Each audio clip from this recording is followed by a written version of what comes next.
Chapter 1. The seemingly ever-rustling leaves of the forest were now ablaze. The usual calm atmosphere of the place was now turned completely opposite, the birds leaving their nests instead of returning to them, the insects finding a place to rest far away from this chaos, the beasts running away from what appeared to be far more beastly. Among these, there stood a civilization of humans living in what appeared to be a village. But at this moment, it was rendered under complete chaos as people ran away with their children to protect their lives. Houses, property, money, fame, nothing mattered at the moment except their existence. Yes, Konoha was under attack by Kyubi no Kitsune, aka the nine-tailed demon fox. Utilizing the only chance of defeating the fox spirit and saving the village, the Yondaime Hokage sealed it in a newborn baby using a powerful technique which unfortunately was a double-edged sword and resulted in his demise. The newborn child laid there, and, as heard from the dying Hokage, he was the hero of the village. His name was Naruto. Few years later, a kid ran through the streets of Konoha as a group of villagers chased him in hot pursuit. He was a mess, to say the least. His clothes were tattered, his hair were dirty, and his eyes, they showed a mixture of feelings. Anger? Yes, a little. Fear? A little more. But the most visible emotion out of all was only one. Confusion. Why? Why did it just have to be him? His mind raced. Suddenly, he turned into an alleyway. Mistake. It was a dead end. He turned to see himself surrounded by numerous people. The look in their eyes was so cold it could turn something into ice. Suddenly, he was hit in the head by a blunt object. He felt his consciousness disappear slowly as he drifted into darkness the moment he hit the ground.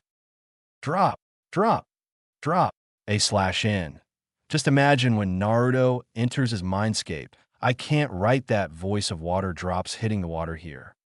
He woke up slowly, hearing the voice, only to find himself in a closed tunnel-like place with doors surrounded by darkness. Through one of those doors, he heard a low-pitched growl.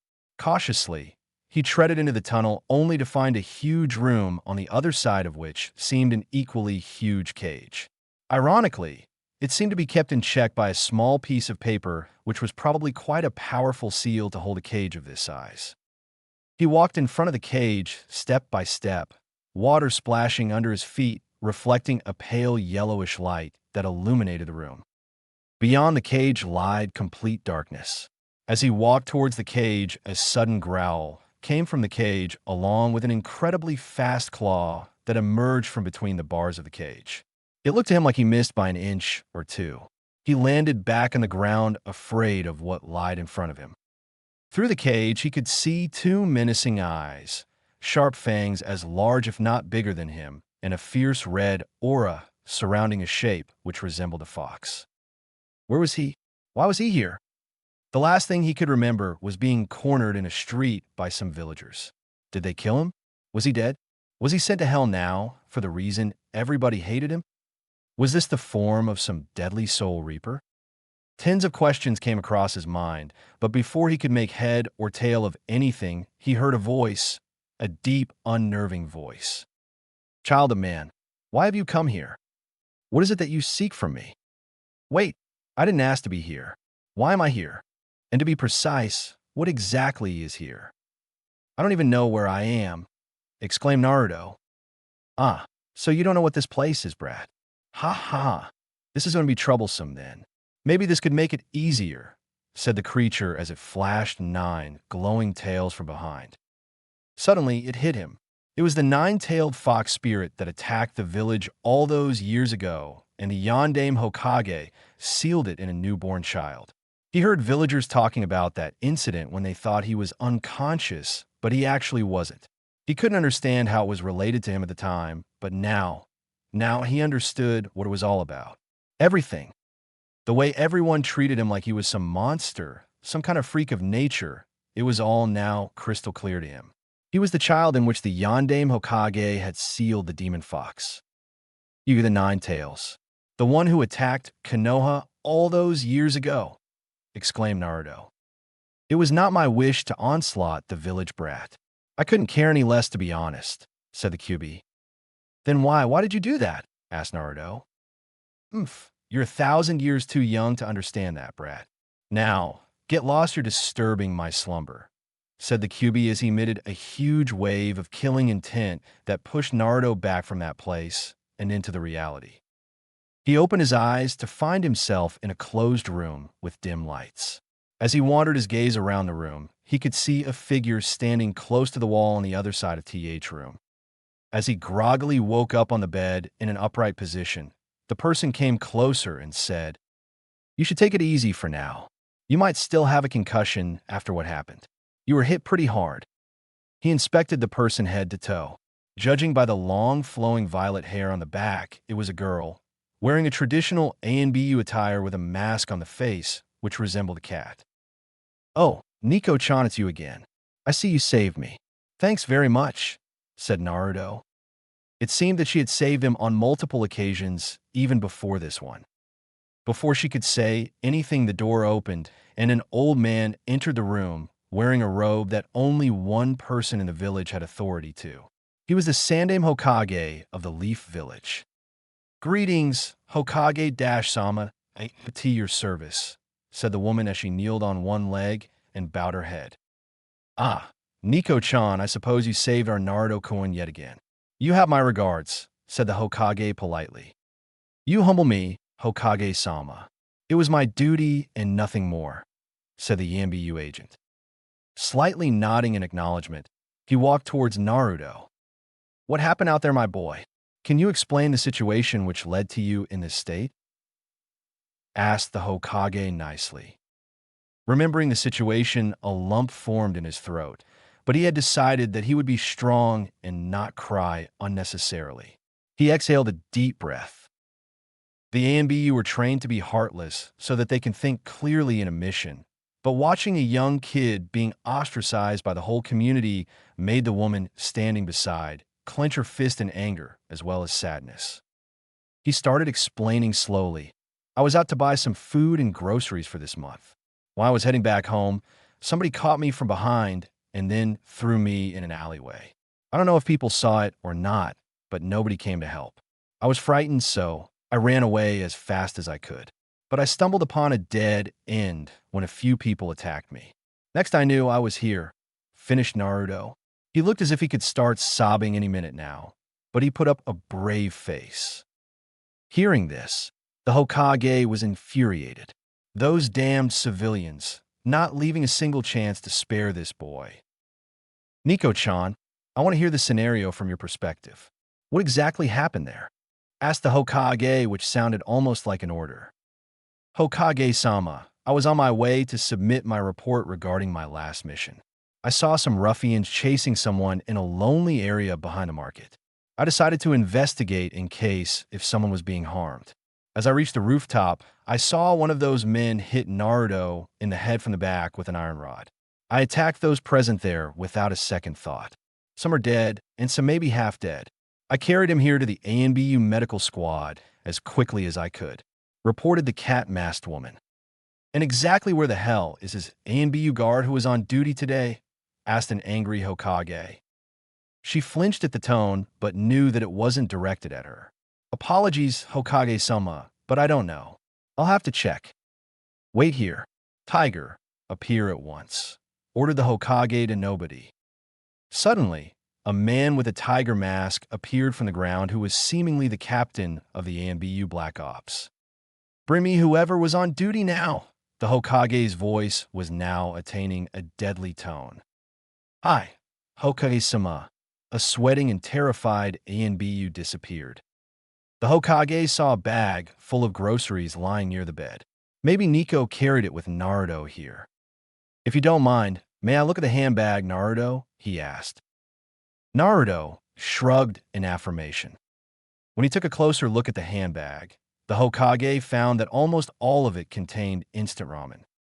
"Not that I'm stopping you from eating whatever you like, my boy, but you should take care of your health by eating different nutritious foods. You'll fall ill if you eat the same thing regularly," told the old man with a concerned look on his face. "It's not that I don't know that, but the problem is that all other foods are out of my budget. The only thing that I can eat and can buy is ramen. Old man Tucci at Ichiraku's gives it to me at a normal price. He even offers me food sometimes when all my budget is over and I'm hungry, said Naruto. Wait, that isn't possible. I give him enough money so that he can live a normal life, unless, thought the Hokage. Naruto, can you tell me how much a pack of bread or a bottle of milk costs you? Asked the Hokage. Let's see. 250 Rio for the bread and 300 for the milk, told Naruto. Way odd, exclaimed the two voices as even the ANBU woman couldn't keep her surprise in check. Yes, but I get instant ramen for 10 Rio a pack, which is quite cheap, so I can eat a lot, grinned Naruto.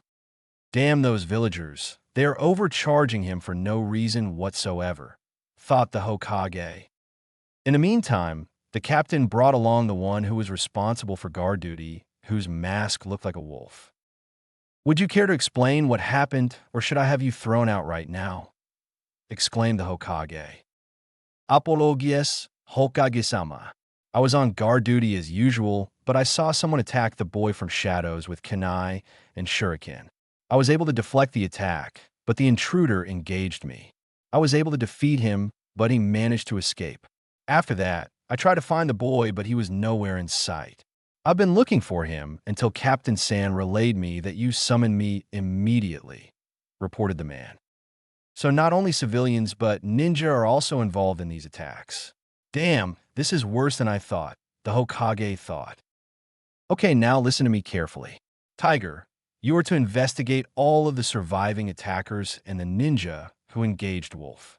Wolf, you are to investigate all the shops who sell overpriced goods to him. Should any of them resist, drop them to Ibiki. Finally, Nico, you are to drop Naruto home safely and be on guard duty for the rest of the day, ordered the Hokage. Hi, Hokage-sama. All three of them said as Tiger and Wolf shunshined, body flicker technique, away. Naruto was about to go to his home, but decided to tell the Hokage something instead. I know, he blurted out. What do you mean you know? What are you talking about? Asked the Hokage. Now I know why everyone hates me. Why I'm treated like I'm a nobody. Why I'm always being punished. The reason why? I'm an outcast, said Naruto. Both of the adults were completely shocked. It's because the demon fox spirit that threatened the village years ago was sealed within me by the Yondaime Hokage, isn't it? Asked Naruto. But how did you know this, Naruto? I forbade anyone and everyone to talk about this matter as a decree, said Hokage. Naruto slapped himself mentally. He couldn't just say that he met the fox inside his mind. To cover up, he said a quite convincing lie.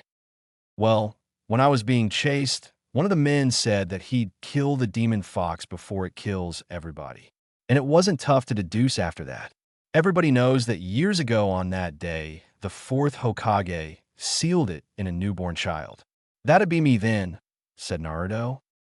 Damn those stupid villagers, I didn't think that they'd stoop this low, thought the Hokage. Nico-chan, you wait here.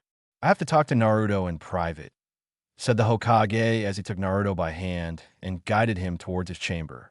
He placed a privacy seal there so that nobody could interrupt or eavesdrop their conversation. So Naruto, now that you know this, what do you intend to do, my boy? Asked the Hokage politely. I won't be scared of them no matter what they do.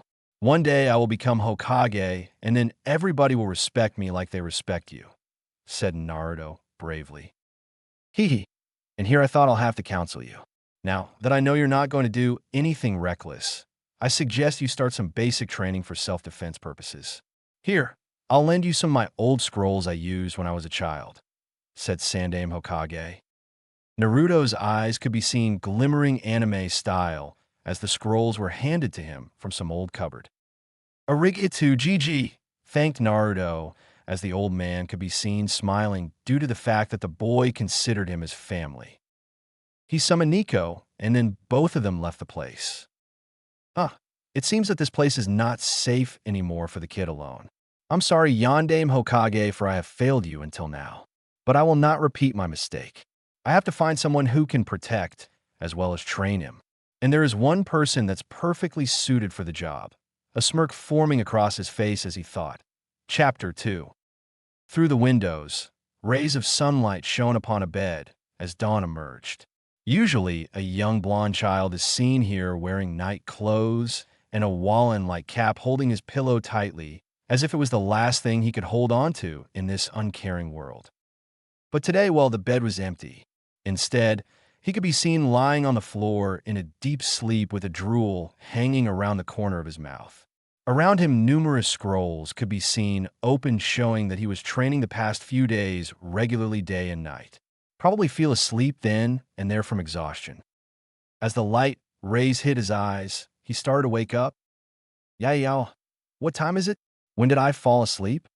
He yawned as he sat upright. The clock on his bedside table showed the time to be 9:20 a.m.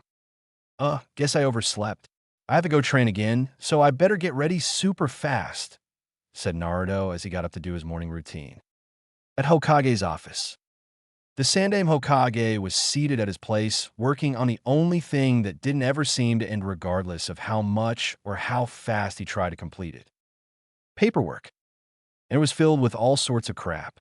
To his nuisance, many were directed upon Naruto. These included locking him in a cage, dropping him in the forest, and some even went as far as to have him shut up for good or disposed somewhere anonymously. He would have immediately sent ANBU to retrieve these people, but ironically, these were applications under false name and details not to reveal their true identity. The applications named to the Hokage were always sent to him as a rule, so that no corruption on the lower levels can take place or that any information might not be sabotaged. At the moment, there was nothing he could do about it. Being a Hokage is far more boring than it looks like. Well, by miracle, if something interesting happens, he might be relieved of this, even for a short while. Suddenly, he heard sounds outside his office. Wait, please. We can't let you in without his permission. Sorry, Abu. Crash. Sandaime Hokage is working at the moment. Please don't distu. Thud. The door of his office flung open, and there stood the person he had contacted just a few days ago. He could also see one other person standing behind, and the two ANBU guards who were supposed to keep watch at the gate could be seen piled up on one another crashed to the wall. You better have a good goddamn reason for calling me here. Tobi-sensei, came a voice from the far end. I was expecting you soon. Although I didn't expect you to be this excited being here, Tsunade, he smirked. The person walking towards him could be seen as a lady appearing to be in mid-30s with silky flowing light blonde hair with two braids behind her head. She had a pretty face with dark brown eyes and her lips so pink you couldn't tell if it was lip gloss. In addition to that, a rhombus-shaped mark on her forehead made her look a lot more cuter. She wore a gray-colored kimono-type sleeveless blouse and a waistband which matched her pants, on top of which was a loose green-colored haori. To other people, especially men, however, the most distinguishable feature of hers was two very large-sized curves on her chest, between which a green necklace was kept in place from both sides and hanging from her neck. Hell, few men wished for God to reincarnate them as that necklace in their next life. This was one of the legendary Sannin, Queen of Slugs, granddaughter of Shodaime Hokage, and a master of medical ninjutsu, who also happens to be one of Sandaime's students, Lady Tsunade. She took a seat in front of the Hokage while the person behind her closed the door and stood behind her seat. She was a younger woman in comparison who appeared to be in early 20s. She had jet black hair, which covered her ears and reached up to neck length, and her eyes were as black as her hair. She wore a full-sleeved black kimono. She held a plump pig in her folded arms, which was Tsunade's pet. Her name was Shizune, and she was Tsunade's apprentice as well as assistant. The name of the pet was Taunton. He motioned for the ANBU in his office of leave, and they complied, after which he raised up a privacy seal. What's up with the suspense? Spill it out already, asked an impatient Tsunade. What I'm about to ask you is a favor, Tsunade.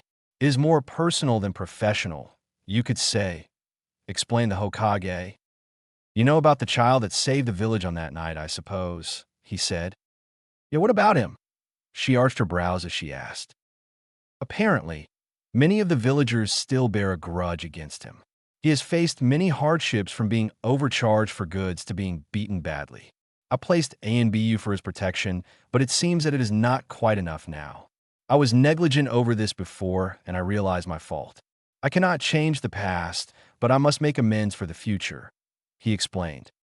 Her heart skipped a beat upon hearing about the boy, but still she kept her composure and asked him, although she knew which direction the conversation was going into. And what role do I have in this matter, if I may ask? I need you to take the boy away from this place for some time so that he can train properly and is able to protect himself when the time comes.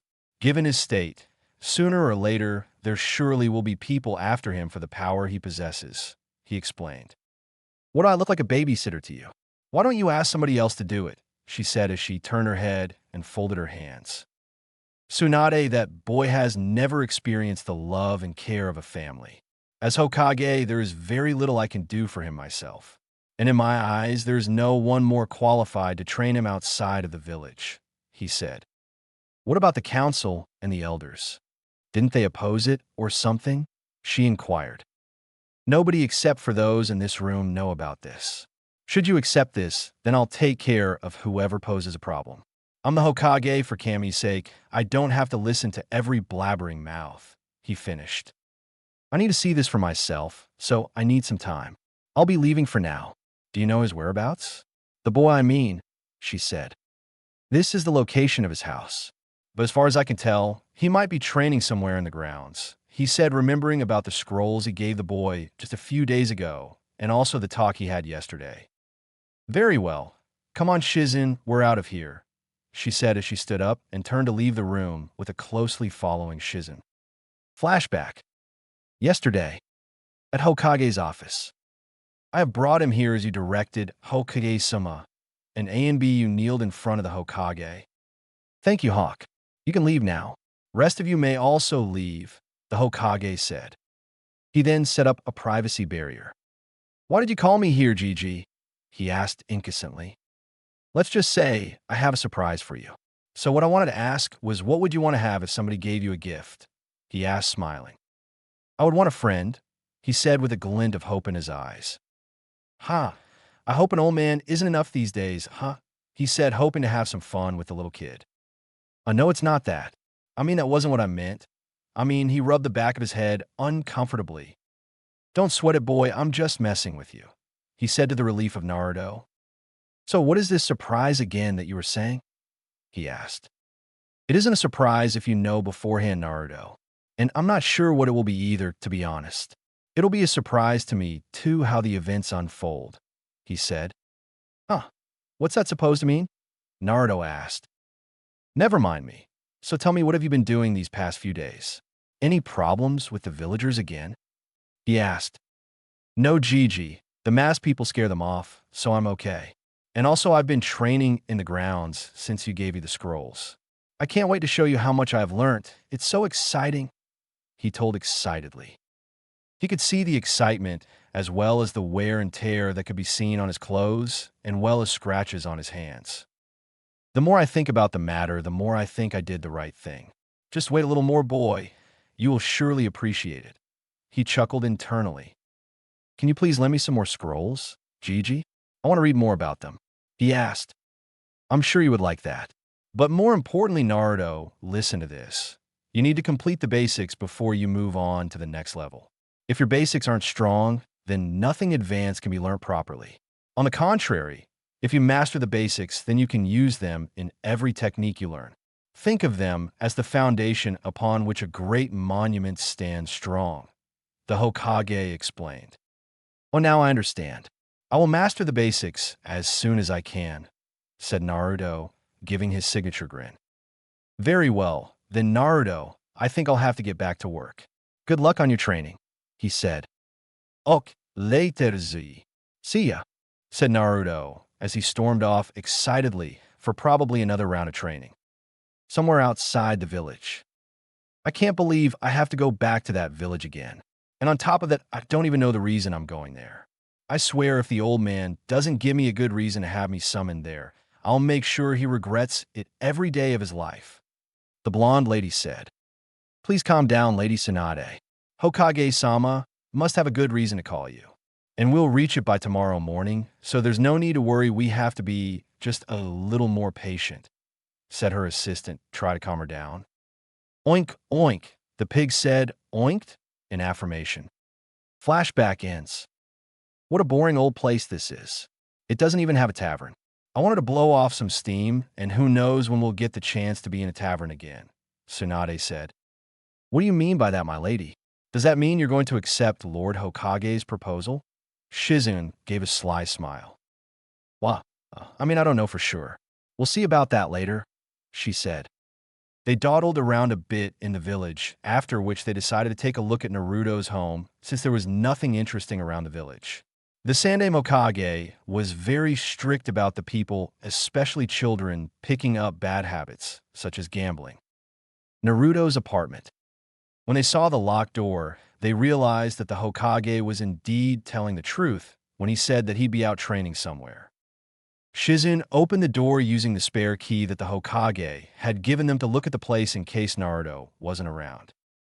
As they had a look around, they found it giving a nasty vibe, to be precise in one word: uncomfortable. The walls of the place were pale and gloomy and had cracks all over, and there was only one window in the bedroom. Other than that, it was almost too dark to see. There was one small table on which empty instant ramen cups were scattered. Overall, it looked like it had seen a war or something like that. These weren't proper living conditions for a young child who didn't even have parents or anybody to look out for. Except for that, he had kept the place as tidy as it could be. There wasn't dirt or a mess anywhere except for the ramen, and the bed was properly made. There wasn't a refrigerator, so he'd have to buy and eat things as early as possible, such as milk. As they were checking around, they lost track of time.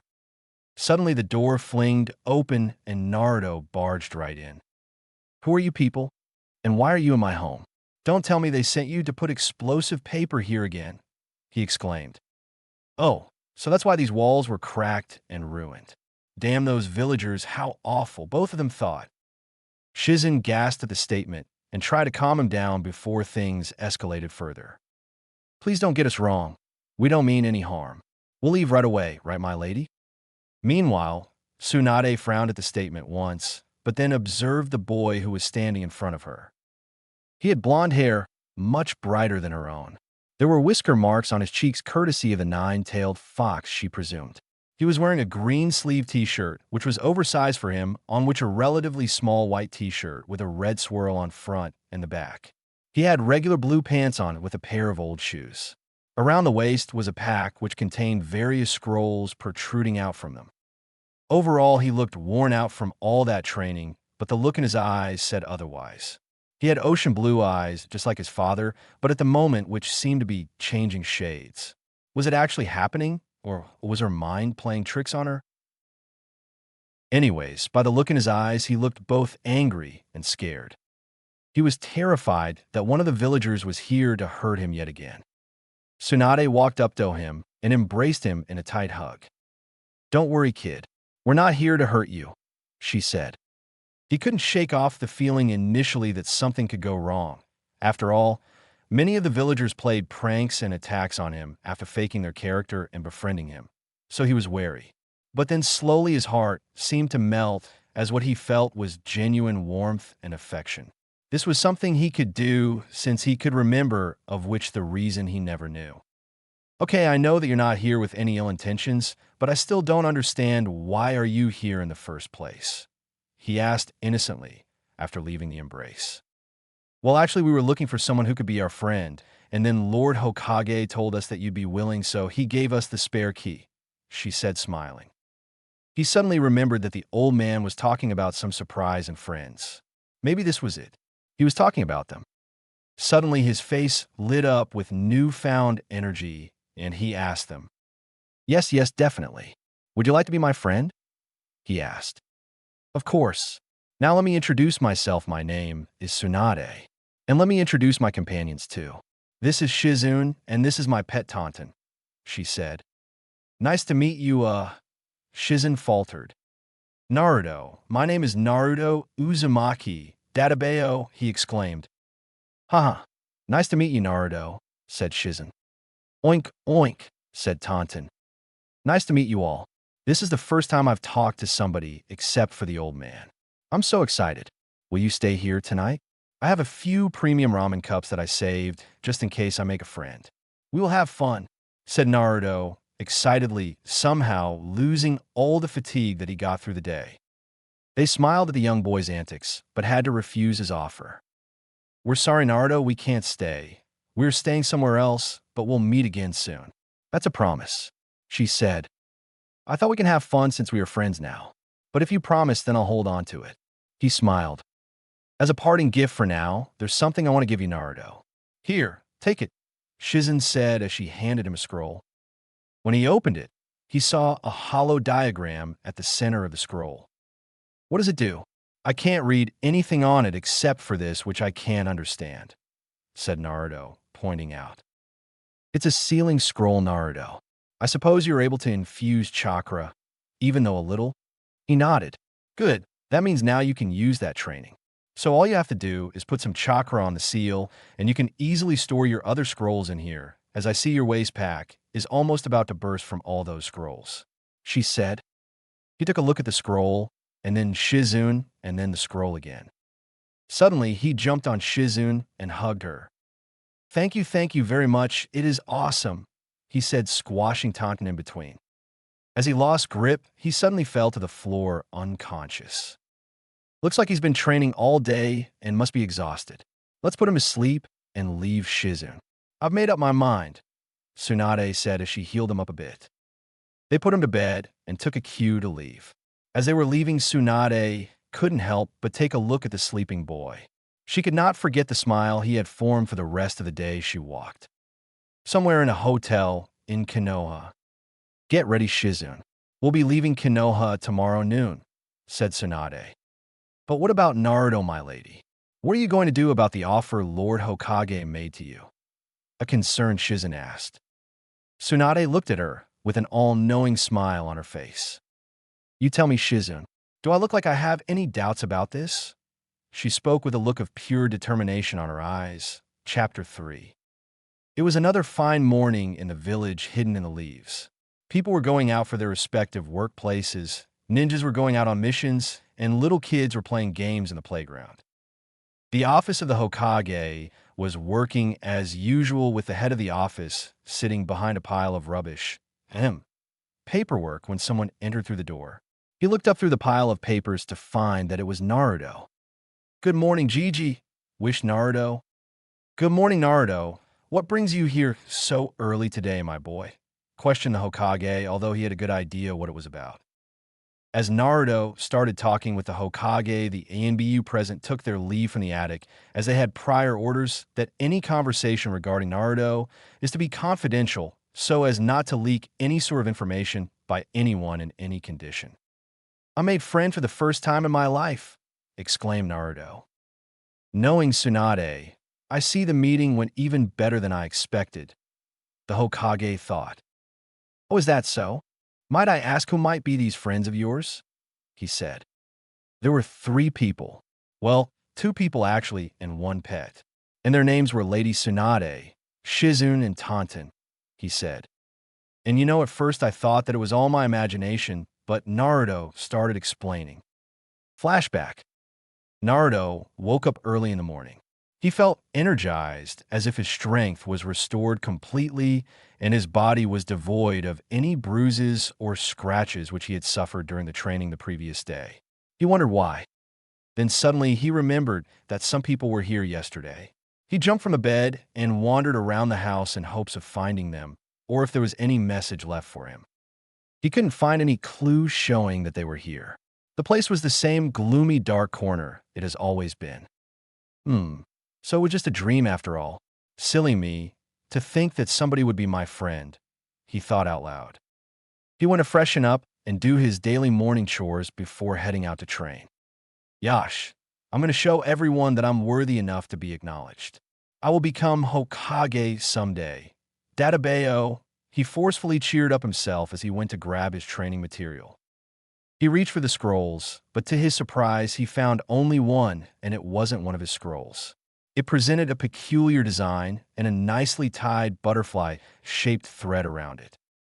The memory of this particular scroll from last night flashed in his mind, and a really large grin spread across his face. It was true. It was all real. I wasn't dreaming. They were here last night. He jumped in happiness as he sprinted towards the Hokage Tower excitedly. Flashback over. And that's why I got here as fast as I could to tell you. Finished Naruto. Haha, looks like you have had quite an eventful time, said Hokage. Yes, but now they are gone and I don't know where. I wish I could have spent some more time with them, or at least said goodbye, he said with a saddened expression. Unknown to him, they weren't alone in that room. Do you really think that a friend would do such a thing? I thought you know better than that. A new yet familiar voice came. Naruto turned around only to find that the voice belonged to none other than Tsunade. The two, three, but the pet is on the lap. Of them were sitting on the couch beside the cupboard in the shadows. To say surprised was an understatement. He was overwhelmed with joy as well. The ones who called him his friends, the ones who he initially thought were maybe only in imagination, the ones who he thought had left him were here, right in front of him now. You guys, I thought you left without meeting me, but I'm so happy that I was wrong. Naruto started wiping the tears forming in his eyes. The two of them could not help but smile at the boy's actions. They expected him, as the Hokage told them the first thing in the morning he was going to do was come here. A little surprise was in queue after that. So, this was the surprise you were talking about, Gigi. It was one of the best I've had in my life. Thank you very much, said Naruto. Yes, but actually, the Hokage tried to say, but was instantly overshadowed by Naruto's constant load of talk that he dumped upon his friends out of overexcitement. So now what can we do today? I can show you around if you like. We can go to Ichiraku's ramen. He has the best in the entire village. If we could spare time, maybe we can do a little training too, and you can help me. I know you're ninjas since you gave me this storage scroll. As he blabbered on, he was cut off by Tsunade. She walked up to him along with Shizen. Naruto, shut up and listen to me, she ordered. He was a bit taken aback by the change of behavior, but still complied. We are going to be leaving Konoha today, itself, Naruto. No time to be roaming around, she said. He was disappointed at the sudden revelation and felt a lump forming in his throat. He expected them to spend a little more time with him before parting ways. It's okay, I understand. You must also have some work that you have to do. I'm happy that at least I will be able to say goodbye, he said. Before anyone could say any further, the Hokage intervened to complete his previous statement. I'm afraid that you've got it wrong, Naruto. Meeting them was not the surprise I was talking about. You could say it was a part of it, but not the actual one, he said. What do you mean, old man Hokage? I can't understand any of it. He tilted his head and grazed his hair at the back of his head with a confused look. He then saw the faces of the people on the other side of the room who were also smiling, which confused him even more. What I mean is that the surprise us yet to be given to you. Just think of meeting them before now as a bonus, Hokage said. Great if this was a bonus. The real one will be awesome, I just know it. Now, come on, tell me, or I'll die of the excitement before I even hear it, said Naruto. The group chuckled at the restlessness of the boy. Ahem, I think that it's better if your friends reveal it to you themselves, he said, although he wanted to disclose it himself to see the child's soon-to-be happy face. Naruto turned towards the other members in the room with glittering eyes. You, Naruto, are invited to go on a journey with us outside the village, Tsunade told him. Silence.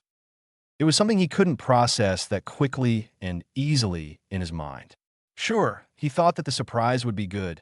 Hell, it would be great. But his expectations were a bit different. Maybe they'll take him to a restaurant for dinner and play with him when they come back next time. Or they'll give him another cool thing, such as that storage scroll they gave him before they go.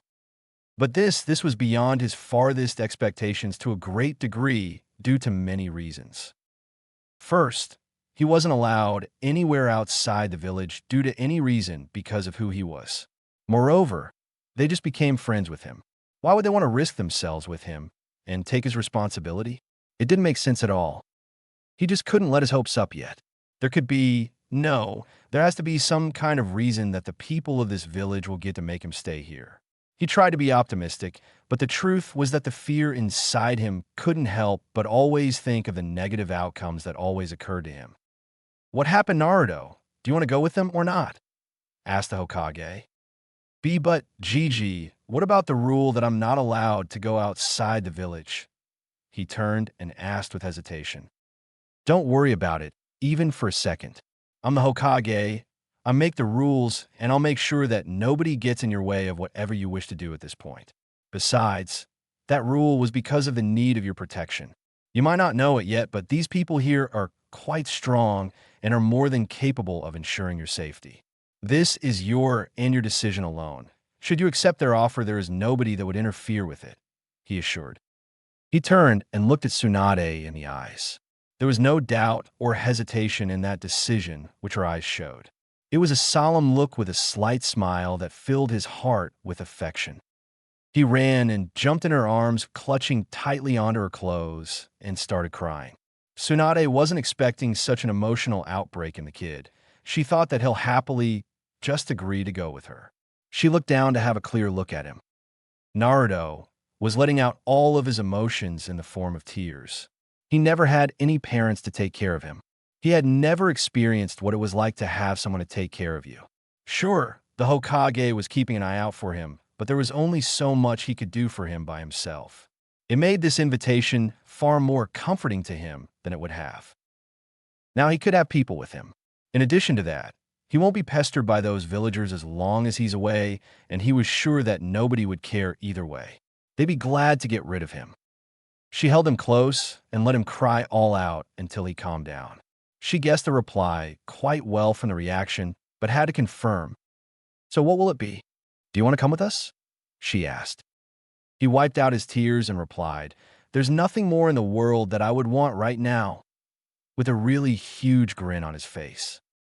"This is the best ever surprise you or anyone has ever gave me."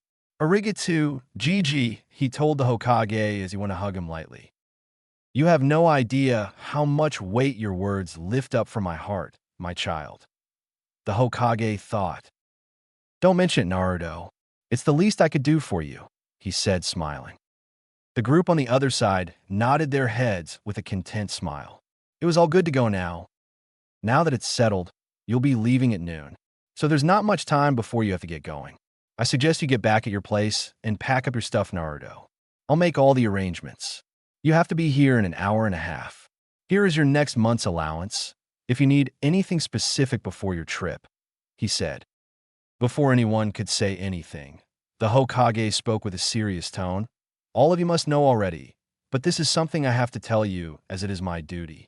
The fact that you're going on a journey with Tsunade is to be kept a secret from anybody and everybody outside this room, from any of you. If anybody needs to know, it's only me who could disclose it. I hereby am announcing it to be an S-rank confidential information. Especially you, Naruto, have to remember this."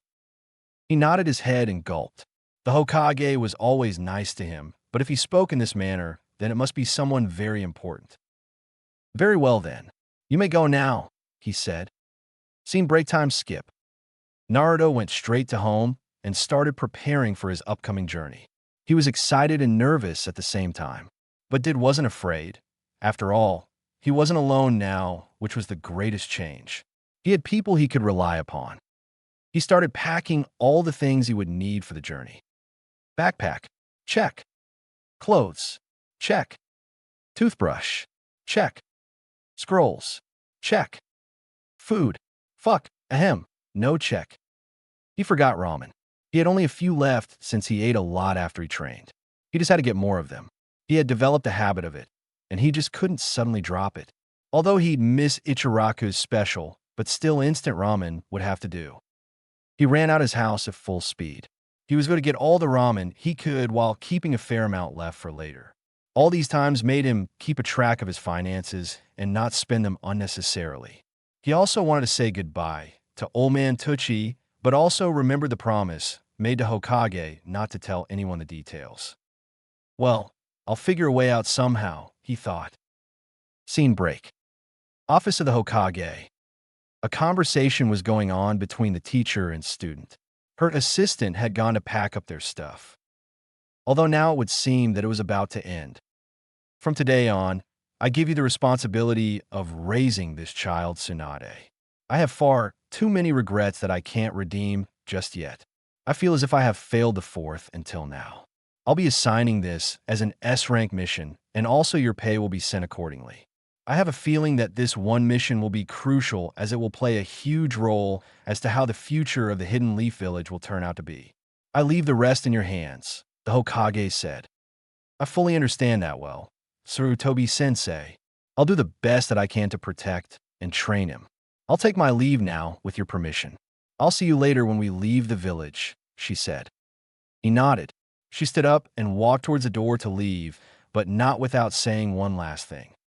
Also, I don't need that S-rank mission pay. For all I know, I'd gamble it away like always. It would be better if you make a separate account for Naruto and deposit them into that. After all, this mission is about him, she said. He just chuckled in confirmation. She has become too indulged in bad activities and habits, such as drinking and gambling after the loss of her loved ones and leaving the village. Maybe this is a good opportunity for her to find someone she can live her life and care for leaving those habits behind. I hope this journey turns out for the best of everyone, he thought as she left. Scene break time skip. As Naruto neared the ramen stall, he saw a duo of ninjas standing there. Their attire showed that they were chunin and considerably tired from the looks. He was in the range of hearing of their conversation. Man, it sure was a long mission. I'm starving like hell. Hey, don't bring that up now.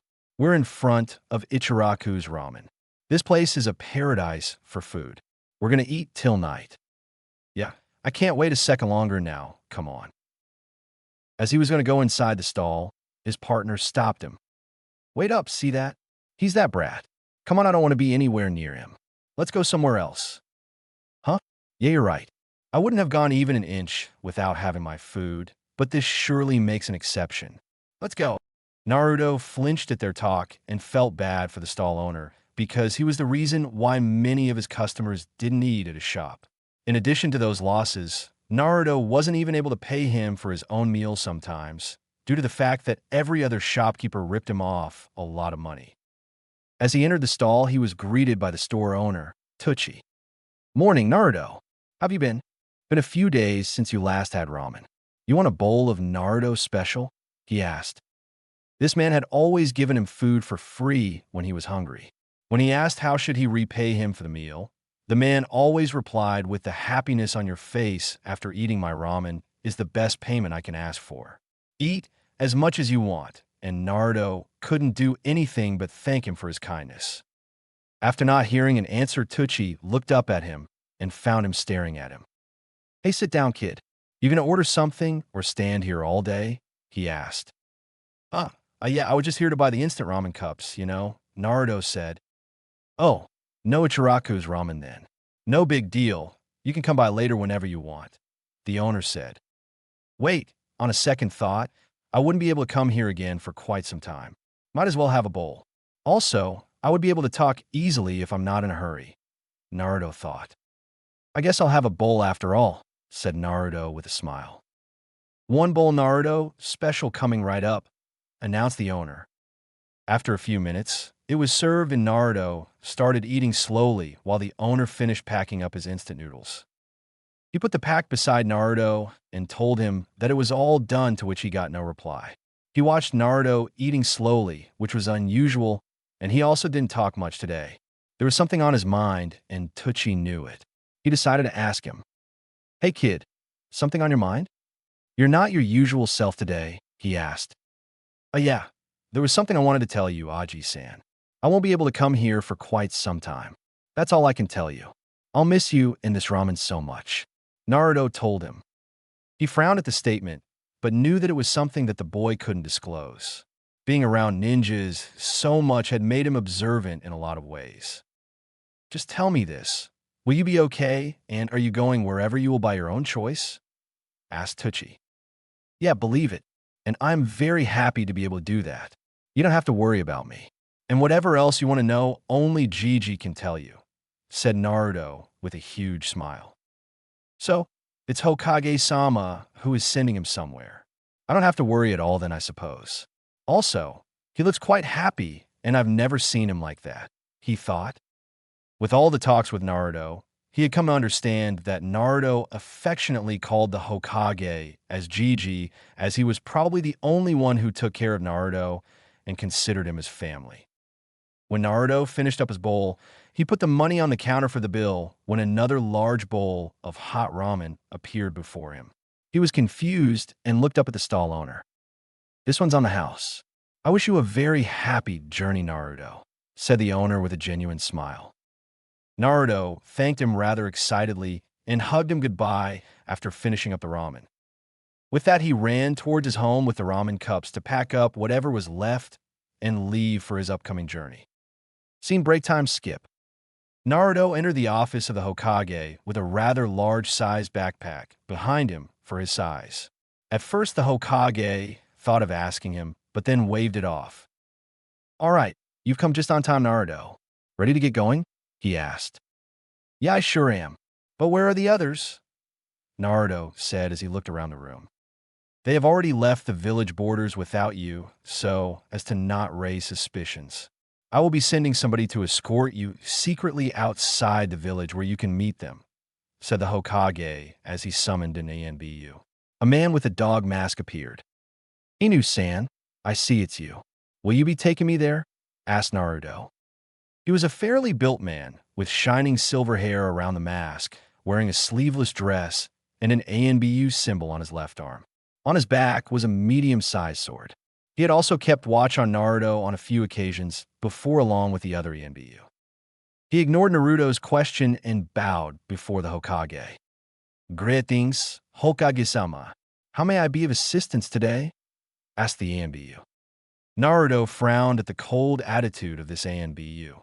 He had always been like this since Naruto met him. It looked like he was just a robot following orders around without a hint of humanity or emotion. Inu was quite the polar opposite of Nico, or so Naruto thought. A/N. Yes, this pun was definitely intended. "Hello, Inu. I have a mission today that I can only trust you to do. That's why I had you summoned here. It is a part of a top-secret mission that is to be kept confidential. You are not to utter a single word to anyone about this task. Is that clear?" said the Hokage. "Crystal," replied the ANBU in a single word with a monotonous voice. "Listen closely. Your mission is to escort this child here outside the village at this precise position. The crucial part is that no one should get even a hint that he's being taken outside of the village. Once you have completed the mission, you may return back to the village," explained the Hokage while handing a piece of paper which was probably a map with the location specified. "Understood," was the only reply he got from him. He walked up to Naruto and grabbed him and slumped him on his shoulder. "I'll take my leave. Please excuse me," he said. "Hey, wait. At least let me say good." Naruto couldn't finish his plea as the ANBU shunshed him away. "I hope everything goes smoothly," said the Hokage out loud to no one in particular. Scene break time skip. Somewhere in a forest outside Konoha. They were finally at the specified position outside the village in a deep forest area. Upon reaching the place, the ANBU found a hollow tree trunk in which a mark was drawn identical to that on the map given to him.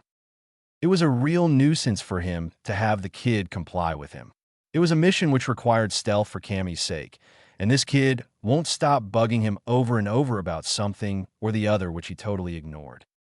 Upon confirming the destination, he dropped Naruto from his shoulders gently at the spot. He turned to go back to the village, but was stopped by Naruto's voice. "Wait, please. Are you going to leave me here alone? I'm scared to be all by myself like this," he said. He could have ignored him like always, but something told him that he should at least give a reply this time. "My orders were to escort you here and then leave immediately. You don't need to worry, though. You just have to believe whatever Hokage-sama is planning must be in the best interest of you and the village," he said. It wasn't a very sympathetic reply, but considering who the person was, it was more than enough. "Okay, I'll stay here. Arigato, Inu-san. See you later," said Naruto. With this, the ANBU ninja took his leave and returned to the Leaf Village. Time skip. It had been some time since he was left alone here in the middle of a forest. It was natural to be a little afraid in this environment, but he didn't feel any fear in contrast to what he told the ANBU. Instead, he felt more peace than he ever did. Around him were small animals searching for food, birds chirping at their nests. He felt as if he was one with nature. There were no more villagers who hated him, no more icy cold stares, no more attacks, no more pranks. He had people who cared for him, and he was going to go with them on a journey. All he had to do was keep patience until somebody came to get him. He heard someone approach him, but he didn't go out to who it was. After all, if this was the place where they'd get him, then he couldn't go anywhere far from this place. As he was waiting, a brunette woman whom he couldn't identify appeared in front of the tree, along with a cat beside her. He was surprised that someone else found him, as the Hokage had made a lot of measures to prevent him being detected. "Oh no, I've been found. I have to run and hide somewhere nearby to avoid them until somebody comes to get me," he thought as his body tensed up. "Hey Naruto, I hope you're all right. I had a hard time scouting the area for enemies before I came to get you," she said. Naruto tilted his head in confusion. He never met this lady, but somehow her voice was familiar. "Oh, I forgot you can't detect transformations yet. I had to transform so that if any enemy was around, he couldn't identify me.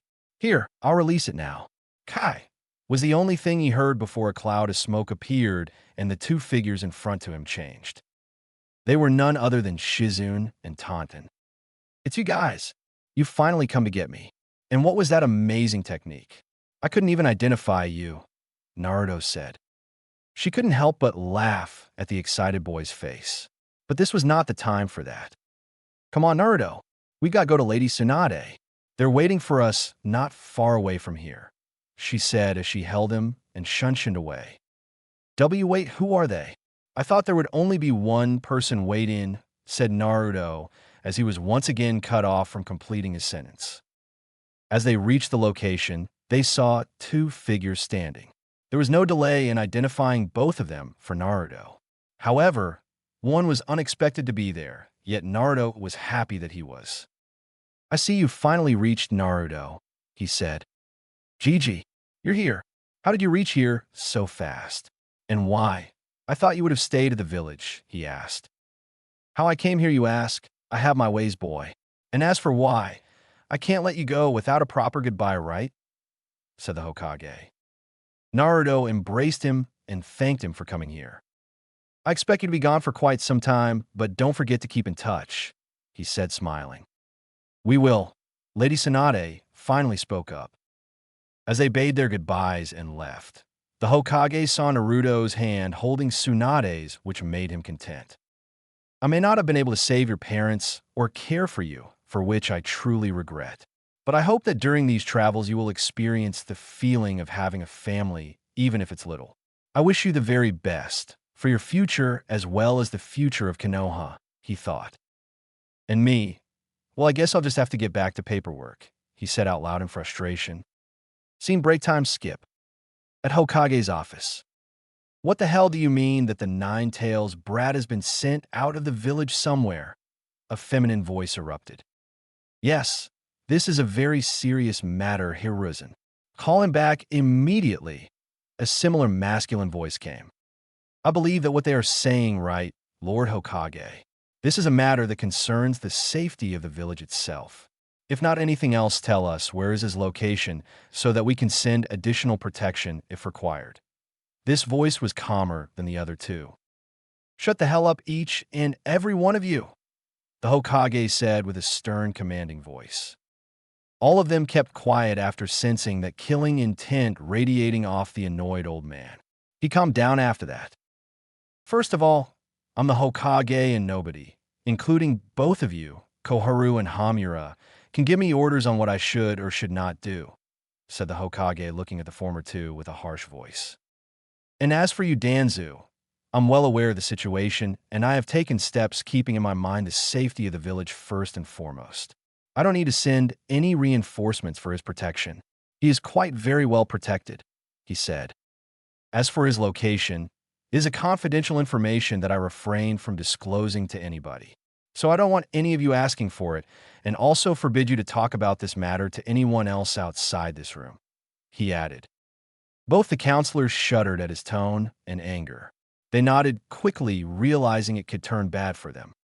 Danzu, on the other hand, was annoyed that something this important slipped by him and is now unable to get anything out of the Hokage either, but knew well that pushing it won't do him any good.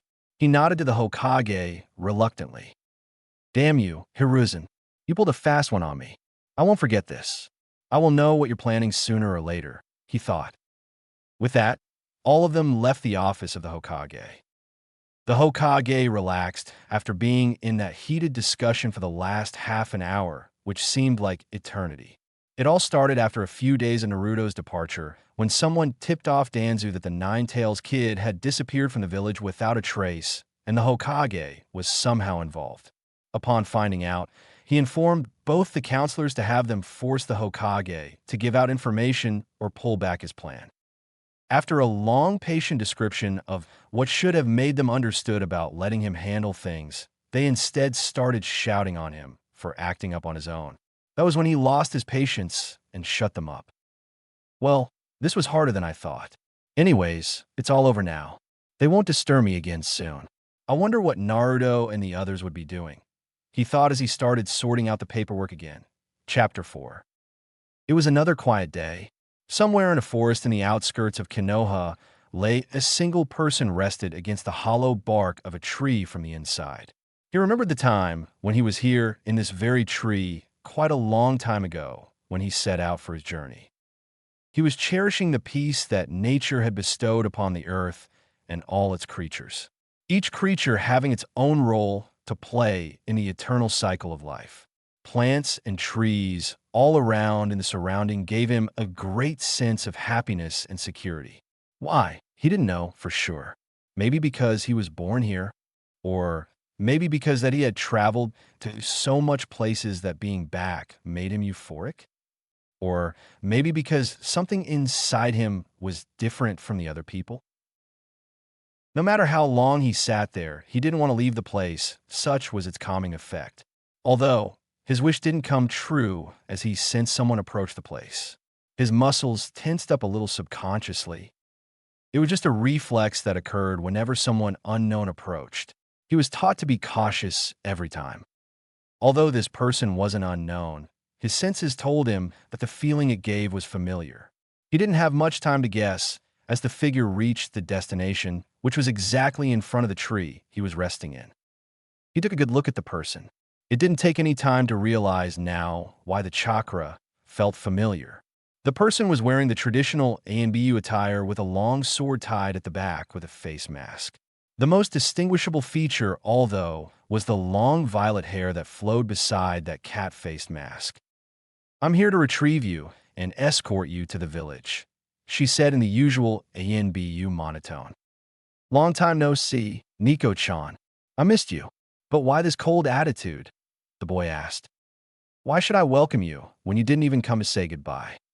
Do you know how worried I was at first until I approached Hokage-sama about your disappearance? I could only get little relief when he said that he sent you somewhere but still couldn't disclose any details," she said with a little emotion returning to her voice at the last statement. He could have almost seen her pouting if not for that mask. "Hehe, I am sorry, Nico-chan. But there wasn't much time given to me before I had to leave. And with all the secrecy, I couldn't wander about to find you without arising suspicions," he explained. "Very well. I think I'll forgive you this time. But next time, whenever something like this happens, you better tell me beforehand. And also, I missed you too," she said after contemplating for a second. "That's more like it. I think we should get going now, or otherwise I'll get another scolding for being late. The others must have already reached before and must be waiting," he said. She smiled behind that mask at the boy because she was happy for him to be back. "Of course," was the only response. With that, they set out in the direction of the village. Flashback. At Hokage's office. "You summoned me, Hokage-sama?" asked the ENBU. "Ah, Nico-chan. Yes, I have a mission for you," he said. "At your service," she said simply. "You're to escort someone back to the village. It is very important, though, that you bring him here undetected. You might be interested in who you're going to be bringing back, he said as she could see a very tiny smirk forming on his face. I could have read the details in the mission folder, Hokage-sama, but if you are specifically bringing it up, then he must be very important, she said with a slight confusion. Maybe this will help a bit, he said as he took out a photo of the person and showed it to her. She couldn't help but gasp at the realization. He was being brought back to Konoha. After all this time, she had lots of questions regarding him, but couldn't just jump at the Hokage with him. It was in the code of the shinobi not to question the motives or reasons regarding any mission. If anything, it applied even more to the AMBU Black Ops. He was the Hokage for Kami's sake, after all. Whatever he did was considered in the best interests of the village without any question. The Hokage observed her hesitation and smiled to make her more comfortable and gestured her to sit down. He went on to explain briefly how he had been sent on a journey to see the world. When asked who was with him, as if on cue, the Sannin along with her assistant entered the room. She was satisfied and happy that she'll get to see the boy again, although she didn't want to give him a good earful when she met him. Flashback ends. Finally, it feels so good to be back, he thought as they were on the way towards his home. Yup, it had been 3 years since he left the village to set out on a journey, and now he was back. Naruto Uzumaki had returned to Konohagakure no Sato. Time skip. At Hokage's office. TC. The clock ticked away, loudly showing how silent the room was. The AMBU guards had already been sent away. The persons who were seated there had already exchanged greetings and were currently waiting for someone to arrive. Some were waiting calmly, while someone was getting impatient. Damn, where's that brat? You should have been here by now, she said. Please calm down, my lady. He must be reaching any time now, said Shizun. She's right, Bachan. You don't have to wait anymore. A new voice emerged. All of them looked towards the window behind and to the left of Hokage. As expected, Naruto was crouching on the window pane with a hand above his head as a friendly greeting gesture. Over the years in their travels, Naruto had become close to both of the women, and the pet of course, so he affectionately called them as Bachan and Nechan. Ohayou gozaimasu, Gigi. I missed you so much, said Naruto. Ohayou, it's great to see you too, Naruto. It didn't seem as lively here without you, my boy. The Hokage chuckled. He jumped inside, followed by the cat masked AMBU. Mission accomplished, Hokage-sama. No complications along the way. May I take leave now? She asked. Good work as always, Nico. And yes, you may leave. I'll sign the mission report later, he said. She bowed her head and disappeared using the body flicker technique. Turning to Naruto, the Hokage took a closer look at him now that he was standing in front of him. He was no longer the little boy like the Hokage remembered him. His attire and personality had changed considerably. He wore an orange jacket over a white t-shirt with black jeans and sandals. On his waist was a pouch which contained all the ninja gear. A medium-sized bag hung on his back, strapped on his shoulders. His posture was upright and with a gleam on his face which reflected confidence. The only things which remained the same to his pleasure were his blonde hair, blue eyes, whiskers on his cheek, and especially the trademark grin on his face. How has your journey been? I know you've been sending me letters time to time, but still I'd like to hear it face to face. Life has been quite normal here in the village, so an old man like me doesn't have much interesting to hear nowadays, asked the Hokage. It was awesome, Gigi. I can't tell you how much fun I had all this time. And just you wait until I show you how strong I've become, said Naruto. You're right. Don't be so cocky, you brat. You've still got long ways to go. I could still flick you with a finger if I wanted to, smirked Tsunade. Naruto formed a pout at how she shattered all his boasting in one blow. The Hokage chuckled at the light-hearted antics. My, it sure has been a long time, thought the Hokage. Of course, Naruto. I myself am quite curious as to how strong you've got since the last time, he said. Yeah, and there's also something else that you don't know about yet. We'll keep it a surprise then, Tsunade smirked. The Hokage was curious, but he knew Tsunade far too well to know that there was no way he'll get anything out of her. He decided to drop the topic and leave it for later. Why don't we have a test to assess the extent of your skills, Naruto? He asked instead. That would be a great exercise for him, sensei. I would also like to watch an interesting match before we hit the road again. Who will you be pairing him up with? Tsunade asked. You seem to have the wrong idea, Tsunade. I'm not pairing him up with someone to gauge his skills. I want a face-to-face and look how much progress he's made by exchanging blows in combat. Yes, you're thinking right. I will be his opponent, said the Hokage. Tsunade had a surprised look on her face, while Shizun's jaw dropped at the statement. You must be joking, right, Hokage-sama? There's no way someone like you would actually fight this little kid, right? Shizun asked out of concern. Sure, Naruto was strong and could hold his own against a regular opponent, but this was the Hokage, the strongest person in the Leaf Village, no, the Land of Fire. He could squash him like a bug without a sweat if he wanted to. Not that he would actually do something like that, but still. I understand your concern. Don't worry. I merely want to assess him and maybe loosen some rusty joints, he said while laughing. Yeah, I get to fight the Hokage himself. This will be a golden opportunity if I want to prove that I can be Hokage too. Databeo, Naruto exclaimed. Now that all is settled, I would like to give you a welcome back present, the Hokage said. Whoa, a welcome present? You mean a gift? What is it? Please tell me, hurry up, he said excitedly. The Hokage chuckled internally. No matter how mature he has become, he was a child after all. These little happy moments and excitement made the boy jump up and down, which he truly liked and hoped that Naruto never loses it. Hold out your hand, Naruto, he ordered. Naruto happily complied. The Hokage took out a scroll and opened it. A seal was made on it beforehand. He took Naruto's hand and pressed it upon the seal. To the boy's astonishment, the seal transferred onto his palm. He was a little surprised, but kept calm. The seal vanished after a few seconds, as if it never existed. Here, all done. Now you can step back, the Hokage said. But what is this seal? And why is it on my palm? Why did it disappear? He asked when a lot of questions raised in his mind as he stepped back. This is the key to your new home. You won't be living at your old place anymore, the Hokage said, smiling. What? But what about my old house? And my stuff that I left? He asked, concerned. That place also belongs to you, and all your stuff is safe in the storeroom of your new home. I had it moved since many people tried to pry around in your old home, he explained. Really? I'm getting a new home?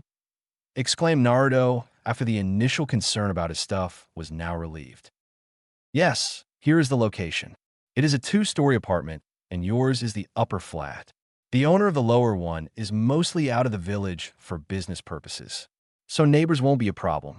But even then, I suggest that you disguise yourself or keep yourself hidden from the general public as possible when you go there. There's no telling what some hooligans might do if they know you live there, explained the Hokage while handing him a paper. Wow, that's awesome. Thank you very much. I get to live in a brand new home. And sure, I'll remember all the advice and follow them properly, he said. But wait a minute, you said that this is a key. But how is it possible? I thought it was a seal of some kind, Naruto added. This is a special kind of seal, a type of key. The lock is a chakra seal on the entrances. It is a basic chakra seal lock, but should keep away any prying civilians from entering your home, said the Hokage. Naruto was gaping with awe at him. He never thought when he reached home he would get such a gift. Arigato gozaimasu, Jiji, he said as he hugged him lightly. I'm glad that you like it, but it can wait until you actually see it, Hokage said. However it may be, it will be good for me if you have chosen it. Also, it cannot be worse than the last one no matter how you look at it. Naruto grinned. The Hokage and the other chuckled heartily at the silver-tongued devil. Now, please excuse me. I have to go unpack and arrange my stuff. I have to prepare for the match tomorrow. What time should I be there? Naruto asked. I guess 7 in the morning would be a good time. I have to be at the office afterwards for some paperwork. The Hokage told him and dropped his head out of exasperation. Understood. I'll be on time, Naruto said as he approached the window to leave. I forgot to tell you, but there's one thing in this village I missed even more than you, Gigi, Naruto added as he jumped on the window pane. Oh, what is it? The Hokage asked curiously.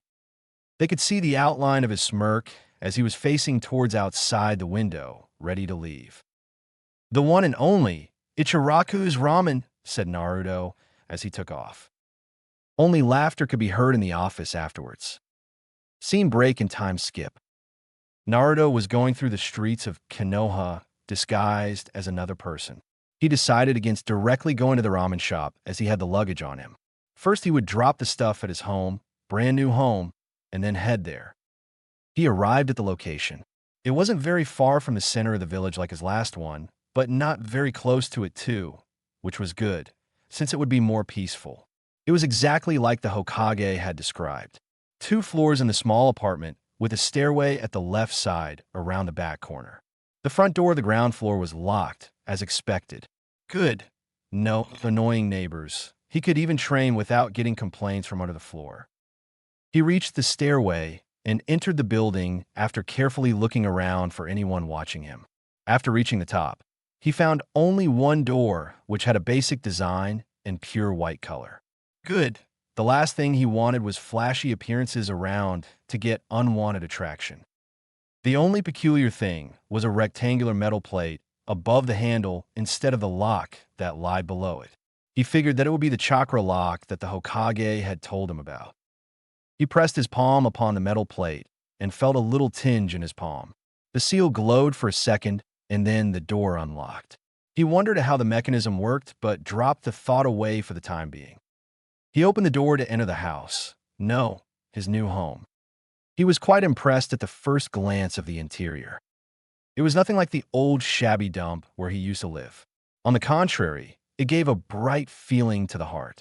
The design was plain and simple on the inside as it was on the outside. Nothing fancy, not that he needed it. At the doorstep, a shoe rack laid on the corner. He removed his sandals and proceeded to explore the house further. On his front was a wall which led the only walkway to the right side into the center of the house. Before the turn, he spotted 2 doors on the sides of corner, left and front. He peeked through the door on the left to find one small storeroom, which was half occupied with his old stuff. He moved on to the next door, through which he found a medium-sized empty room with 2 windows and a gate, which led to a small washroom. Well, I can probably put some chairs around here to make it a guest room or something. I'll figure out later, he thought. He closed both the doors and turned into the narrow walkway. Well, this is good. This way nobody can see my home directly through the front door, even if I made a mess. He said to no one. He reached the end after a few steps and found a large hall on the right compared to the rooms before. Otherwise, it wasn't anything huge. Still, way better than his old home. A square wooden table with chairs was present in the middle, good enough for 4 people. On the immediate left at the end of walkway, a door was present which led to a comfortably spacious let bath with a small skylight, which could be covered. Moving ahead, a shelf was present in the wall, which separated the next room from bathroom. The corner room was a kitchen and was until now the most additive improvement from his old home yet. It was floored with tiles and the counter slab was made of marble with a regular sink at a corner. The design was a little better than plain simple, but he liked it. I guess with this much space, it'd be a pity if I only ate ramen, he thought and grinned. Along his journey, Tsunade had been very strict with him regarding his food habits as his tongue had taken a deep liking to the taste of ramen and wasn't fond of other foods either. He remembered the time when he first had to part with his longtime companion instant ramen not much later after his journey had begun. Flashback. The trio, yes, I'm not going to specify the pet every time, had set up camp for the night somewhere in a clearing in the forest. They had lit a fire and the dinner was almost ready. Naruto began to rummage around his baggage and pulled out instant ramen cups. Shizen giggled at the boy's attachment to the savory. Tsunade, on the other hand, was a little uncomfortable that he had brought so much of the stuff but decided to let it go for now. We just left the village. Maybe he'll get over it soon. It's not like someone can live on ramen alone, right? She thought. Time skip a few days later. The group was walking into town looking for a decent restaurant which had quality food, but not unnecessary ambience and stuff, as they were costly. A ninja must utilize his resources in hand to the fullest, no matter what the situation may be, was a rule that nobody had officially quoted, but was originated from common sense. After a long search, they found one good enough. They were about to enter, but Naruto had other plans. I'm going to head for the ramen shop there. After finishing, I'll meet you up at the restaurant. I'll be back soon, he said as he ran off to a shop which was on the opposite side of the lane, a few shops ahead. It won't be as good as Ichiraku's, but better than nothing. Here I come, he thought. Tsunade was annoyed at the gesture, and a tick mark appeared on her forehead anime style. He was about to go and give him a piece of her mind, but Shizen managed to calm her down somehow. Although this was the last time he walked off this easy, as in the next incident, what happened changed his perspective of the nice old lady forever. Time skip. Before leaving the town, they had to stock up on their supplies. Shizen left Tsunade at the hotel as Naruto insisted on going shopping with her. Seeing no harm, they let him go with her. An hour later, the duo returned, but what Tsunade saw shocked her completely. Shizen carried a bag of groceries with Taunton, but Naruto had a sack of it, double his own size. And further to her shock, it was filled with instant ramen cups all over. Angry, no. She was more like enraged. What is this Shizen? Care to explain? She asked. Sorry, my lady, but he insisted that he loved ramen and that he wouldn't get any during his travels, so we buy many at once. I tried to reason, but he's stubborn, she said. Take this and return it right now, go, she ordered. Wait a minute, this ramen, Naruto interjected. Tsunade flinged her hand at him and grabbed him by the collar. Listen here, you brat. I've been tolerating this since many days, but this is the limit, she shouted full of fury. Both Naruto and Shizen froze at their places. Tsunade noticed that. What the hell are you waiting around for? Didn't I tell you to do something? She said. Shizen nodded quickly and rushed off picking up the sack as fast as she could. No, wait. My ramen. Naruto started once again. She lifted him up in the same position and pressed him against the wall. A/N. You still don't have enough hate, Sasuke. Style, just a little less violent, lol.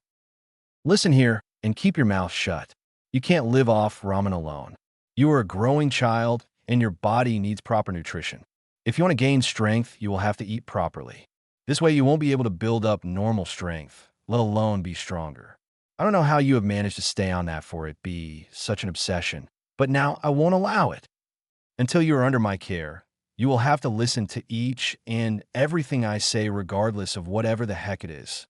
You may eat the ramen occasionally, but you will eat a proper nutritional diet from now, unlike everybody else. Now, is that clear? She asked with an angry frown. Naruto had never faced such a situation in his life before. The Hokage was always nice to him. The villagers were a different story. They wanted him to suffer, so they humiliated him. But this, she was the most intimidating person he had ever encountered, and on top of it, he had no proper rationale to retaliate, since she was actually right and being concerned of him. Why, yes, sure, he said in a low, timid voice. What? I didn't hear you. This is what happens when you don't have enough strength, by stuffing same ramen day and night. I'll ask again, is that clear to you? She asked. He was terrified but gathered up enough courage and strength to utter one word that he remembered a certain silver-haired ANBU would say to the Hokage whenever he was asked the same question. Crystal, he replied. She released the grip, and he fell on the floor but with his back along the wall. It hurt, but he didn't have enough courage left to say anything. Good boy. I knew you were a smart one. Now why don't you help me arrange these groceries we have here? She said in a happy tone with a smile, which was completely a 180 from the expression a moment ago. He gulped and nodded, refraining from saying literally anything that would piss off this woman again. Ever. Flashback over. He shuddered at the memory and pushed it aside as he went out of the kitchen back into the hall. The only room left was on the other side of the hall. He crossed the hall only to stop midway as he noticed a framed picture hanging on the wall on the right. He was totally surprised and yet pleased at the same time. It was a picture of the three of them, for, since it's a photo Taunton is also included, a few months after he left the village. A newbie aspiring photographer had pestered them quite a bit before they decided to go for it. He was new, yet he was no novice. He captured the perfect photo they could have asked for. The angle, the lighting, the effects were finely detailed, undeniably a work of expertise. The background was a beautiful and serene waterfall along which water flowed smoothly. Greenery had surrounded the fertile land around the waterfall. Sunshine illuminated the area brightly, creating a feeling of warmth. Amongst all this, Tsunade was sitting on a medium-sized rock with Shizen standing beside her holding Taunton. Our protagonist, Naruto, was sitting in the lap of the Sannin with a cheerful grin on his face. It was definitely the old man. He must have seen the photo from Bachan and framed it to be put here, he thought. Thank you very much. It is a wonderful gift, he said to no one, but made a mental note to personally thank the Hokage. On the other side of the wall there were two sets of windows, and on the corner lied a stool on which a small TV screen on which any important broadcast could be watched. Additionally, he could also play videos by using VHS. This was installed not to entertain Naruto, but keeping in mind that he would have to re-watch certain moves or techniques from time to time to imprint them in his memory. It could be also used to analyze a person's moves in detail if a battle is recorded. Although it is a well-known fact a shinobi should be perceptive enough to analyze and counter an enemy's moves even in the midst of a battle, Naruto was still only a child. It would be helpful if he didn't have to rely only on his teachers and have an opportunity to improve his skills by his own if he chooses to. Or so the Hokage thought. Finally, he entered the bedroom. The door was located on the right corner. He was eager to see this room because it would be the one he'd be spending most of his time in, and he wasn't disappointed, to say the least. The room was almost half as much bigger than a regular bedroom. Considering how his previous bedroom was smaller than a regular one, this looked like double the size. It had a large bed near the room entrance on the left side in the middle. In front of the bed was a balcony which extended from a little more than half the width of the room up to the corner. At the left corner at the side of bed, a wooden study table and chair were present. On the table, a lamp was kept to be used for nighttime study. On the right side were two almirah in the wall, which were present for wardrobe purposes. There was no problem in the daytime, since 3 windows extended on the wall, letting in sunlight in the room. The best part was that the room was very well ventilated with air and sunlight due to the balcony and windows. And believe it or not, Naruto liked it very much. A/N. Imagine Sasuke's room from canon. This room is based upon that with minor modifications. He entered the balcony, closing the glass doors behind him. A/N. Sorry about doing this again, but please don't give me crap about how a ninja shouldn't have glass doors in his home. I'll do something about that too, although. He was cautious to not let anyone see him now that he was out in the open, so he kept a disguise. The view was quite good. Unlike his old home, which was situated in the outskirts and didn't have much development, this area was quite better with developed homes and streets. The civilians were also more civilized, looking unlike some crazy ruffians, but being careful didn't hurt. He thought that the home tour was enough for the time being and should head out now. So he turned back to open the glass doors, but to his surprise, they were locked, and he couldn't open them. He tried the same with the windows out of hurry, but they were locked too. After a few unsuccessful attempts, he decided to break the glass and have it repaired afterwards. This wasn't the ideal method, but there was no other option. He punched the glass, hoping to crack it enough to let him inside. Instead, he was shocked to have his fist hit something like a solid wall. He tried again, only to find his attempts futile. Before he could use any other means using force, he saw a metal plate which resembled the same one at the door. He pressed his palm upon the plate, and surprisingly, the door unlocked. He thought about it, and remembered that the same design was employed upon the windows as well. Then he realized what was actually the situation. The seal was not designed to just reinforce the door like a lock. It was actually set up at multiple entry points in his house, and were connected to each other, forming a protective barrier around. Unless one has the key or has a way to destroy one of the seals, it is not possible to enter the house. It wasn't any big of a deal for a trained ninja, but it sure was a nightmare for any prying civilians. The Hokage had made sure before Naruto's arrival that he should not encounter any problems with dumbass civilians while in the village. Having a basic security seal installed on a house was no big deal for the Hokage to do. He also had made basic arrangements like the bed and table chairs for him. Rest of the requirements or modifications he left for Naruto to handle. After all, it was his home. It is only fitting that he plans it according to his own comfort. Naruto quickly dropped the bag inside the almirah and headed out of his home happy and content. The Hokage had made all arrangements for him so that he doesn't encounter any day-to-day difficulties. Now it was his turn to be responsible and use this opportunity to work hard and improve himself in all aspects. But for now, something else was occupying his mind more than anything. With a gleam in his eyes, he dashed off to the one place he loved the most in the entire world. The one and only Ichiraku's ramen. Scene break and time skip. He set out towards the shop in disguise initially, but decided to revert back to normal once he was far enough from his home. He would have to be Naruto when he meets the ramen shop owner, and after all, the fact that he's back would be revealed to the people, one way or the other. Once he was near the ramen stand, he looked for any signs of people around. He noticed the same two guys standing there as the last time he was here. He decided to wait out until they leave, because no matter how excited he was, he didn't want the shop to incur losses on account of him. He walked an alleyway beside the shop to wait in the shadows, so no one can spot him or disturb him.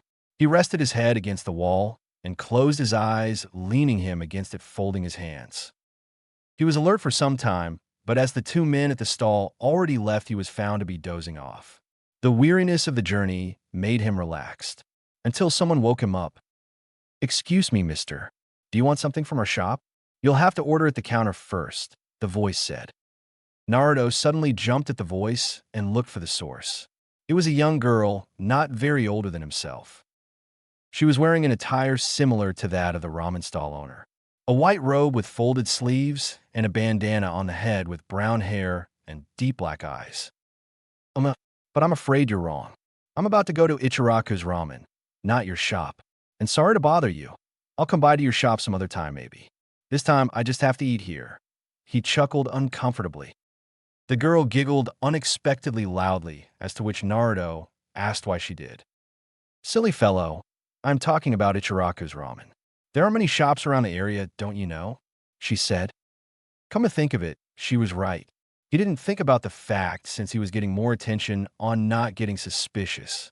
But again, how could she be from Ichiraku's? Last he remembered the owner was Tucci. Wait, don't tell me he sold the shop. No. I waited for so long to get a taste of his ramen. He mentally went crazy.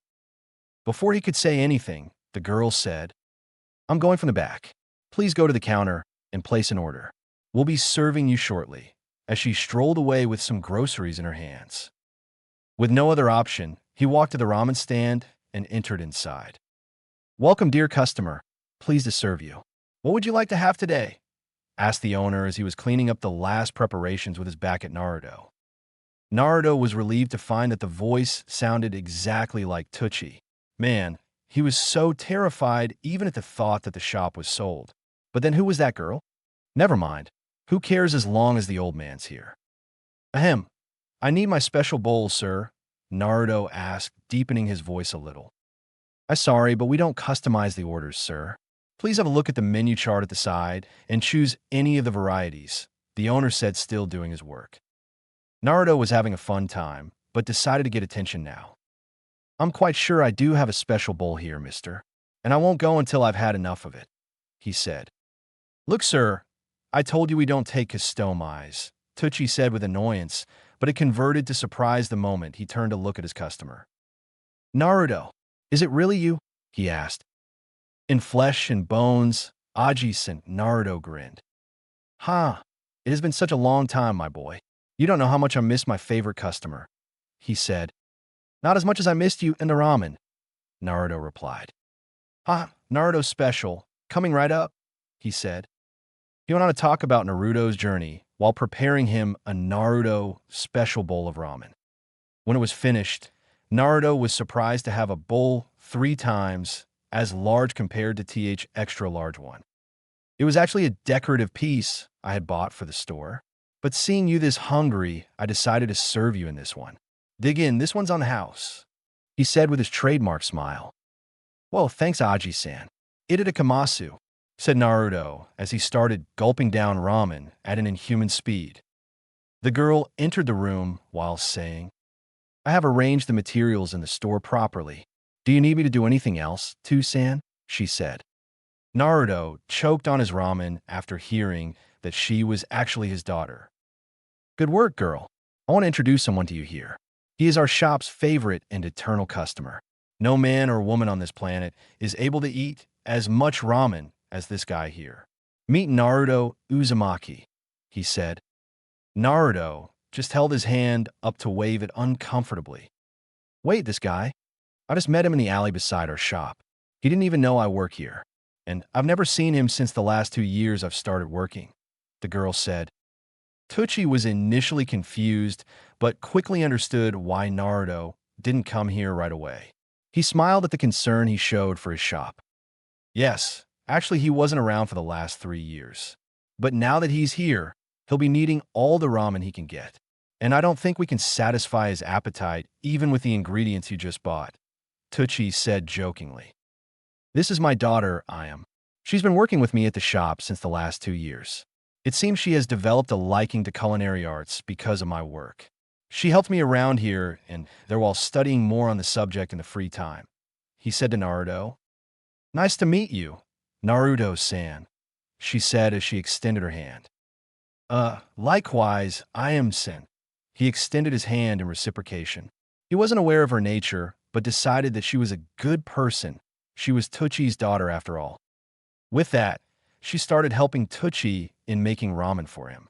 Naruto, who had already finished his bowl, started watching her dreamily. I wish I would have a wife like her who can make ramen for me every day for my whole life, he thought. There were no feelings directed at the girl, but instead at the ramen that he loved so much. Understandable, he was still a kid after all.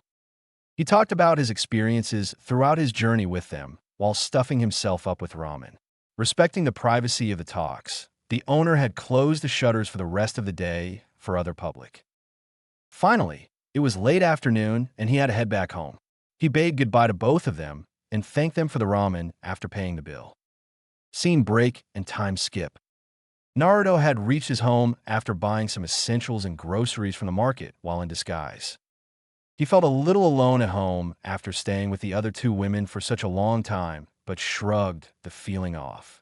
The emptiness of the new home, which the Hokage had left for him to fill, also didn't help much in the matter. But this was not the time for it. He was to perform tomorrow in front of the Hokage himself and his own travel companions and mentors. I should be preparing right now. The Hokage is no ordinary opponent. I wonder if I'll even be able to scratch him. I should ready up all my gear and equipments and probably have some last-minute training, he thought. Scene break and time skip. Naruto was sitting atop the Hokage rock watching the sunset. The village looked beautiful from up there. The stone Hokage faces were a symbol of the village's power and leadership, and he wanted to become someone like them one day. Specifically, like the 4th Hokage on whose Hokage monument he was resting upon. He had learned quite a lot about all the Hokage during his journey from the Sannin, and the 4th Hokage was the one who impressed him the most. Reason, he didn't just know why. Maybe it was because he single-handedly turned a war in his favor, or maybe because he took up the title at such a young age. He was also feeling a little emotional while watching the pleasing sight of the sun turning crimson from bright yellow, forming a bright orange glow at the center. A/N. The colors ring a bell. Mom, Dad, I never knew who you were. But I hope you're watching me from up there, and will keep doing so forever. I will achieve my dream of becoming Hokage and be respected by everyone. I wish I could have just got to know even if a little bit. Don't worry, although, I'll never let little things like this get in my way. I will make you proud, and that's a promise, he thought as tears flowed down his face. Naruto had been training since he left the house and reached the grounds until sunset. Guessing that he had enough, he decided to watch the sunset before heading home. But now, he felt it troublesome to move and go home. Gathering up whatever strength he had, he stood up, wiped his tears, and headed out to his home. Tomorrow was a big day. He got the chance to show his skills, and he sure wasn't going to waste it. Chapter 5. A lone figure could be seen in the fields of Hokage training grounds. In a clearing, he was sitting quietly on a rock and appeared to be meditating. Such was his aura that birds and animals from around had started rounding up around him. There was nothing but tranquility in the atmosphere, along with the cold waning off due to the rising sun that marked the beginning of the day. It was 6 o'clock in the morning.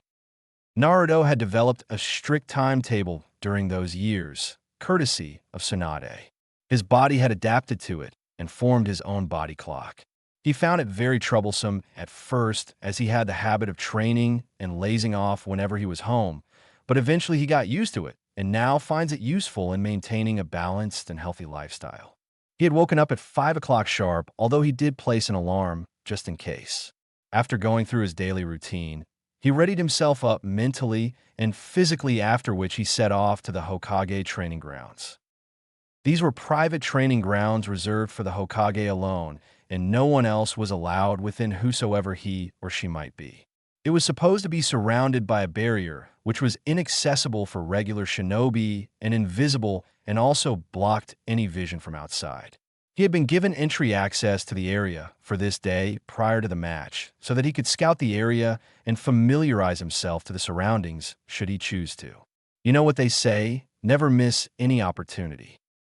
He had put off his jacket on the sidelines and put on a dark-colored t-shirt for today. It would not only be helpful in blending with the surroundings should they enter the forest, but also would be easy to wash if it would be left wearable by the end of the match. That is, he had already double-checked and packed all the equipment he would need last night. He was pretty sure that he won't be able to defeat the Hokage, even if hell broke loose, but he'd be damned if he didn't give his best. Time passed by quickly while he was meditating, and it wasn't long before the clock hit 10 to 7 when he sensed people coming towards him. He opened his eyes to find none other than the three who were supposed to be. "Ohayo gozaimasu, Gigi. I've been waiting for you," Naruto said. "Ohayo Naruto. I didn't expect you to come this early. The time decided between us was 7 o'clock, wasn't it?" the Hokage said, although he half expected what Naruto's reply would be. "Yes, but I managed to check the area before the match to expect what I'm getting into. And I must say, your training grounds are very clean and well-maintained compared to the ones for the public. You can literally see garbage dumps forming there in various places if you look carefully," he said. "Being a Hokage has its perks," he said with a slight smile, but changed his face to neutral. "But it is also a bad sign that those open for the public are not being taken care of properly. I will do something about it. But that's for later. We have something else to do right now." Naruto understood the hint and grinned.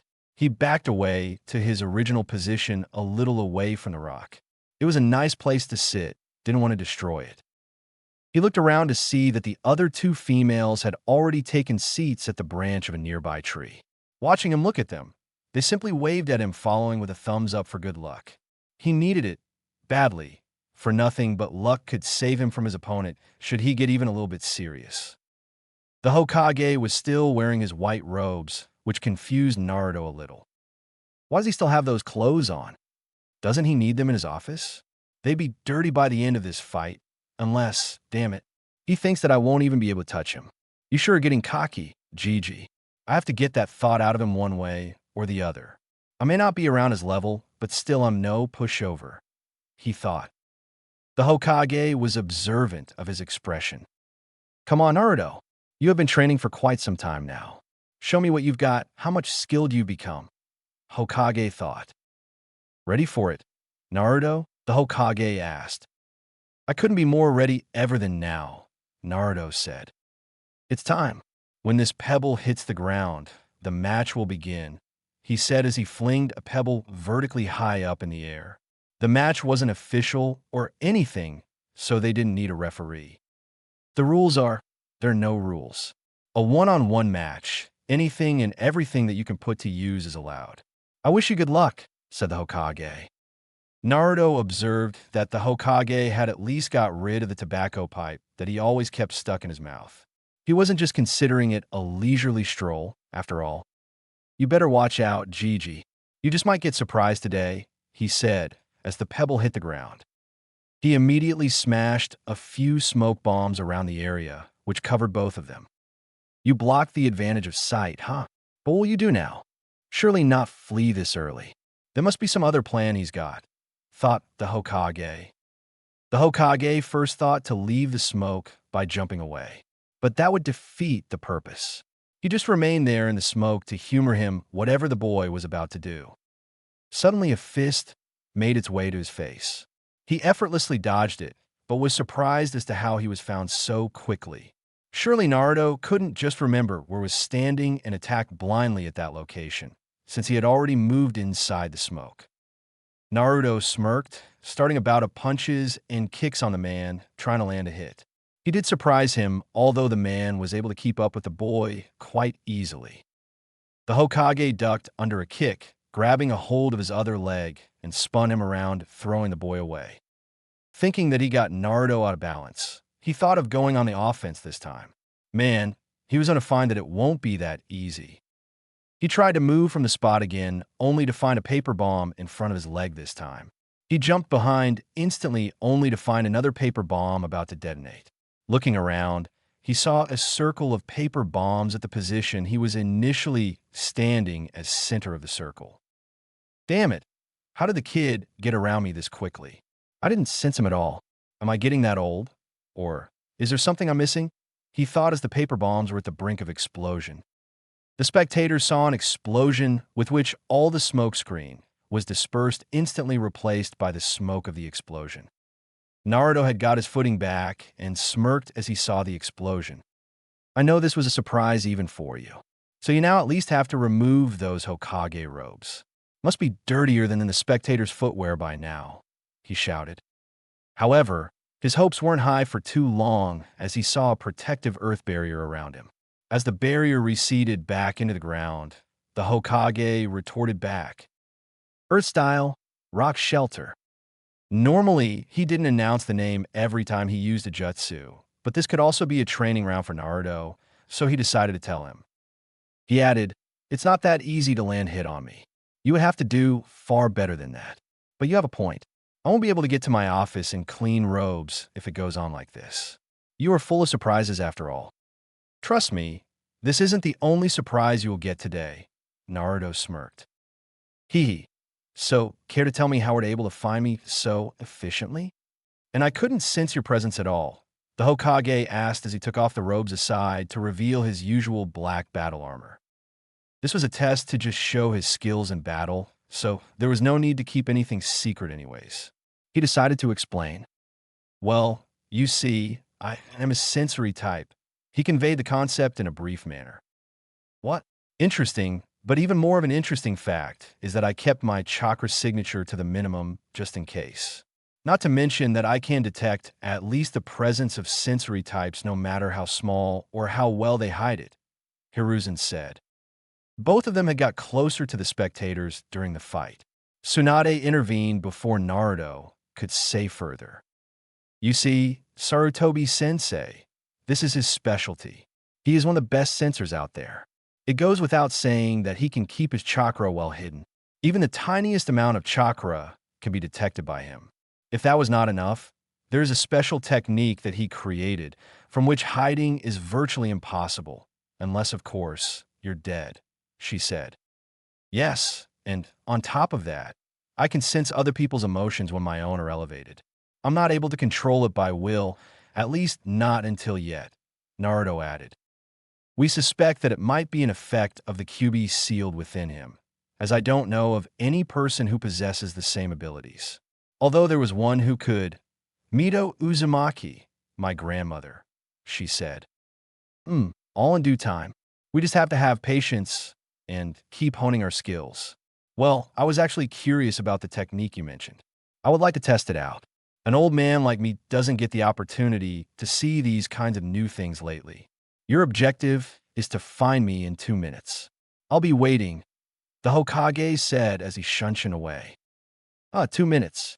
More like 10 seconds, Naruto said as he prepared his technique. He was standing straight with eyes closed and concentrating his chakra around his feet and torso. A wave of chakra was released simultaneously into the ground as well as the atmosphere.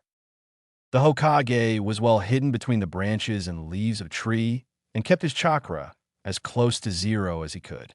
He had a clear view of what Naruto was doing. He could see that Naruto was concentrating his chakra around his body for some reason, but couldn't understand why. Suddenly, he felt a slight disturbance in his chakra, but it vanished as soon as it appeared. Did he do something? A jinjutsu? No, I can't feel anything like that. But what was that just now? He thought. Naruto, on the other hand, had an all-knowing smirk with an expression that could have been heard shouting, "Found you!" Before Hiruzen could contemplate and analyze the technique further, he heard Naruto at full volume. Chakra resonance, heightened perception, and Naruto threw a kunai at him with good precision, which had an explosive tag tied to it. He was forced to jump out in the open again face to face with the boy. Naruto was proudly grinning upon completing the task he was given. You managed to do it. I wasn't expecting to be found this easily. Surely this is some good technique you've got there. Care to enlighten me? Hiruzen asked with a smile. Yeah, sure. It has started with concentration of chakra at the sole of my feet and around my body. But I figure you sense that much, Naruto said, to which Hiruzen nodded. After that, I released that chakra wave into the ground and around the surroundings simultaneously. Although it requires more chakra above in the air than in the ground, since the waves travel faster in the ground requiring less intensity. It is basically the same concept of sound traveling at different speed in different media. So leaving that aside, all I have to do is sense that chakra disturbance in the wave I released whenever it collides or reacts with any other chakra. The advantage is that I don't have to perceive someone else's chakra, but only sense distortion in my own, which is comparably quite easy. It gives me an incredibly high perception, since I'm a sensory ninja. It can be understood through the same principle that bats use, that is ultrasound. It reverberates whenever it strikes an object, and the bat can sense the hurdle or the prey, he explained. Hiruzen was in awe. He never thought that a mere child could devise such a handy technique, which could turn the tide in a battle. Hell, a sneak attack would be completely foiled against anyone who wields this. Ingenious, indeed. If this boy is so smart at such a young age, he might be a great asset to Konoha in the future. He certainly took after you in terms of brains, Lord Fourth. He thought, but still managed to keep the surprise hidden. That is quite a technique, my boy. And the way you explained it shows that you have studied a lot of things other than only ninja arts as well, Hiruzen said with a smile. Yes, what can I say? I like to read. It allows us to gain knowledge and experience we can never attain in our whole life with practical experience alone. And to be honest, I kind of got the idea of this jutsu from the ultrasound phenomenon used by the bats. So it's not that original. But I thought I could incorporate it into my style, since I'm a censor and all, Naruto said. That is good and all, but we're getting bored here. We don't have all day. Get the action back in the game, Tsunade shouted. Well, she's right. Enough talking. Let's get back to where we were, Hokage said. You bet I will, Naruto said as he readied up 2 kunai in his hands. He dashed up to the Hokage and started attacking him repeatedly. The Hokage didn't even have to break a sweat in effortlessly dodging the attacks. Sure, he may have talent, but it's a long way of hardship to transform that into skill. He dodged a straight jab by stepping sideways and grabbed Naruto's hand, and twisted it counterclockwise, which made him release the kunai in his left. Naruto flipped sideways and brought his right hand holding another kunai from above. Before he could connect, a kick in the gut sent Naruto flying, but he flipped and gained footing quickly. Never give the enemy an opportunity to make you lose your balance. Once you're in his reach, one fatal blow would end the fight, Hiruzen explained. Naruto was annoyed that one of his weapons was so easily snatched from him. The Hokage, as if he could read his mind, provoked him further. Come on, can't fight with a single one. Want this back? Take it if you can, he said. Naruto got irritated further and charged at him. He started slashing rather aggressively at the man in hopes of landing a hit on him. His attacks weren't following any pattern. They were just random slashes and quite easy to read. The Hokage ducked under a horizontal blow and pinned the kunai at his neck. Naruto was unable to react quickly and stood still while closing his eyes. 2 suggestions. The first is to never give yourself into your own emotions during a fight. Stay calm and collected whatever the situation may be. Second, never close your eyes during a battle. Hiruzen said as he hit the kunai in Naruto's hand with his own, which flew a few yards back. Now go back, and come at me properly this time, he added. Naruto was still not calm enough, but kept himself level-headed this time. He dashed at the Hokage, but now striked at the openings he could find. Although not good enough, he was better than before. The Hokage noticed something odd during his strikes, but decided to save it for later, keeping in the back of his mind. Having played the defensive long enough, he decided to go on the offensive. Naruto was pushed to the defensive almost immediately, and he could barely manage to block the blows, although a few were getting to him. He was among the trees before he knew it. He had been pushed back and defeated so crazily that he was forced to retreat.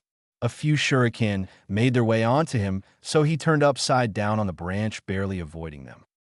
Oh, so you already have learnt the tree walking exercise. Although I should have expected it by now, Hiruzen said as he landed on the next branch. Naruto's mind was racing in the tense situation as he tried to figure out a plan to somehow counterattack. He forced Shaka through his feet in a burst to jump away, while simultaneously threw several paper bomb-laced kunai towards the Hokage. They exploded while coming in the range of the Hokage, so that he was pushed back. Naruto had managed to get out of sight from direct line of sight, at least for the time being. He was hiding in some bushes while formulating a possibly viable plan. Meanwhile, the Hokage was in the search, but didn't seem to have any luck so far.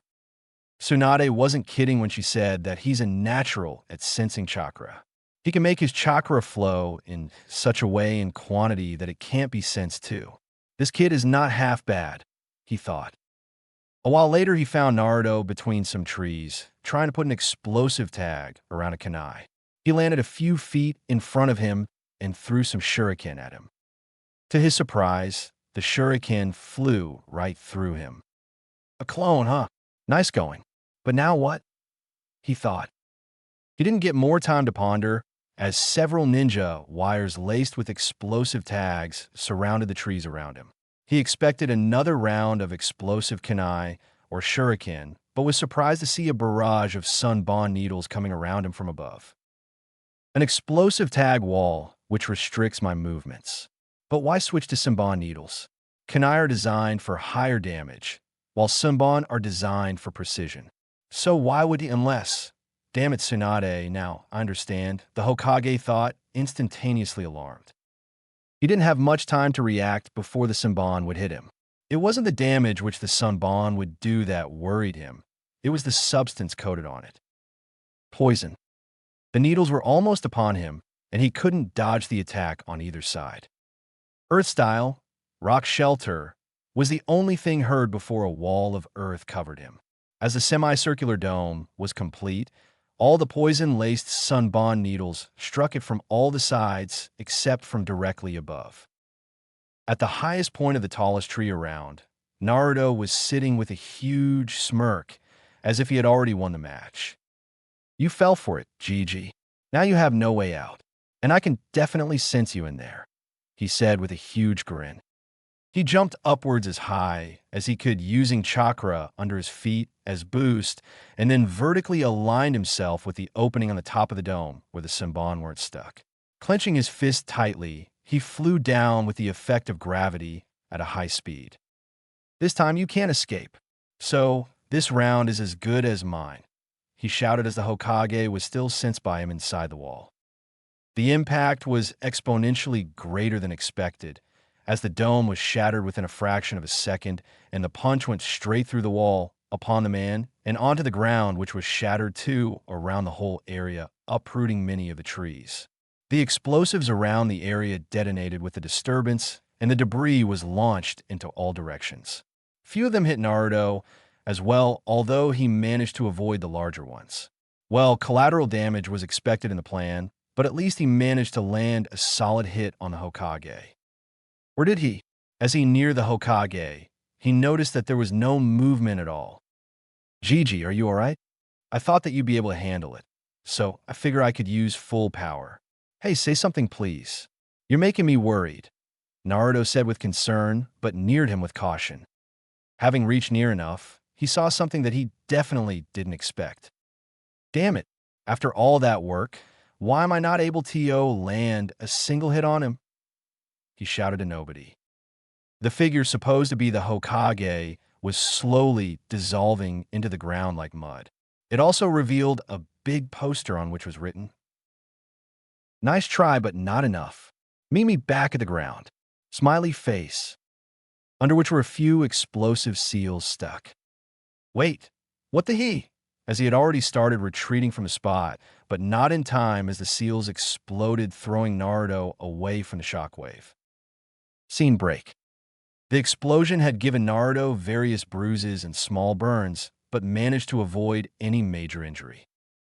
As Naruto was heading back to the ground, he couldn't help but stop thinking. How did he escape like that? I sensed him inside. And was it a clone all along? Or did he make it after I trapped him? Or maybe when he was inside that dome? Yes, that's it. He switched himself with a mud clone inside and fled into the ground. Damn. I was too preoccupied with sensing him in the dome that I never thought to also look in the ground specifically. I should have used the resonance technique. Man, I feel so dumb right now.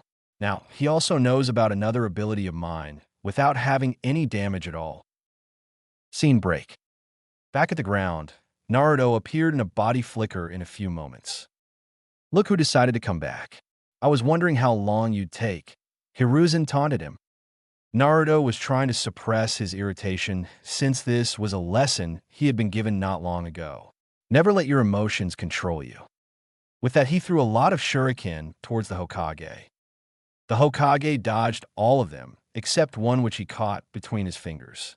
He threw it back at Naruto with a high speed while conveying in a neutral voice. Shuriken Shadow Clone Jutsu. The one shuriken multiplied exponentially into tens or maybe hundreds of shuriken, which made way towards Naruto. Not being able to dodge in time, he crossed his forearms in front of him and waited for the inevitable. In an instant, he felt as if his entire body was being sliced into hundreds of pieces. While the cuts were shallow, the sheer number of them overcame the tolerance of pain that he had. He fell to the ground, trying to maintain consciousness after the sudden overload of pain that swept in his brain. I'm sorry, I guess I went overboard a little, Hiruzen said with concern. Naruto heard the words of sympathy and mentally smacked himself. No, this isn't over. Today I will show them that I am not weak. All the training and hard work wasn't for nothing. I'm not finished. Definitely not, he thought as he forcibly moved his body and started to stand up. Bring it. The fight isn't over yet. Far from it, Naruto said as he gripped a kunai and once again charged towards the old fellow. Once down for the count, but not ready to give up, huh? I like the attitude, the determination to not give up, the Hokage thought. Hiruzen weaved a few hand signs and announced the jutsu he was about to use. Earth Style, Earth Flow River. Suddenly Naruto was caught in a mudslide-like flow that erupted from nowhere in the ground. He fell into it and seemed to be washed away before he turned into a wooden log. Ah, he substituted himself. Right in time, Hiruzen thought.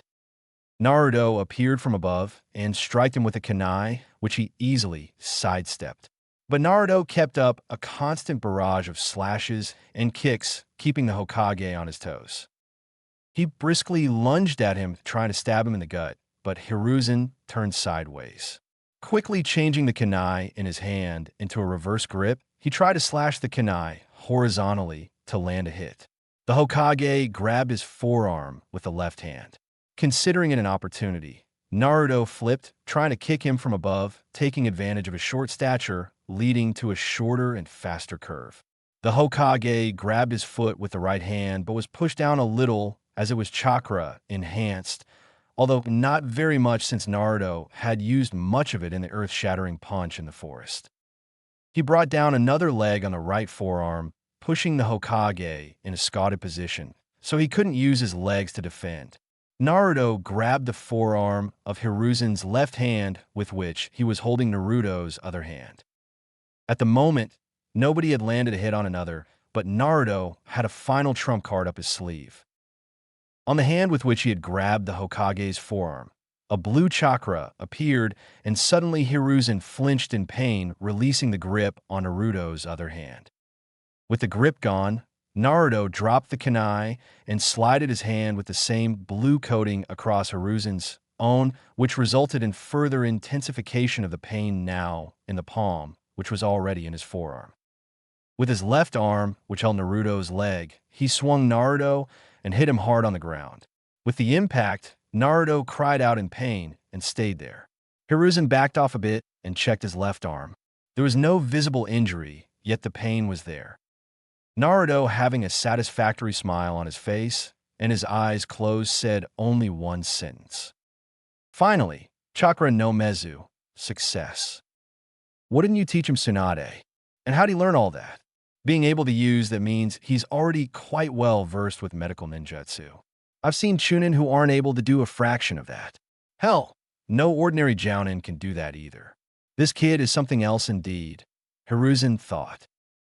Naruto was totally exhausted, having used up much of his chakra in the last move, and was too battered up to get back up again. I just hope this wasn't a damn clone again, he thought as he drifted off towards unconsciousness after hearing one final sentence from the Hokage. All right, I guess that's enough for today. Time skip. He woke up hearing a few muffled sound from a close distance. Did you have to go that hard on him, sensei? He's just a child. Hehe, I'm sorry. Although you taught him how to use that inhuman strength of yours, so it wasn't that much of child's play. But yeah, guess I became too involved in the battle. It won't happen again. Again, I'm definitely not letting you battle him again. Yesterday, I wasn't sure, so I gave you the benefit of the doubt. But now I am. What if you get too involved in the battle again? Who was the one preaching about not letting your emotions get in the way, huh? Well, the loud one was Tsunade, all right. And the other one was her teacher, although the scene doesn't make one believe so. Still, nobody could retort when an angry woman was speaking in front of him. Tsunade was healing the internal injury in his hand and forearm while lecturing him at the same time.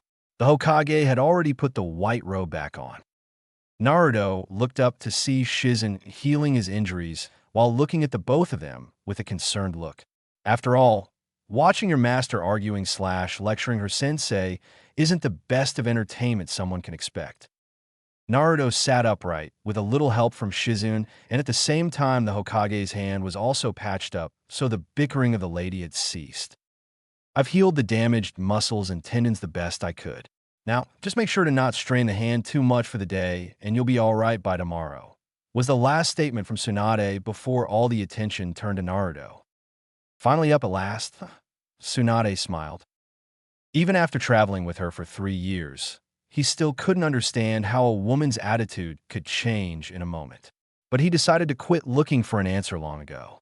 One could doubt that would Kami himself be able to answer this or not. Anyways, he decided to answer. Yes, thanks to Shizune-chan. I feel completely fine now, except for being tired, he said with a thumbs up. Well, it was more entertaining than I imagined, Tsunade said, and then added with squinted eyes. So how was it? So to be sensei? Did you have your fun? Hiruzen rolled his eyes at the constant verbal attack of his former apprentice, but it went unnoticed due to the hat covering his face in its shadow. Ahem, yeah. I'm pleased to see that Naruto has progressed so far, especially the part where he could use super strength and chakra scalpel. Only a person who has command over delicate chakra control and medical ninjutsu can pull off these tricks, Hiruzen said, and turned to Naruto You are fit to be a shinobi at this age, that I can guarantee. But still, there's no hurry. We are in a time of peace. Continue training yourself and become even more stronger. You'll be an exceptional ninja by the time you put on a leaf headband. And I have no doubts that you will become a Hokage worthy of his title, should you thrive hard to achieve the goal. The Hokage said with a smile, which reflected nothing but admiration and pride. Naruto jumped up in enthusiasm only to fall on his back due to the fatigue. He was grinning and wincing at the same time. It was weird expression, but hilarious nonetheless. That's the other thing Naruto's exceptionally good at. You already know that his sensory skills are beyond great. But now get a load of this. His chakra control is exceptionally incredible as well. And that's quite something since large chakra reserves usually tend to mess up the user's control. Normally, people with small chakra reserves are able to control their chakra flow well. It took me a lot of time to learn medical ninjutsu thoroughly and to get where I am because of this reason, Tsunade said. After a pause, she added, but watching Naruto, I knew he could do even better than me and quicker with the right guidance. Flawless chakra control over a large amount of chakra is basically a gift of nature not everyone is blessed with. I trained him hard in the skills of medical ninjutsu and forced it into him as much as I could. I didn't think at first that it could be possible, but gradually he turned out to get quite skilled at it. Although it was something he didn't learn just because of his curiosity or natural interest in the subject, but due to his empathy towards others. Looking back, it was an interesting story in itself, as she reminisced. Flashback. Hey Naruto, you can go play with Taunton if you want to, but don't wander away too far and come back on time. We also have to continue your taijutsu and target practice, said Shizune in an ordering voice, just like a teacher orders her students. Taijutsu is okay, but can't we do that target practice training with kunai or shuriken? They look way more cooler than those needles of yours, Naruto pouted. We'll get to that later. And just you remember that Sunbon needles are much more precise on target compared to the other ranged weapons. Not to mention that being relatively small in size, you can carry more of them around in comparison to kunai, Shizune lectured. Yeah, okay. Come on, Taunton. Let's not waste our precious break time hearing Shizune Neichan's lectures, said Naruto as he ran away holding the pet. Tsunade was sitting nearby, reading another one of her books related to medicine. She was also quietly observing both of her other companions and smiled widely at the conversations of the pair. She was always reminded of her younger brother Nawaki when she saw him. Always outspoken, overenthusiastic, and sometimes a knucklehead. Having Naruto with them had made both of the women more responsible. Tsunade minimized her drinking habits quite a lot, although the gambling was still not out of her coverage yet. Tsunade had focused more on being a doctor and helping out people through their journey while training and taking care of Naruto. She didn't pamper him as if she was his mother, since he would grow too attached to them. She was initially irritated on being called Bachan, since she wasn't that age, even in reality, and definitely not while she had her young appearance on, which was permanent although, but let it slide not being too strict with him. The goal was to teach him the importance of social relations like friends and family in one's life. Shizune was dutiful as her assistant and helped her in whichever way she could. Although she was happy that he called her Neichan and not Aunt or something. Naruto sprinted off to play tag with Taunton since hide and seek was totally a useless game against the pig as it could detect faint scents over wide areas. It was Naruto's turn to catch Taunton as he ran into some woods after counting to 10, hoping to find where the pig was hiding since it didn't have the ability to run as fast as Naruto could. Ironically, Naruto could outrun the pig, but wasn't able to hide or rest due to being spotted easily when he was running away. Looking around the trees for Taunton, he heard an animal voice which sounded like a bird shrieking in desperation. A little scared in the fear of encountering a wild beast, he was hesitant at first, but made up his mind with an uneven combination of courage and curiosity to check it out. He looked crouching through the bushes warily to what lied on the opposite side. The guess proved true enough, as there lied a broken nest along with a bird whose left wing was bleeding profusely. Not perceived to be a lot visually, but because of the fact that there isn't much blood as humans in the first place, it was an alarming sign. He delved into the thought as to how the bird ended up in the seeming condition in the first place, but shoved the thought aside as the bird looked not too far from the cold hands of death. Although he instinctively crouched back down due to his sixth sense indicating the presence of an unknown danger around. True enough, he spotted a snake crawling its way down the tree slowly, with minimal visible movement towards its prey. The snake was too close to the bird now, so Naruto couldn't risk rushing off with the bird carelessly. Somehow the bird in the nest had survived the first attack of the predator, but it was now about to be finished.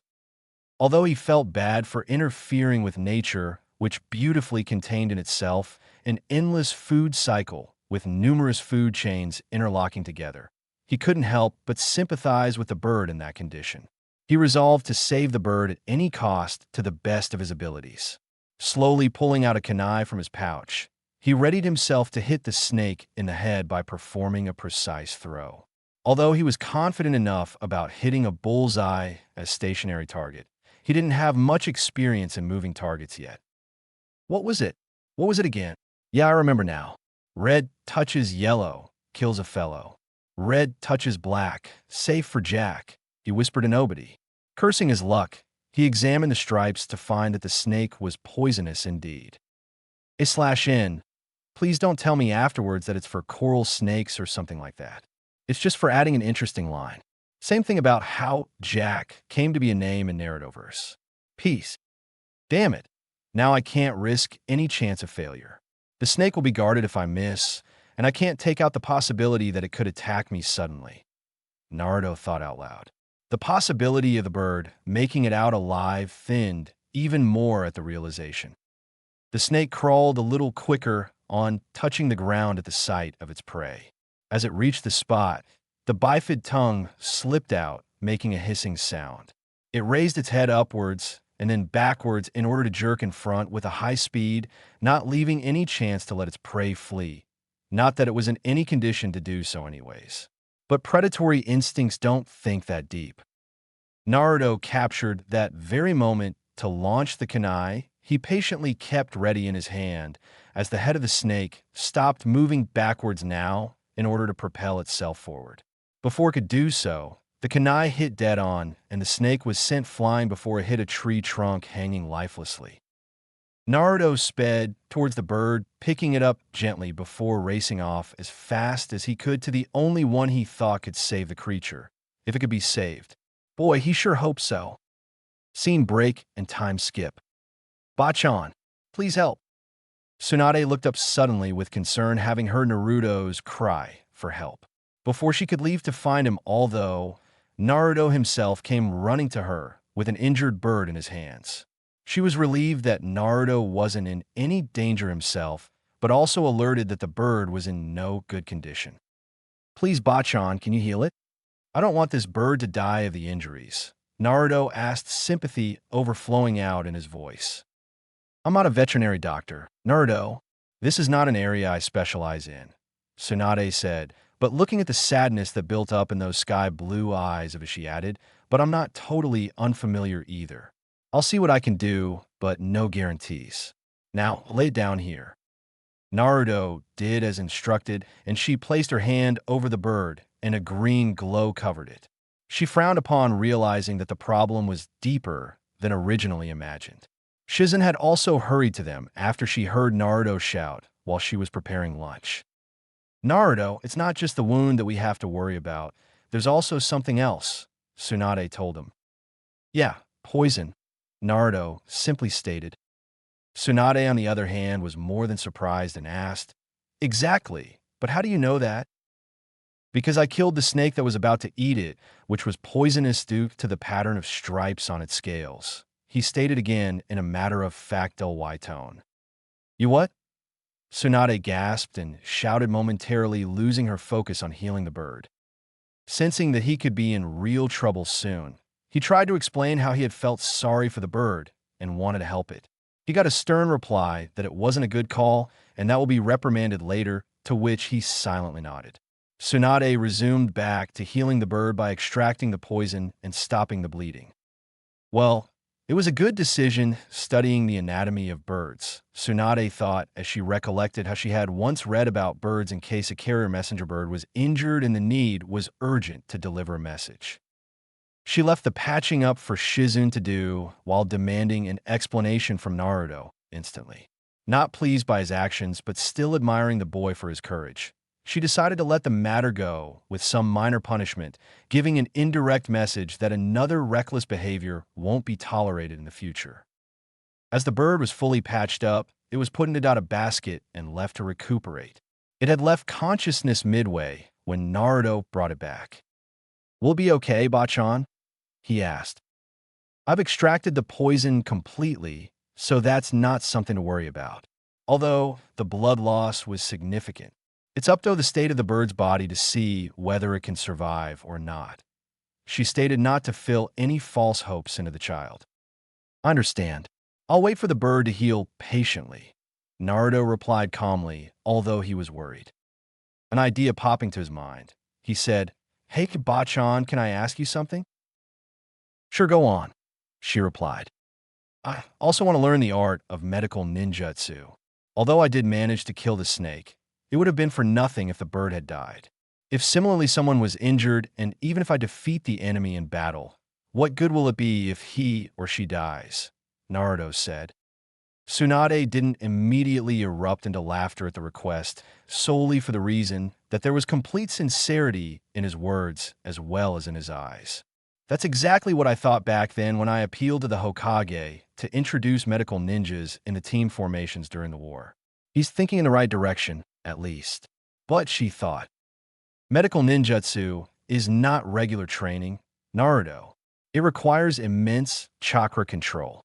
It is an entirely different art, which requires not only continuous training in delicate flow and control of chakra in someone else's body, but also the deep knowledge and understanding of the various processes of the human body. A child your age isn't expected to learn all that anyways. Better to keep up your training for now, Tsunade explained. "But I can do it. Please give me a chance. I'll do anything to prove it," he asked with a slight desperation. Looking at his stubbornness, she said, "Fine, we'll go with the tree climbing exercise." But Lady Tsunade, isn't it too early to do that? He recently learned how to infuse chakra, but we've never tested it before. Going directly to that won't end up doing any good for him, I suppose," Shizun said with concern as she had expected Tsunade to downright reject his request. "That is exactly the point. Words don't seem to pass through his thick skull. Hopefully the lesson does. Also, hopefully the wounds don't," she told Shizun as she eyed the boy. "One more thing. You have 1 hour to do it," Tsunade added. "That's impossible. It would take at least a few days, even if he could possibly do that all. Please reconsider, my lady," Shizun said. "I know, but we don't have decades to teach him. If he can't keep up with the pace, might as well forget it. Let's go, we'll start after lunch," Tsunade scoffed. Shizun was against the idea, but knew that her master had a fair point. It takes a lot of effort to learn the techniques, not to mention the hardcore study one has to do to grasp the functioning of the complex mysteries of the human body. Naruto was silently listening to the conversation, but on the inside, he had only one thing in mind: the task given to him in order to prove that he was able and willing to work hard. Naruto simply walked to a tree and focused on getting his chakra gathered up at his feet. He had asked some time before about how Shizun walked up a tree without falling off like that to get some special leaves for a medicine. He had asked her to teach that to him, but she shrugged it off, telling him he had lots of things to learn before coming to that. Naruto pouted, but did not press the matter further, as Shizun could complain his disobedience to Tsunade, and that woman was someone nobody wanted to tick off. He put his right leg, keeping it straight on the trunk, and focused the proper amount of chakra it would take to pull his whole body weight attached to the tree.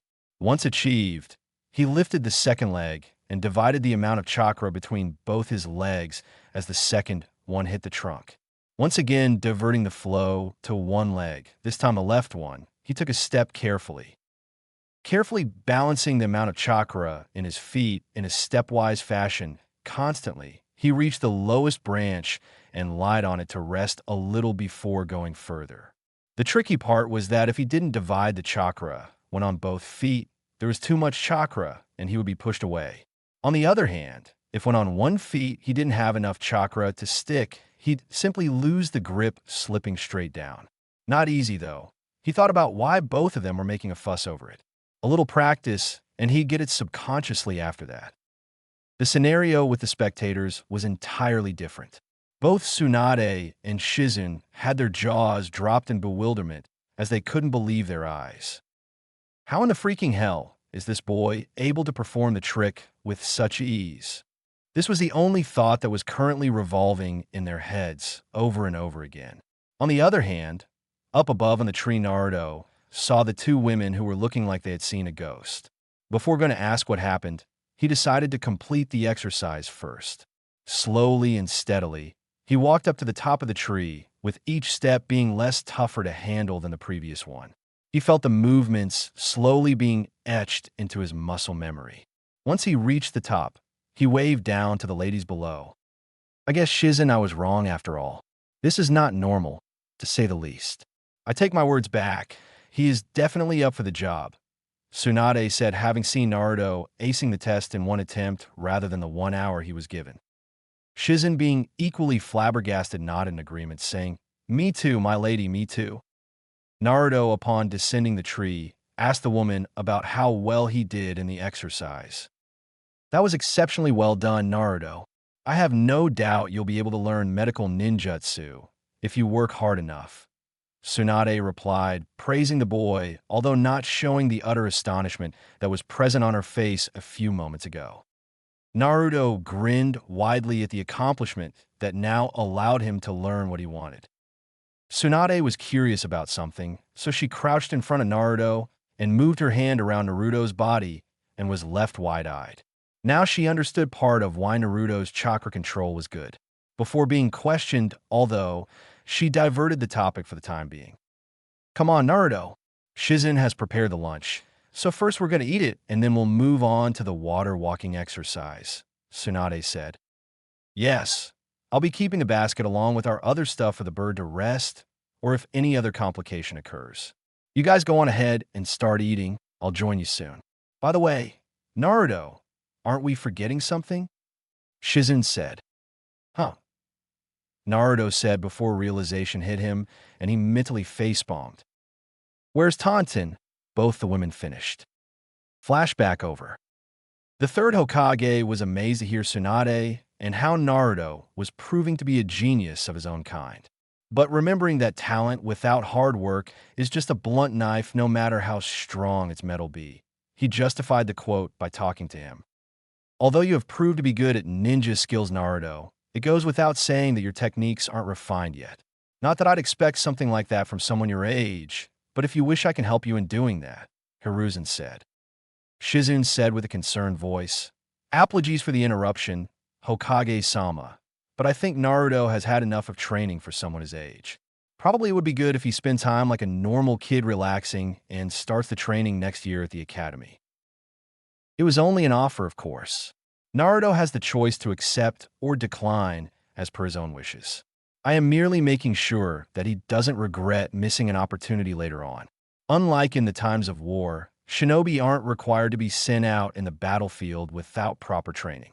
So there is no pressure of any kind, but one must always be prepared, Hiruzen replied calmly. Tsunade nodded in acceptance, that she would go on with whatever Naruto chose to do. Naruto pondered over it for a few seconds and then slowly stood up this time. He clenched his right palm into a fist and slammed it into the palm of his left hand in front of him and declared, "If I dream to be Hokage, then there's no time to relax. Lots of shinobi out there are hundreds of times stronger than me and working a lot harder too. I won't give myself any excuse to be left behind. And how can I expect to be Hokage when I don't push myself harder than the others? I will continue to work hard until the day you hand that hat over to me yourself, Gigi," with a profound determination in his azure eyes. The Hokage grinned, contently looking at the young boy in front of him, and thought, "Looks like the will of fire burns brightly within the future of Konoha too." Tsunade merely smiled, expecting the reaction, since she had got to know him very well during the last few years. Shizen still wasn't confident of the decision, but respected the opinion of her sensei and her sensei's sensei. After all, they were far more knowledgeable and experienced. So she kept her mouth shut and silently hoped that Naruto be well whatever he did. Then it's decided. You will be trained in the arts of the shinobi under proper guidance. Remember well that the path from here is only going to be tougher, and you will not get a chance to back out. But when you're finished, I'm sure that you'll be proud of yourself. To endure whatever hardships are thrown on your way and overcome them is what it means to be a true ninja. The Hokage spoke wisely. Yeah, I'm ready. I will never back on my word, Dadabayo, Naruto stated. Calm down, kid. It's not like you're going to train right now. Tsunade smacked him.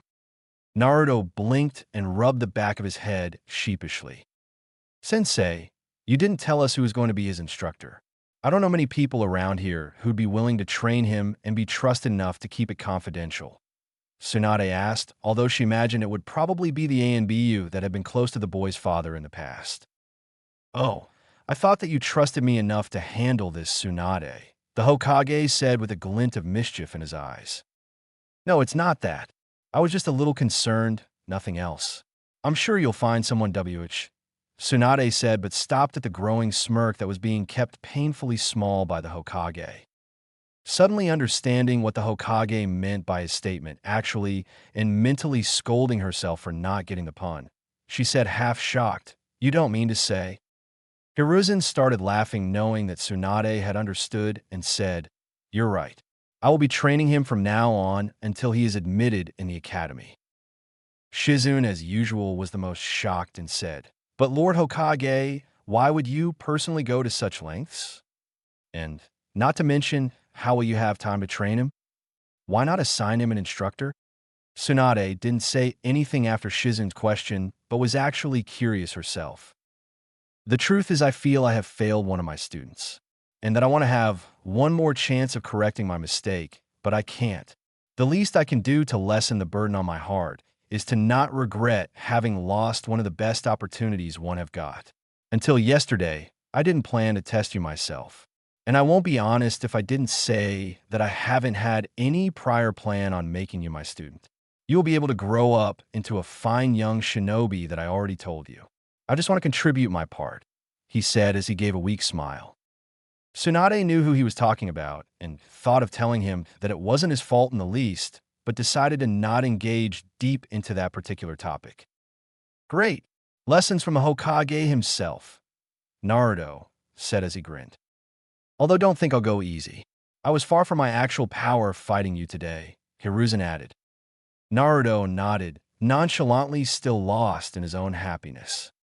Okay, so it's decided. I'll be training him and improving his skills from now on until Academy begins. We'll start in these very grounds 7 days from now, since I'll also have to make adjustments in office routine, not to mention filtering some paperwork. I'll tell you the rest of the schedule when we meet here next. Also, I'll have you arrange a pass so that you can cross this barrier without permission every time. Although I suggest that you train somewhere else when you're alone, since someone else being here without myself is bound to arise unwanted suspicion, which is the last thing we need. It also goes without saying that you won't tell anyone about this training. People are bound to get on my back, even if someone gets the slightest hint of what's going on inside here, Hiruzen said. Yes, sir, understood. Naruto replied, paying full attention, now forming a salute which seemed comedic. There was a slight pause, after which Tsunade decided to speak. Now that everything is settled and done, we'll be leaving immediately. I entrust Naruto's training to you, Sensei. And Naruto, take care of yourself. Our stuff has already been sent to the gates, so it's departure time, Tsunade declared.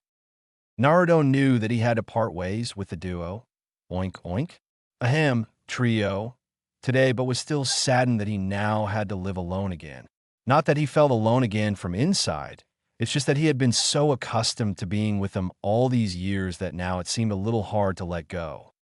Tsunade saw him come closer with his head drawn down and the bangs of his hair covering his eyes. He clutched his arms around the waist of the woman and silently stood there. Everyone knew what the emotions were and patiently let him be. Tsunade felt him sobbing lightly and put her arms beneath and over his head to give some courage to him as well as herself. She decided to talk before she gave into her own emotions of being distanced from him as she found a lump forming in her throat. Tsunade said while rubbing her hand over his hair, Now, Naruto, there's no need to be sad. We're just going on another journey as usual. I also have my responsibilities as a doctor, right? In the meantime, I know that you will keep working hard. Don't overexert yourself, though. Health is of the utmost importance. So take your rest and recuperation as a part of training, too. Spend your money wisely. If you have any kind of problems, tell them to Hokage-sama. And keep in touch with me, or I'll come here just to smack you for that, as she chuckled. She was a little sad as he let go of her, but when she saw his face with a bright smile, all the worry went away. I am sorry. I understand. I'll make sure to keep in touch. I'm confident that the next time I see you, I'll be much stronger, just you watch. And take care of yourself too. I'll miss you very much, he said. He then walked to the other two and hugged them tightly with a happy face and told them that he'll be fine, so no need to worry. Shizune and Tonton were also happy now, and with that they took their leave and said goodbyes. Naruto left for his home after that, and the others headed to the village gates. Scene break and time skip. Naruto felt like his home was somewhere on the other side of the planet. The walk was extremely tiring as the fatigue hadn't worn out yet. Added to the fact that he had to be careful not to be seen around the parts, he had to put on a hinge. Finally reaching his door, he released the hinge. Even pushing chakra into the seal seemed like his soul was being sucked out. He quickly undressed to take a quick shower and discarded the clothes aside in the laundry basket in the corner. Although they didn't look like they were in the condition of being worn again, the shower hitting the body had at least dulled the fatigue a little. Not spending much time there, although, he put on some comfortable t-shirt and pajamas and hit the mattresses on the bed without a second thought after blinding the curtains and fell into deep slumber in a few seconds. Scene break. Tsunade and Shizune were about to leave the village and were standing at the gates. The Hokage had politely asked to walk them, to which they agreed. Sarutobi-sensei, I couldn't say it back then, but I'm worried about Naruto. How will he manage everything alone? All this time we were there to take care of him. Not to mention, now the villagers will be on him again. Tsunade asked him with worry, reflecting in her eyes. Understanding her concern, but at the same time stating the undeniable fact, he spoke wisely. I know what's going in your mind right now, Tsunade. But keep in mind that you won't always be around to protect him. He will have to stand up for himself one day or the other. The earlier he does that, the stronger he'll become. Don't forget that in all this time, whatever you have taught him isn't in vain. Remember the saying? Give a man a meal, and you feed him for a day. Teach the man how to cook, and you feed him for a lifetime. With a little laugh, he added, Do you really think that a boy who managed to disable one arm of a Kage can't even protect himself from some run-of-the-mill civilians? Tsunade couldn't help but chuckle at the statement, although it was far from the truth. The Hokage didn't try to hurt him while people out there were trying to kill him.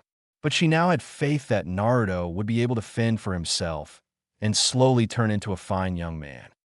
With a smile on their faces, all of them departed except for the Hokage, who bade them goodbye. Pulling the cigar out of his mouth, he thought of how he had taken up the responsibility of training the boy in his own hands. Blowing out the smoke and turning back to resume to his duties as the Hokage, he said only one sentence. Well, at least things are starting to get interesting. Chapter 6. It was somewhat around afternoon when he woke up. Groggily, he made his way to the kitchen. There was just a water supply, so he had to bring his own glass from the backpack. After being a little refreshed, he looked around his home. It was as empty as he had first seen it. He had to get a lot of things that one would need in a place to live. The items he had back in his old house were barely in usable conditions back then, so being kept in store for all this time must have rusted them halfway through, if you were to guess. There might be some important or usable stuff in there, but most of it was now basically useless.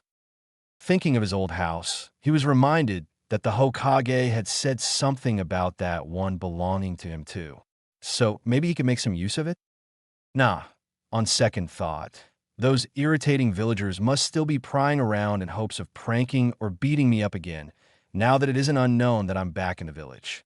I could beat the crap out of them now before they could say demon, but I guess I shouldn't cause unwanted attention. I'll leave it be for now, I guess, he thought. He unpacked his backpack completely and put various stuff in their proper places. A part of his study table was occupied with important books and scrolls along with the rest in the cupboard.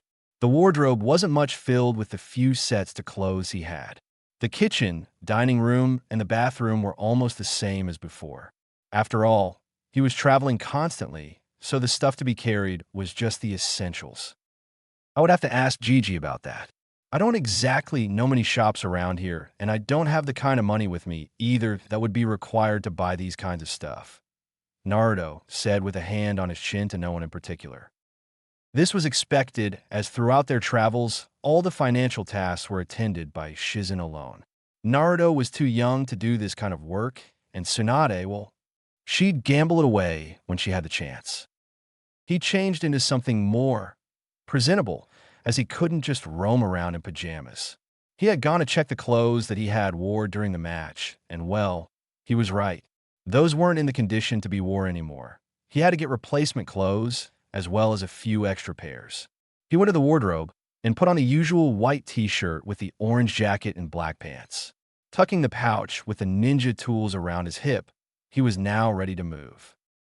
Given that the seals were so tough, he didn't have to worry about anything being damaged or stolen. No civilian had the balls or skills to break through the barrier. And he didn't think any ninja would have a reason to break into his house. Yeah, shinobi hated him too, but they were disciplined enough not to indulge in any unlawful activities. The punishment for a shinobi was tougher than that of the civilians, since the shinobi were comparably privileged and were expected to uphold the law and order, not break it. Scene break and time skip. At Hokage's office. The Hokage was busy sorting out the piles of paperwork that was scattered on his desk, as well as around it. Sometimes he wondered if using a katan jutsu to burn it up would do any good. But Kami knows how. He would get an equal amount the next day he'd come. He heard a knock at the door. Not expecting anyone at this time, he raised his guard a bit and ordered the person to come in. The door opened, and an all-familiar face, characterized by whiskers, came into view. The Hokage was immediately relaxed that it was just Naruto who came to see him. I'm sorry, I hope I'm not disturbing you," the boy meekly said with a smile on his face. He had already sensed the presence of ANBU bodyguards around. Two behind the bookshelf, one in the attic and one under the couch. How weird, he thought. Oh, don't worry about it. You can come at midnight in my home and still find me surrounded by these things while I'm busy dreaming of finally finishing all this paperwork, the Hokage said, half laughing and the other half with frustration.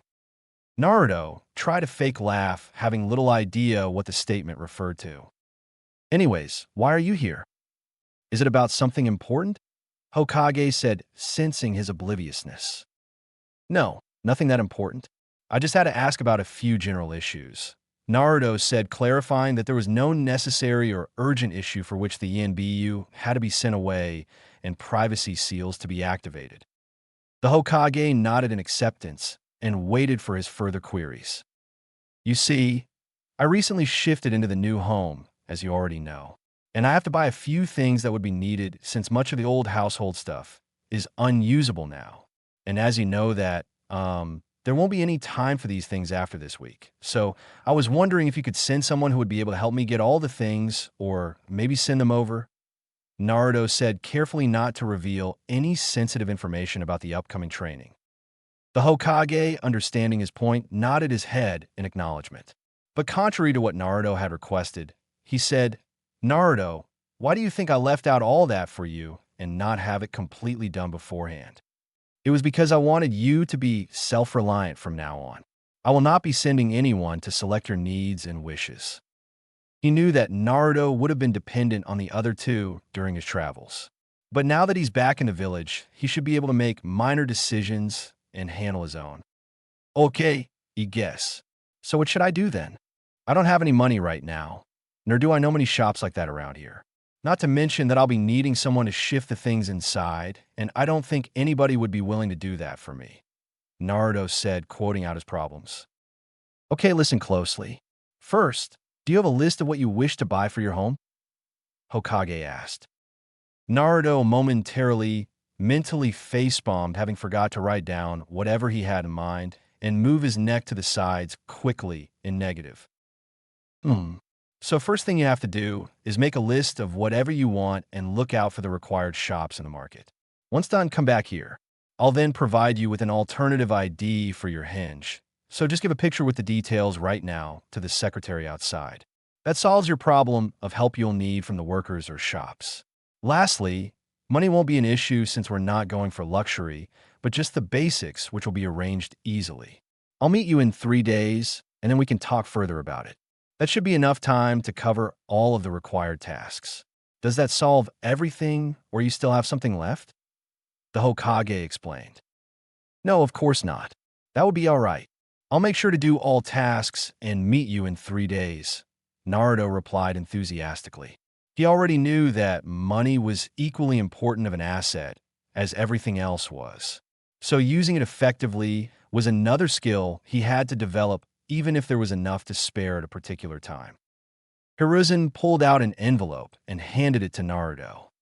Whatever essential items you may need for the next few days would be easily covered with this amount. Anyways, you won't find it that easy to make out a list. These kinds of things are suited to women. It's like they have a knack for it since they are born. Naruto tilted his head in confusion. Never mind. If that's all, you may leave, Hokage said with a sigh. Yes, and good luck with whatever you were doing, Naruto said as he ran away.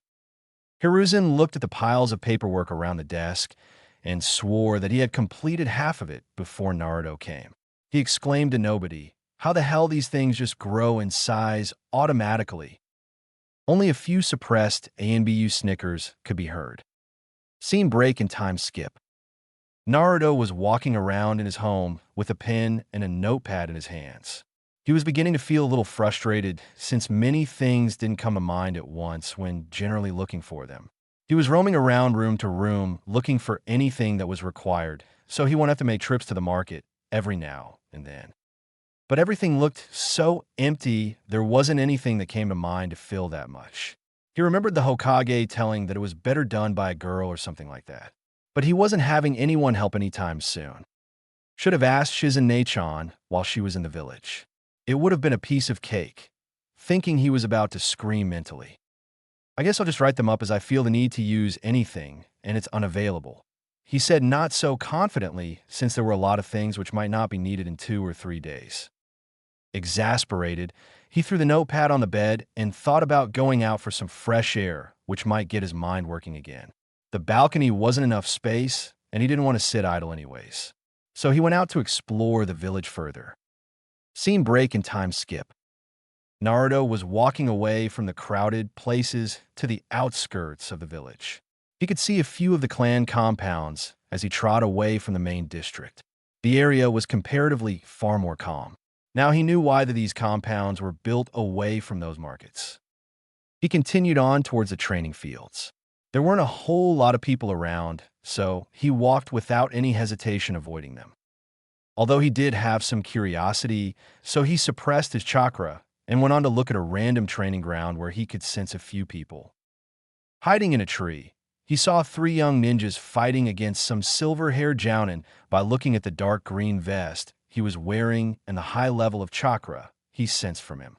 Deducing from that, those must be students training under him. He had no idea why, but the jounin seemed vaguely familiar. Although, the look was far from what he thought of training, since all the jounin was doing was to kick them around with his hands in his pockets. But he also saw why the students were unable to connect a hit.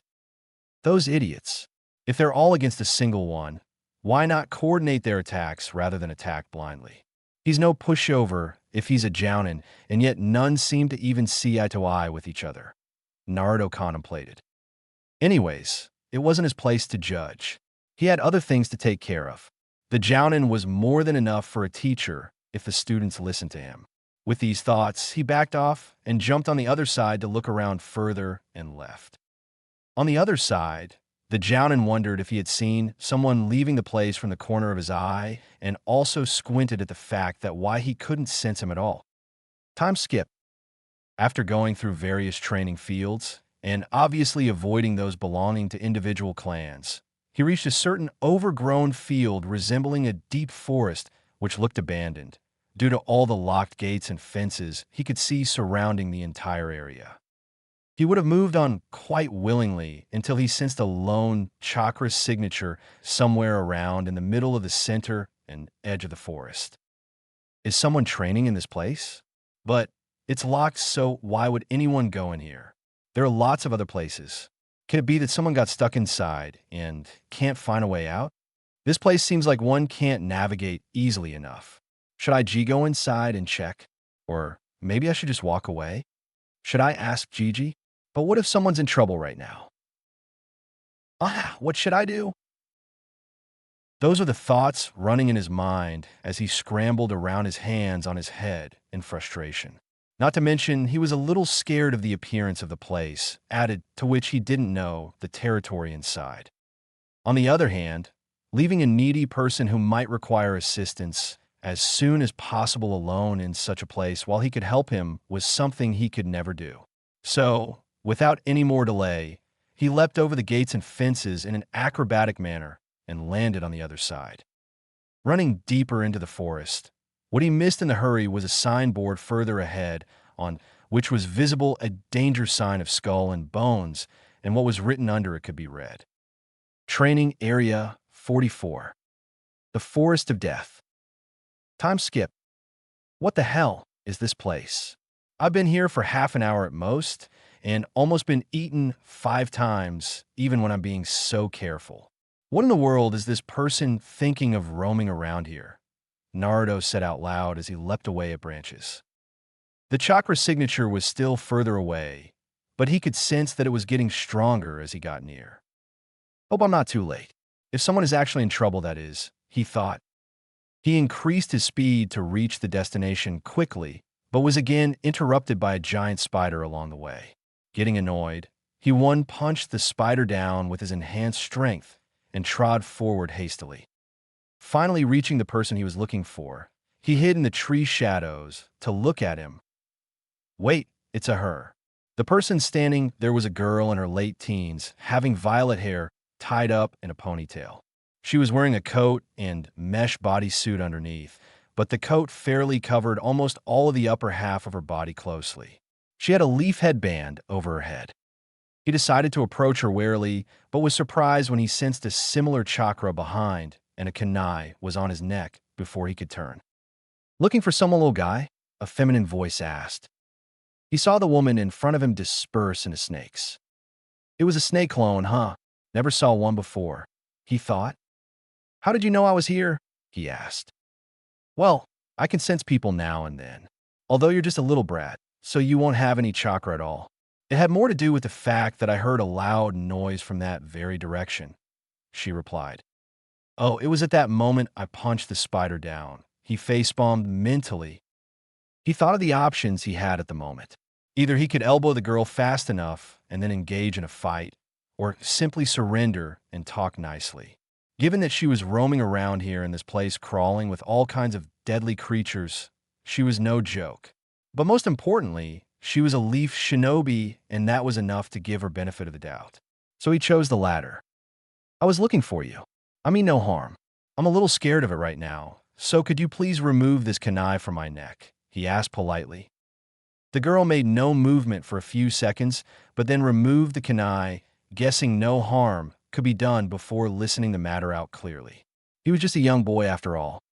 Okay, but if you want to talk, let's sit someplace, she said as she jumped down. Both of them sat near the base of the tree while the girl demanded why he was after her. I was roaming around the training ground, but sensed a single chakra signature here. I thought somebody could be in trouble, so I may be able to help. He explained. So, you want me to believe we're able to sense my chakra from far outside the fences? What are you, 9? 10 at most? Sensory ninja are a different class altogether. Most Chunin can't sense that far. Who were you kidding, Brad? I thought you just entered by mistake and were expecting someone to save you, she said. No, I did come here in case you needed any help or something. And don't underestimate me just because of my age, Naruto retorted a little offended. Calm down, Brad.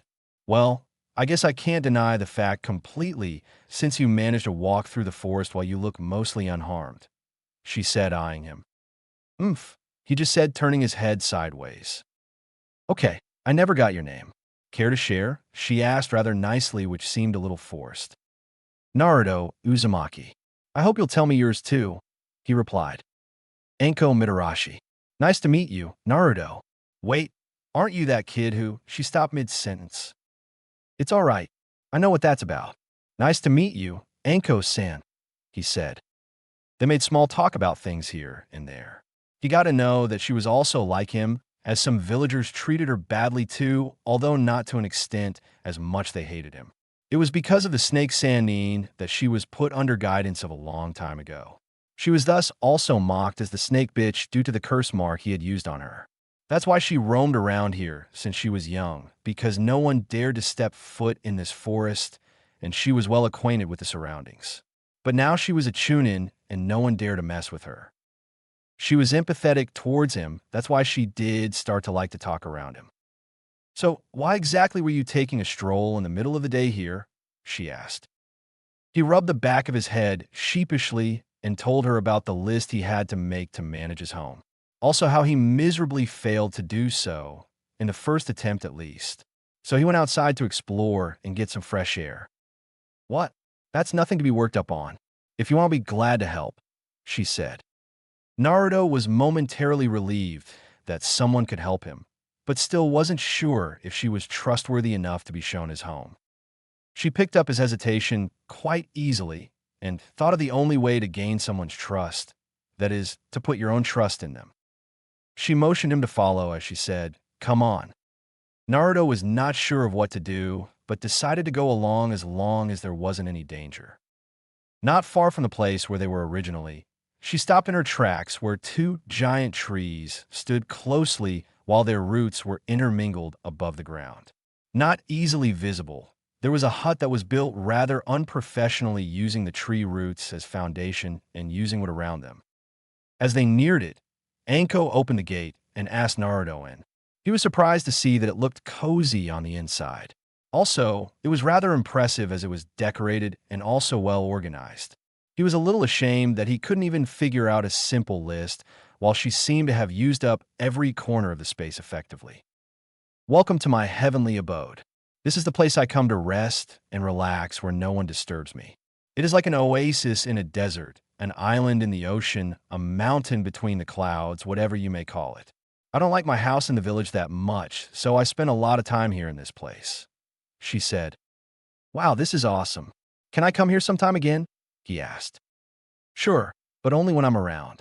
I don't want anyone sneaking around my house, even if it's you. And you told me you can sense people right, so make sure no one follows you. You can count the number of people on fingers of one hand who know about this place, including you. So be extra careful, she said. He nodded readily. This house, unlike his own, had no security seals involved. It was probably because this forest itself was far more dangerous than any seal. A civilian would be eaten within 5 minutes of entering this area, if he's lucky enough. Naruto also felt reassured that he could trust the girl enough if she was willing to share her secret with him. In any case, he knew he did need some kind of help to be able to make that list. Anko-san, would you be able to help me out a little? He asked.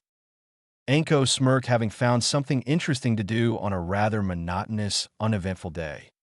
Scene break and time skip. Both Naruto and Anko reached his home. Anko waited for him to unlock the door, but barged in right before him as she was getting impatient, since he had to hinge into a civilian and they couldn't cause attention. Also, he had to buy the groceries to cook lunch. Casting off the sandals aside, Anko ironically took her time, as if speculating each and everything that could be used to make the place lively. Naruto quietly followed her, wondering what could be done by watching empty walls and cupboards. After what seemed like eternity to Naruto, Anko finally concluded up whatever she was doing and faced him. They were currently in his bedroom. I must say, kid, you have got a great apartment for just yourself. But what it lacks is liveliness. It's so depressing. I've seen prison cells better than this one. You're lucky I'm here. Don't worry, just grab a pen and paper and write whatever I say, Anko said. The reason the wall looked completely empty was that Naruto had stored away the photo frame of him from his travels since he was worried someone might pull the pieces together and know about where he's been the last few years. After all, there's always a chance someone might break in. Naruto did as instructed and brought the notepad he had been working on and showed Anko whatever he wrote.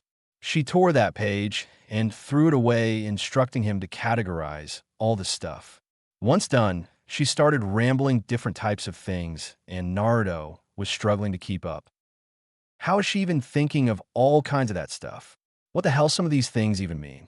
Man, this is great. Gigi will be surprised I was able to complete the list. And the talk about women knowing about this stuff, definitely correct, he thought. He couldn't believe how she quoted up the exact number and description of whatever could be needed. By the time she ended, half the notepad was filled and his hand was aching.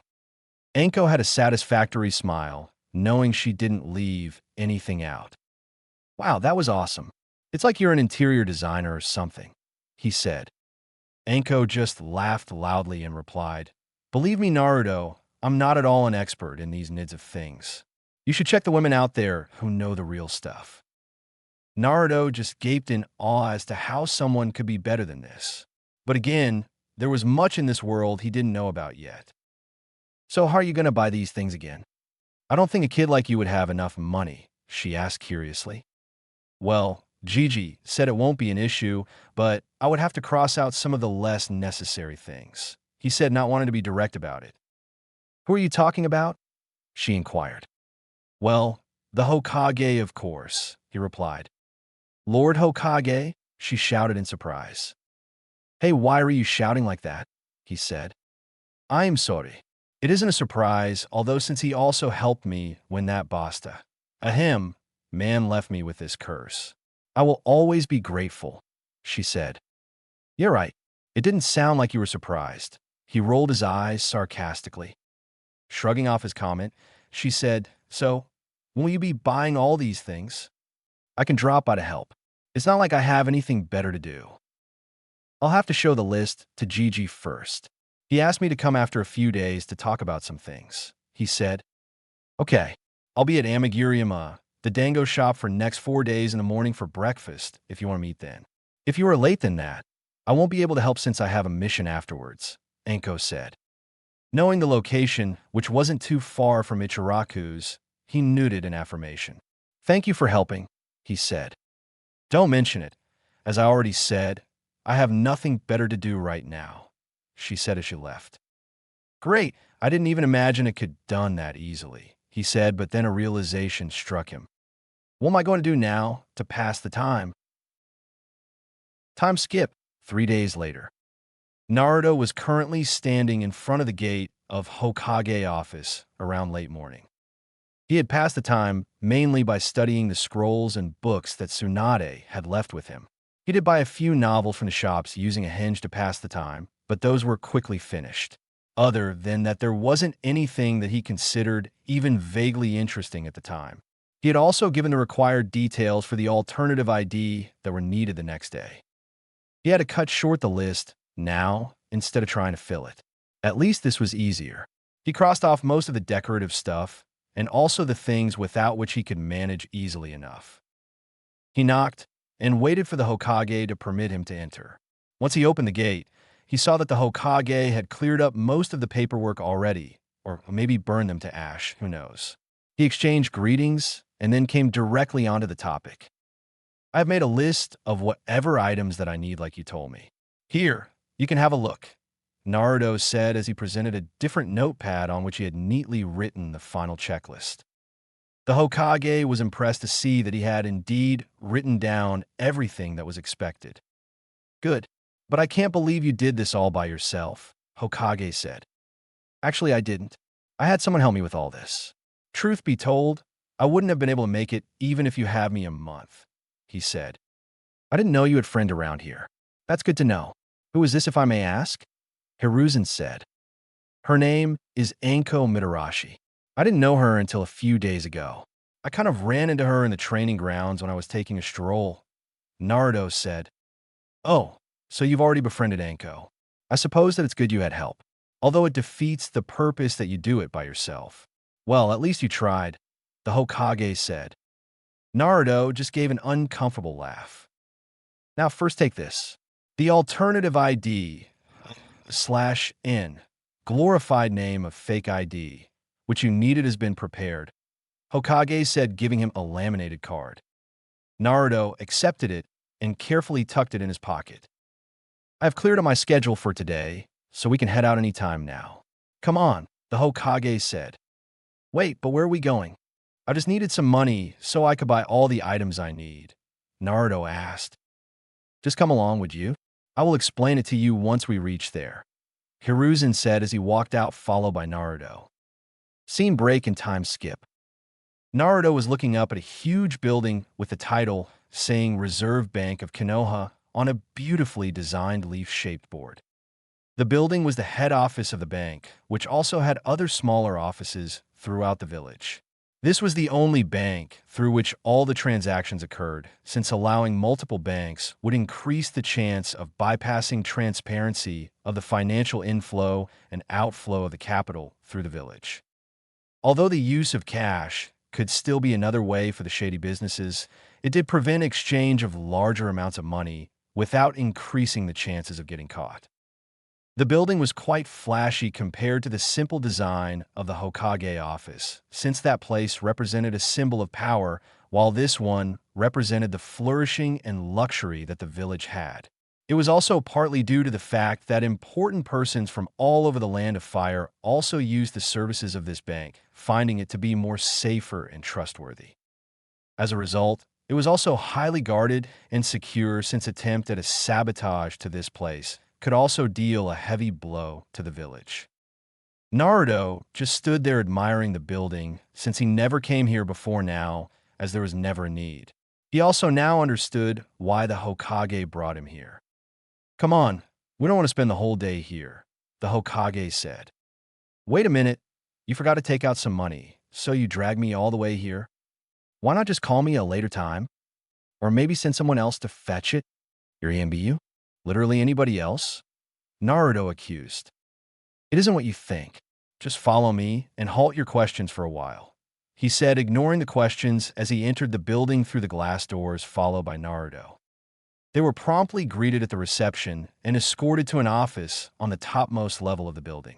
To Naruto, it seemed like a royal corridor belonging to a luxury hotel at the time. They were being led to a specific office. The end came at a wooden gate, which was itself a piece of art, and on which was a metal plate which told them that it was the office of the highest-ranking official in the whole bank, reading President. The escort knocked on the door and with permission invited the guests inside. He left as soon as all of the people were inside the room. The room was no less sumptuous than the outside, if not more. It extended on the right side of the door, having a single window on the front covered by curtains. A wooden bookcase stood behind the table and chair on which the man was seated.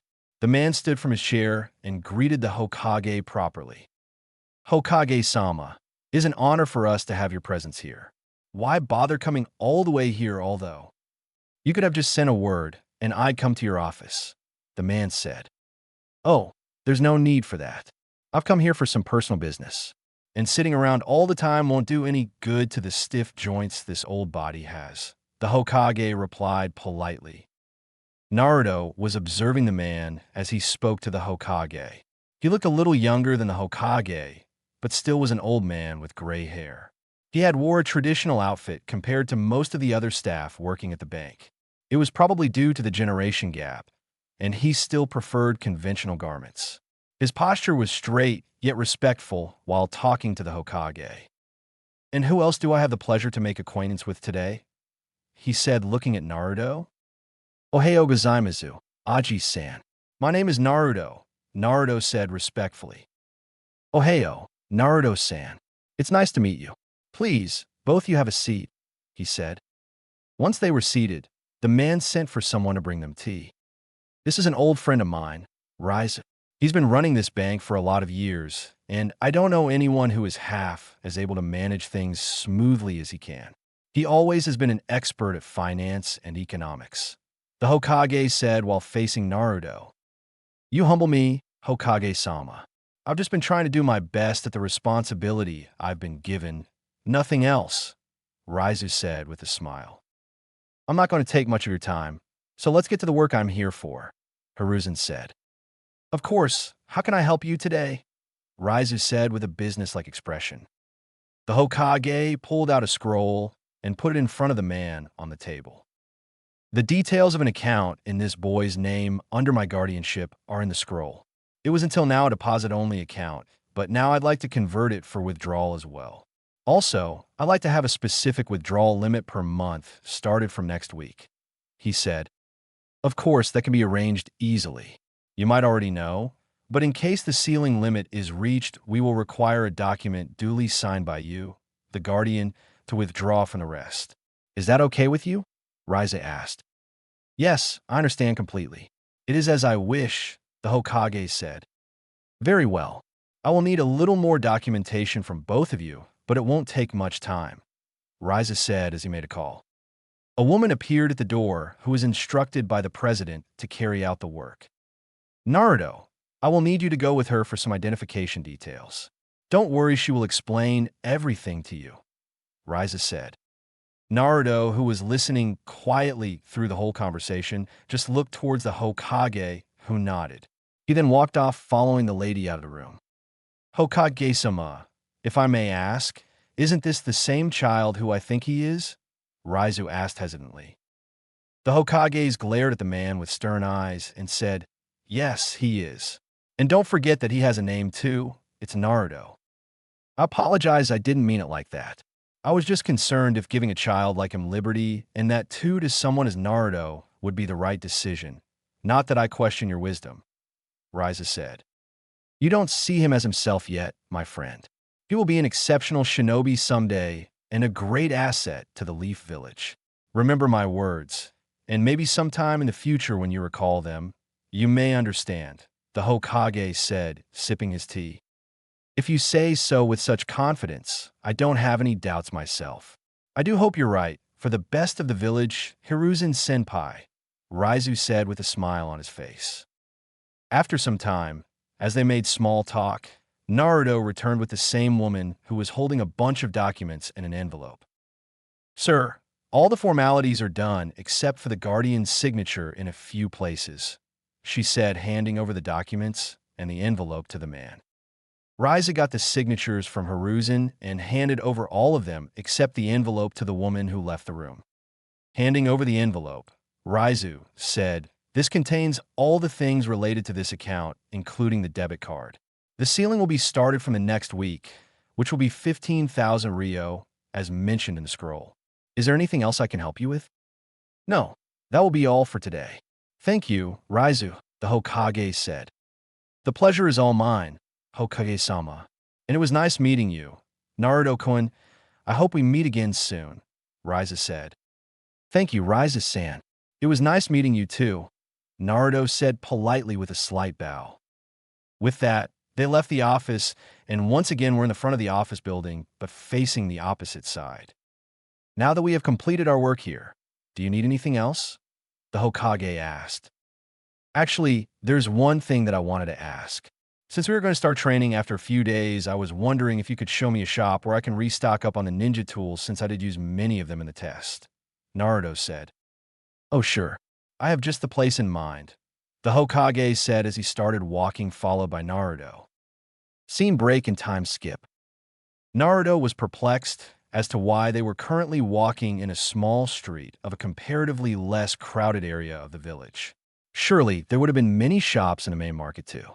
But the old man must have known what he's doing, so he kept following him silently.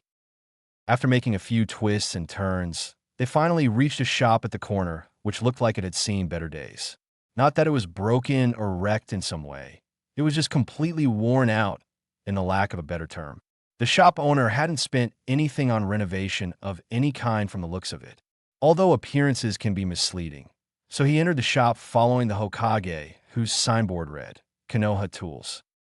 Upon entering the shop, as usual, the Hokage was greeted instantly by a relatively young man who appeared to be the shop owner. He looked like he was aged around early to mid-30s. Hokage-sama, it's a pleasure to have you here. Although you could have sent me the requirements, and I would have delivered it as usual on time. He asked, which suggested that the Hokage did frequent purchases from this place. I would have, but I came here to introduce someone here. He might be one of your potential customers, the Hokage said with a little laugh. Oh, I'm sorry I didn't see you before. My name is Yuichi, and I am the owner of this store. It's a pleasure to make your acquaintance. And let me say, I am reminded of someone whose hair were quite similar to yours when I look at you, little one, he said with a smile. My name is Naruto. It's nice to meet you too, Naruto said embarrassingly from the last comment at his hair. Naruto would like to make a few purchases today, the Hokage said, being a little uncomfortable diverting the topic for some reason. Yes, sir, but I usually don't sell weapons to civilians, especially children, unless they're in the ninja academy. Are you sure this is okay? Yuichi asked. Yes, he is more than capable of handling himself. I take complete responsibility if you're hesitant, the Hokage said in a tone which sounded like he was indirectly giving an order. If you say so, Hokage-sama. I have no doubts then. So what do you need? The shop owner asked Naruto. 500 kunai, 500 shuriken, and 250 sunbon needles for now. These should be more than enough. I don't know how much I'll be needing afterwards, so I'll come by later if necessary, he said. Yuichi was visibly surprised as he expected the boy to buy a few articles at most, not a few hundred, but managed to gulp the fact down when it nodded upon his look for confirmation. But again, if a customer asks something, who is he to judge? Sure, please wait for a minute, the owner said as he went inside the shop storeroom. He returned after a minute with 3 scrolls in his hand and turned it over to Naruto, saying, Here, I packed all the 3 items in different scrolls free of charge, so you won't be confused and would be easier for you. Think of it as a small gift since you made such a big order in one go and at your first time here. Thank you, Yuichi-san. Here is your payment, Naruto said, giving him his debit card. Yuichi was again surprised since he thought the Hokage was going to make the payment, but accepted the card nonetheless and swiped it through the point-of-sale machine. Naruto pressed the password, having memorized it during the walk to the shop when the Hokage had explained to him how it worked. The payment was successful, and the receipt was given along with the bill. Naruto, being curious, asked the man, Excuse me, Yuichi-san, but I couldn't help but notice that your shop looks like it has been quite some time after its last repair or renovation. Is there a reason for that? Yuichi just smiled at the question instead of being offended and said, Naruto-san, was it? I am fully aware of the condition our shop is in, but we don't have enough money to spare for those kinds of works. I just earn enough to have my family live a normal life. But a weapon shop like yours could earn quite a lot since this is a shinobi village and there is a need for them every time. Maybe if you relocate to a better place, Naruto trailed off. It's not that I can't, but I don't do it on purpose. You see, this shop has been here for generations, and our family has been running it since then. We consider ourselves to be excellent craftsmen, and thus don't work on anything half-heartedly, as we take pride in our work. To increase my production, I would have to rush out the things which ultimately would lead to deprivation of the quality of the product. Nor I can increase the prices, since it would affect our customers who place their trust in our work. We might not be rich, but that is not the goal. No one ever gets any chance of complaint ever for any product, and we always receive praise, and will hope to keep it that way to the best we can, Yuichi explained with a proud look. Oh, that is so awesome. But do you also know how to use them? Naruto asked. Why, yes, of course. I'm a certified ninja, boy. Although I opted for early retirement since I was more interested in running this place and working on ninja tools. Let me tell you something interesting. One of my teammates on my Genin team was none other than whom you today know as the 4th Hokage. My daughter, too, has joined the academy this year.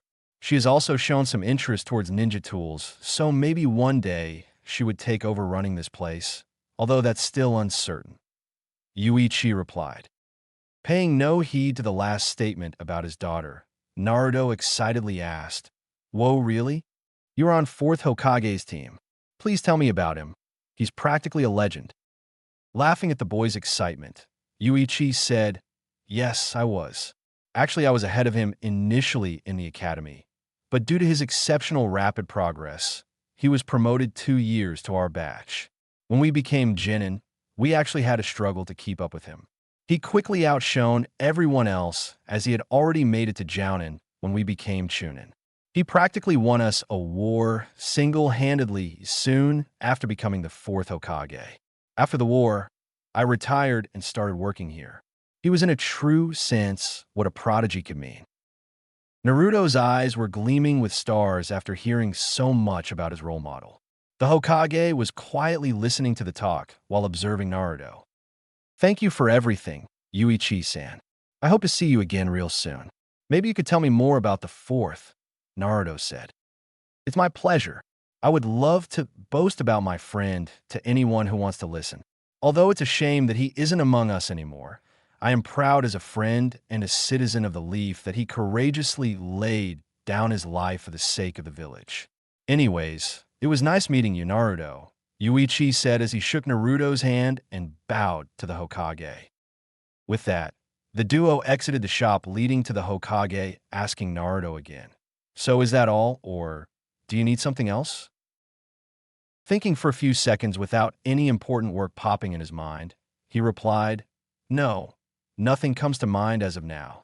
Thank you for sparing some time for me. It would have been a hassle without you around. Now I just have to meet Anko-san tomorrow, and we will go shopping, and that's it. Don't mention it. And also keep in mind not to overspend. No matter how alluring, if you don't need it, then don't waste your money, the Hokage advised. Sure, I will keep that in mind. Also, I wanted to ask something. Won't the money get totally depleted eventually if I keep using it? Also, I don't even know how much is it or how an account in my name exists in the first place, Naruto said. The Hokage thought about what to answer the kid. The initial amount of money which was deposited to his account instead of Tsunade's was due to her request that the journey undertaken by her for the 3 years was solely for Naruto's sake, and therefore, it was only fitting that Naruto use it in the future. An S-rank pay for a 3-year mission was a considerable amount, which was easily few million ryo. This was also the reason why some shinobi after such harsh or long missions took their time, relaxing and leisure, since money wouldn't be an issue for at least some time. Although surprisingly, it was the other deposit which made up most of the part currently in the account. It was something he got to know from the letters that Tsunade sent between their travels, which had nearly made his eyes pop out of their orbits. He had to read the letter thrice before he could believe what he just read. Momentarily remembering what the letter revealed, he delved deep into his memory. Flashback. Come on, Shizune-chan, I'm starving. Can't you walk a little bit faster? Bachan must have finished her lunch by now. It's because of you, Naruto said, loudly walking briskly reverse-footed, pointing a finger at Shizune, who was sweat-dropping, being the target of the glances of all the surrounding pedestrians. Because of him, you know why? Because you insisted that we train until I get my aim, right while dinner can wait a little more. Now we're very much more than a little late. And still you're walking slower than a turtle.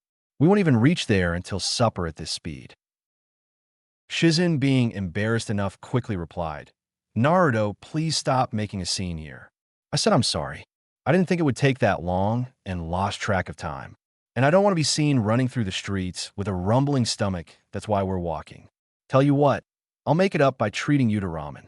Now let's go to the hotel room to freshen up before we head to the dining area. Fine. But only because you're treating me ramen. Don't forget your promise, Naruto said as he turned to walk normally without complaints, folding his hands.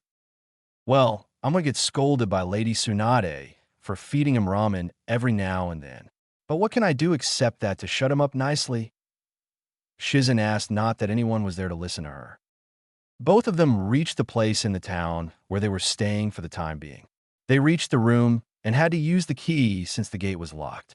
Upon entering, they saw that Tsunade was nowhere to be found. Instead, a note was seen on the table, which Shizune picked up promptly before reading it. I'm going out to have some fun, Shizune.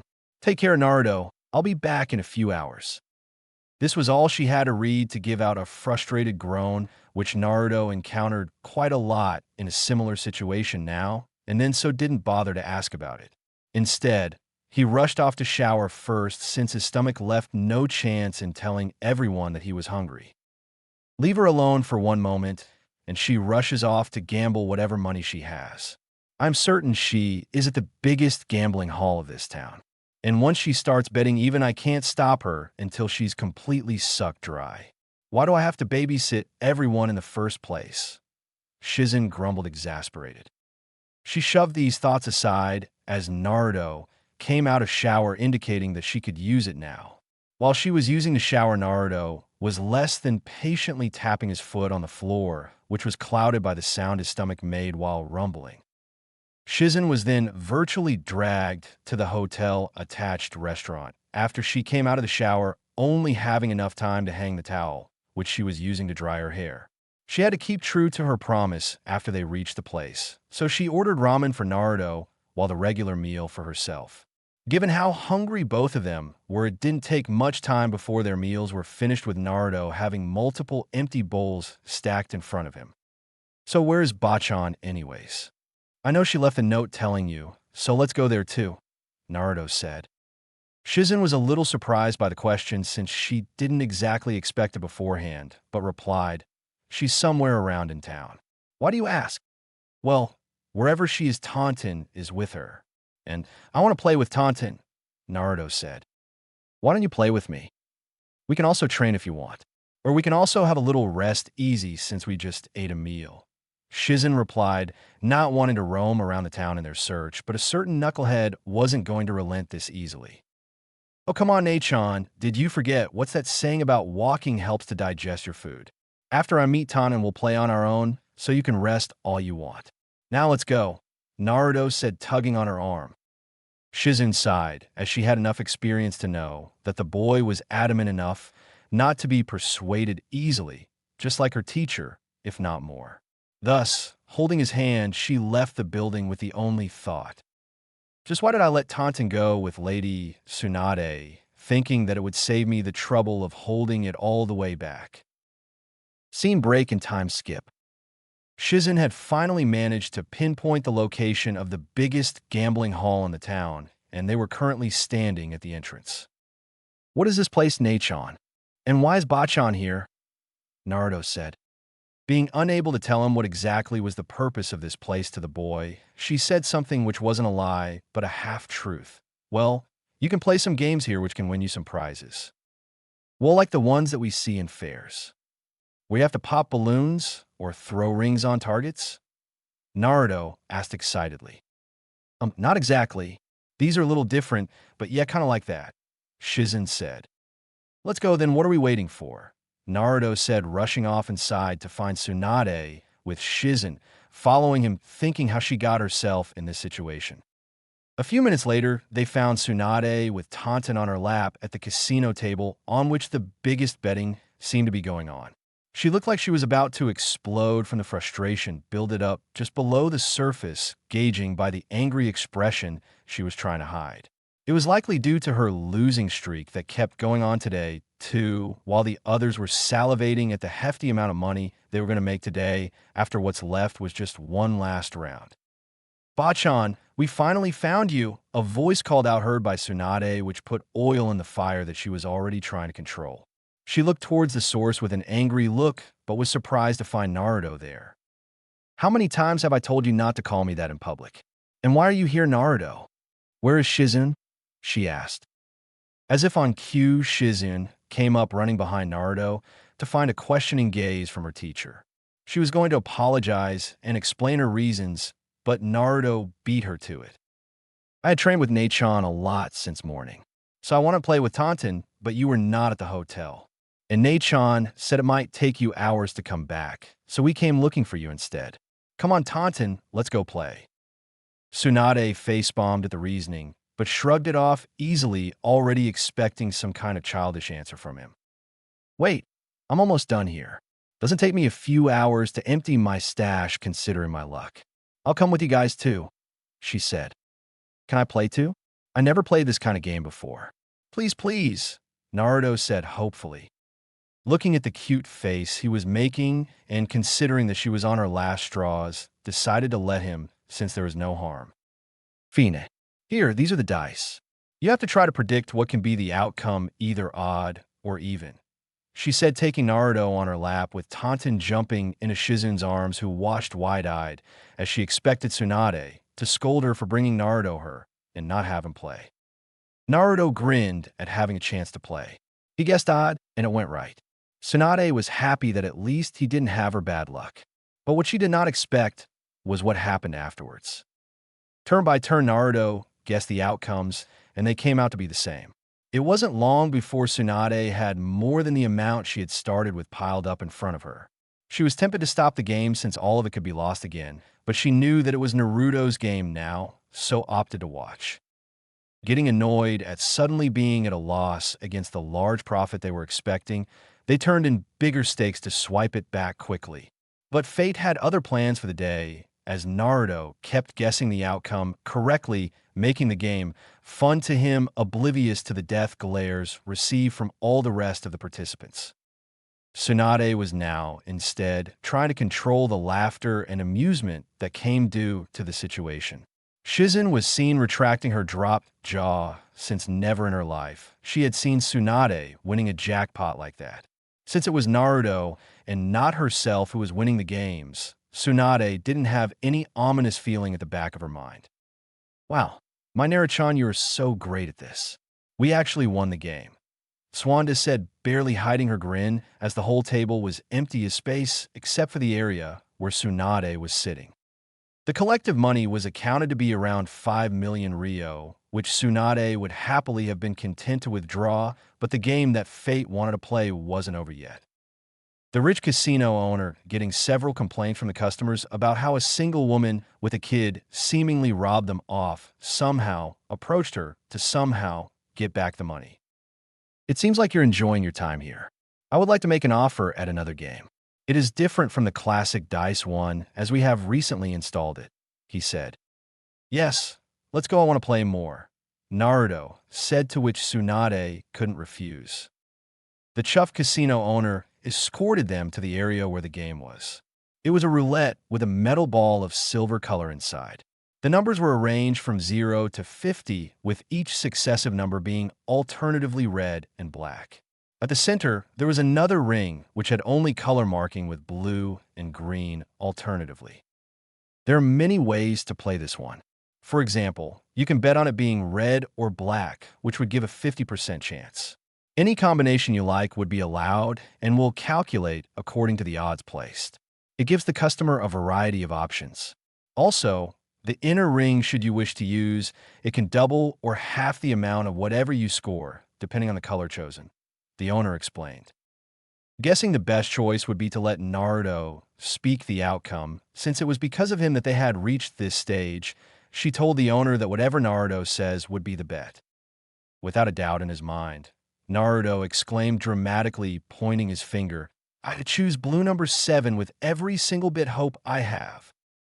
The bar owner internally squealed at having the best possible situation in his hands, since the odds were against the boy at 50 to 1 since he chose one number. Tsunade, on the other hand, was mortified at the scene since the money was as good as gone now. The owner made no delay in starting the roulette wheel, as Tsunade couldn't back down after giving Naruto the decision, nor did he want to give her any chance to protest. The roulette started spinning along with the hopes of all those present, although those of few were quite bleak. Tsunade's folded her hands with one hand going all the way up, covering her already closed eyes. Shizun clutched Taunton even more tightly, much to the annoyance of it. The owner, along with the already lost gamblers, were waiting to get the money back in the game, as they were as good as victors here. Many of the crowd inside the casino had gathered around the roulette table when they heard that a really large bet was taking place. All those simply had a curious look in their eyes, although they too expected the game to move in the favor of the owner. Time seemed to slow down as the speed of the ball around the roulette began to decelerate. Making a few rounds with the speed dying down, it finally came to a stop. To everyone, time seemed to be still, Since there wasn't a sound in the whole casino at the moment, the clock read 1929 hours. Oink oink. Taunton wondered what happened as all the voice seemed to have died down and the grip of Shizen seemed to be even tightened. YAHHHHHH, Naruto shouted. This seemed to break everyone from their trance as the crowd erupted into cheer, while Tsunade stood there speechless at the sight that beheld. The roulette spin ended the silver ball exactly at number 7, while the inner ring also aligned blue color with it. The turn to be truly mortified at the scene was partially expressed by the lost gamblers, but mostly by the owner who had overconfidently invited his own demise, metaphorically speaking. It was because now the reward was changed in terms of the clients and for the better. Ascertaining the value by going with the odds of 50 against 1, the 5 million Rio had been proliferated to 250 million Rio. To add salt on the wound for the owner, blue color in the outcome had basically doubled the amount to a freaking 500 million Rio.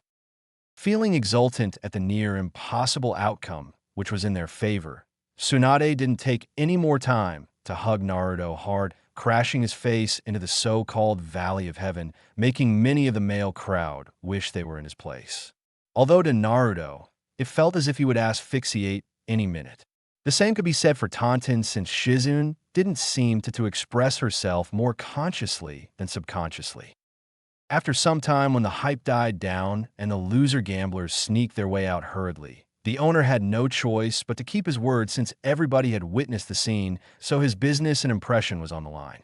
He reluctantly took Shizune to his office room, where he opened the vault and counted the money along with Shizune, after which she sealed it in a scroll. The vault did seem to look much emptier to the irritation of the owner, since it had been quite a lot of time for him to build up this much amount of money.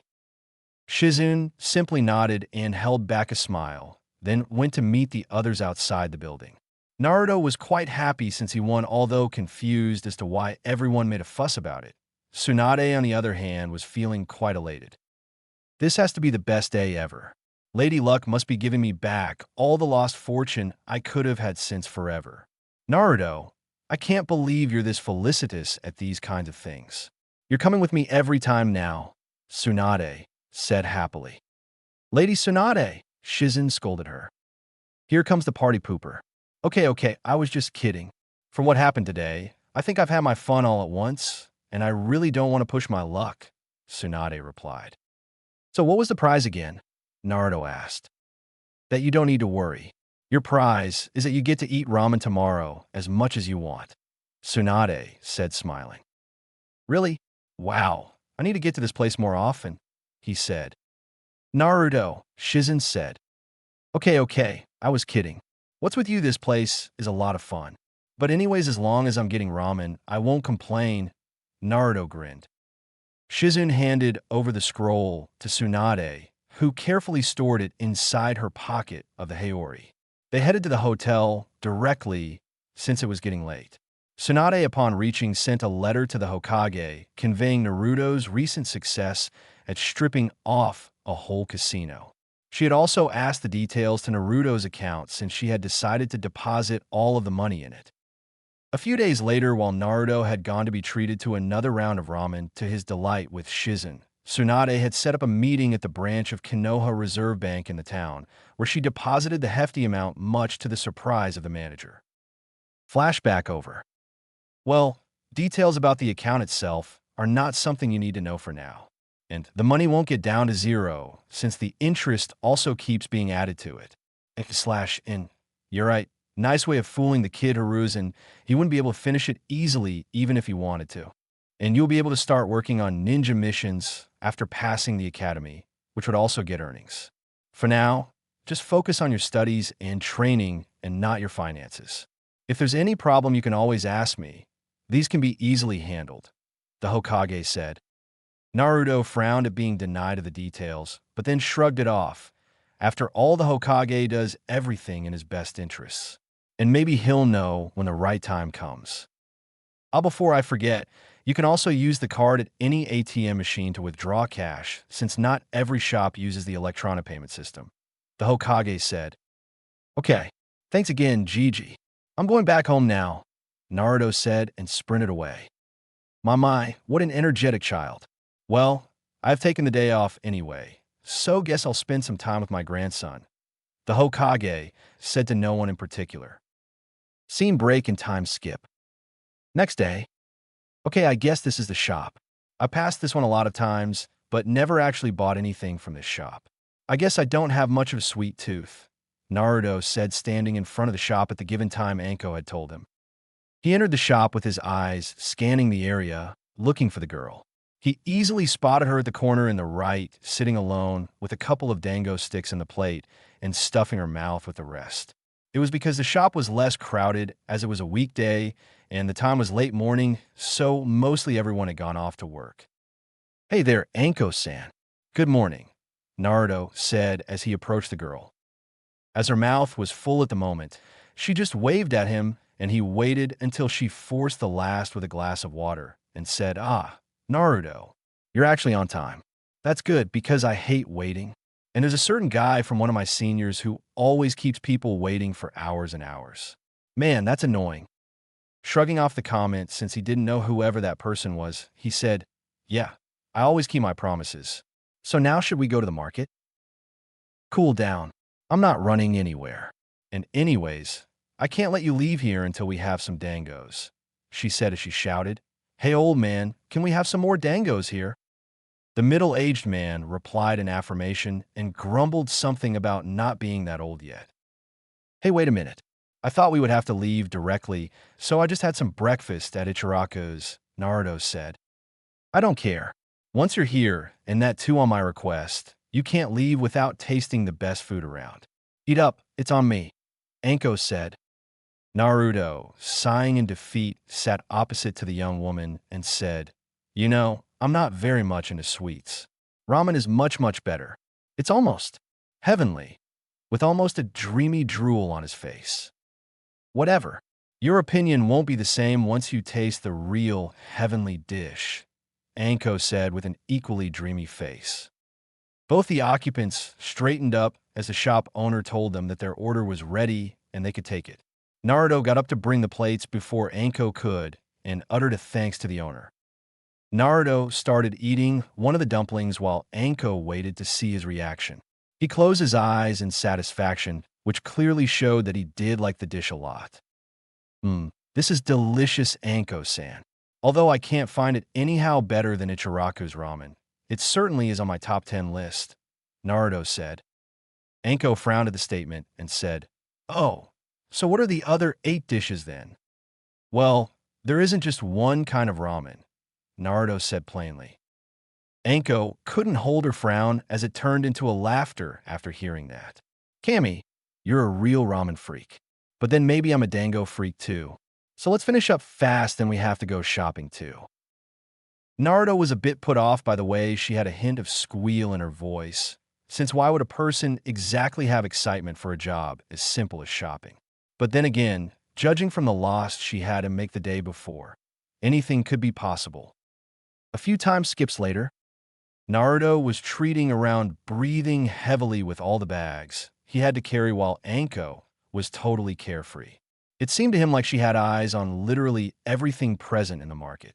Hopping around from one store to another, she gave Naruto a hard time even tracking her. Anko, on the other hand, was having the fun of her life as she never had an opportunity to buy such large number of things in one go. It was a good thing Naruto held on to the money, else she would have hurled up every household item that looked either pretty or useful, but Naruto was only agreeing on the ones which were pretty useful. The large, bulky ones had been ordered to be delivered directly at his home. He had to keep on a hinge all the time since he didn't want to be the target of hostility again. Anko, though, had no problem, since except for a few criminal elements around the town who harassed her in the past, who although were now scared of her, most of the people didn't seem to have any problem with her, unlike with him around, where almost the whole village seemed to be hell-bent on somehow ostracizing him. He didn't let it bother himself, as he was happy that Anko didn't have to suffer in at least this way any longer.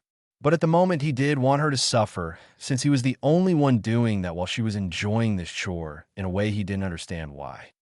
After doing all the shopping and probably roaming around the market for at least a few dozen times according to Naruto, they were finally at his home by evening.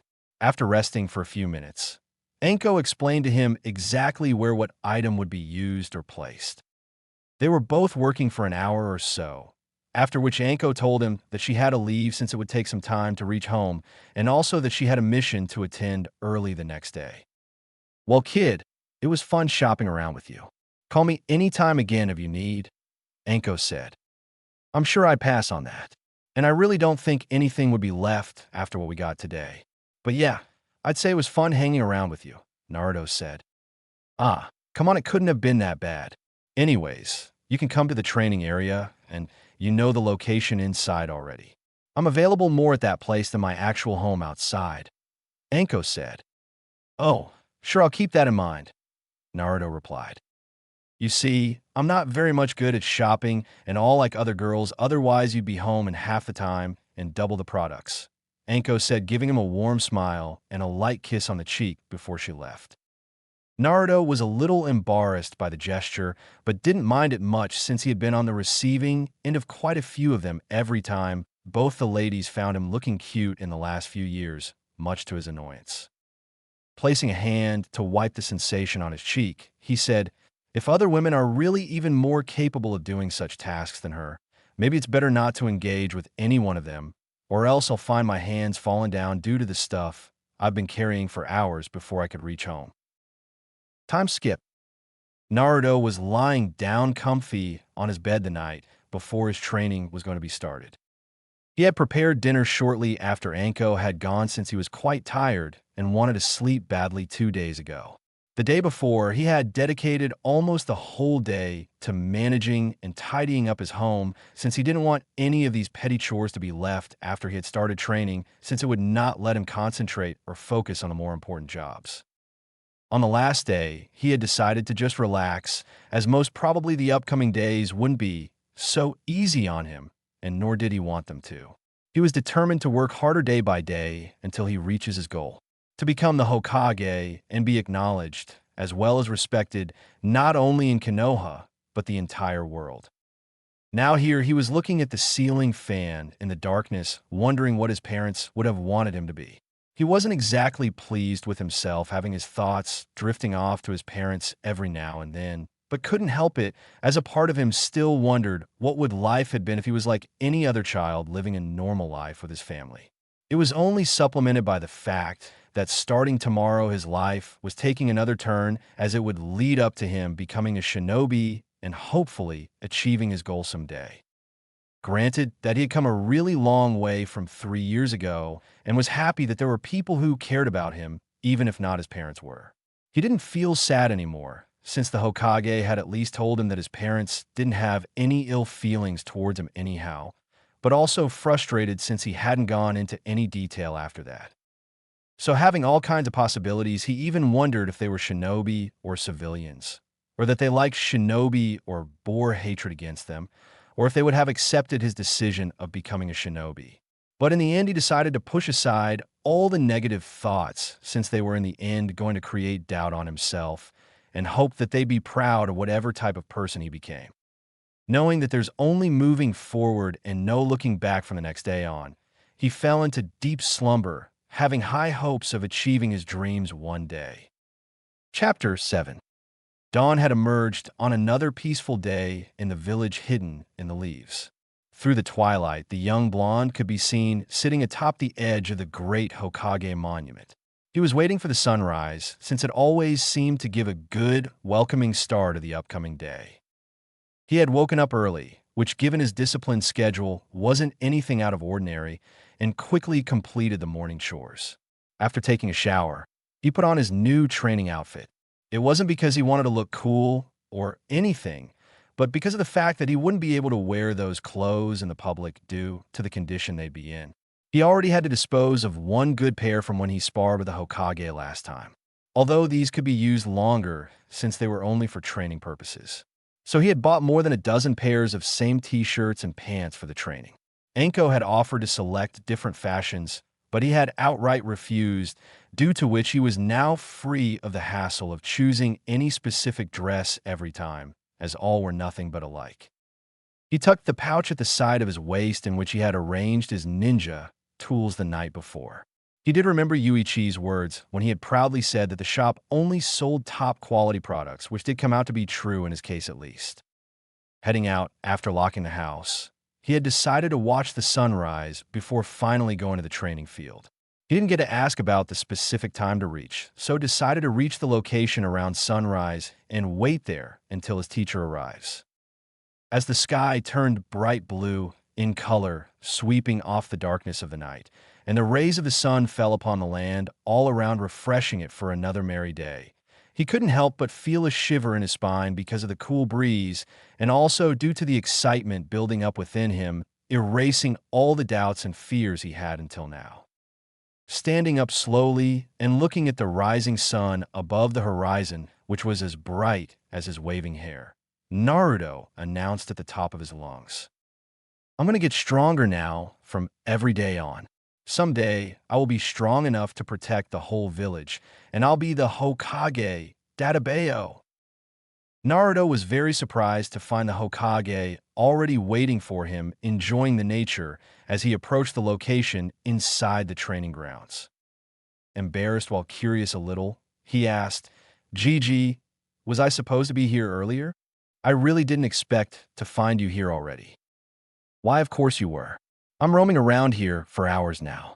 Don't think this will go without punishment," the Hokage said with a reprimanding tone, although a slight upturn on his lips was all that was needed to know that he was just pulling Naruto's leg.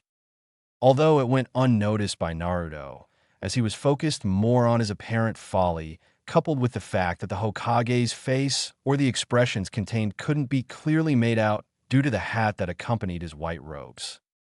"I'm really sorry. I assumed that we won't start before sunrise, so I didn't get here earlier." Well, a punishment is not exactly the great start I had in mind, but again, no one else is to blame. "So what do I have to do?" Naruto bowed a little to apologize before rubbing the back of his head sheepishly. The Hokage couldn't keep the ruse very long as he started laughing lightly. Naruto didn't understand why he was doing so, but assumed that it had to be because of his statement about having a great start. But he was quickly brought to the light as the Hokage waved his hand in air dismissively and said, "You weren't late in the slightest. I myself reached a few minutes ago. I was just trying to lighten the mood a little before we get down to the serious business." "You're right, lighten the mood. Speak for yourself." "I wasn't exactly thrilled at being punished before I even started," Naruto said with a pout, but then grinned nonetheless. "I assume you've had your fill of relaxation in the past few days. Since starting today, it will be nothing but a luxury, that is, if you somehow manage time to get it," Hiruzen said. "Oh, I've had plenty of it, and I was actually getting bored. From now on, at least, I will get something productive to do. I'm itching to get started. So Gigi, wait, what do I call you now? Sensei Aji-san? Or maybe Hokage Sensei-sama?" Naruto said, putting a finger on his chin. "You can call me what you always have. And since you're so eager to get started, I suppose it would be good to warm up first.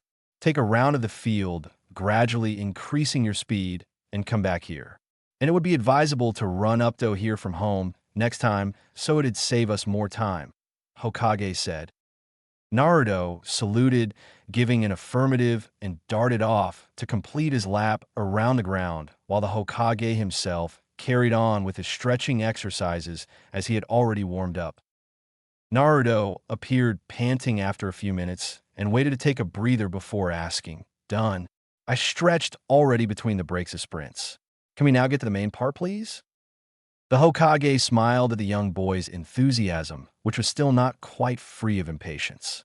Giving him time to get his breath back before starting with the physical part of the training, he asked Naruto instead, "Tell me, what do you know about ninja arts?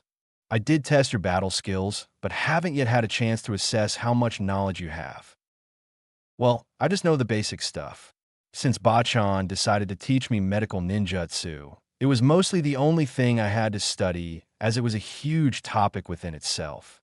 It also required practical application, as theoretical knowledge itself is useless unless one knows how to implement it in reality. Apart from the scrolls you had given me back then, I didn't exactly had another source to study or the time dedicated to it," Naruto explained.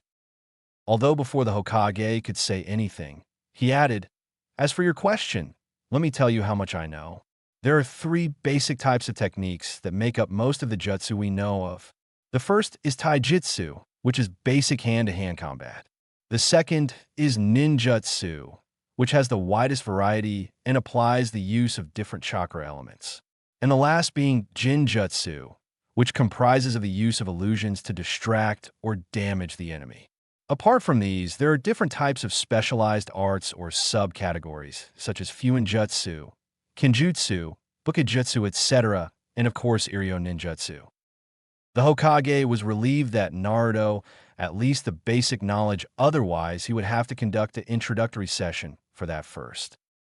So, do you have any experience in using any of these techniques? I'm only talking about the basic ones, not the specialized ones yet. He asked, although he had a good guess where the boy stood, having sparred with him once already. The only time I learned taijutsu was when practicing with mostly Neichan or sometimes Bachan. Except for medical ninjutsu and a few basic starter techniques, such as hinge or kawarimi, I don't actually know kind of anything about the elemental techniques. Same goes for jinjutsu.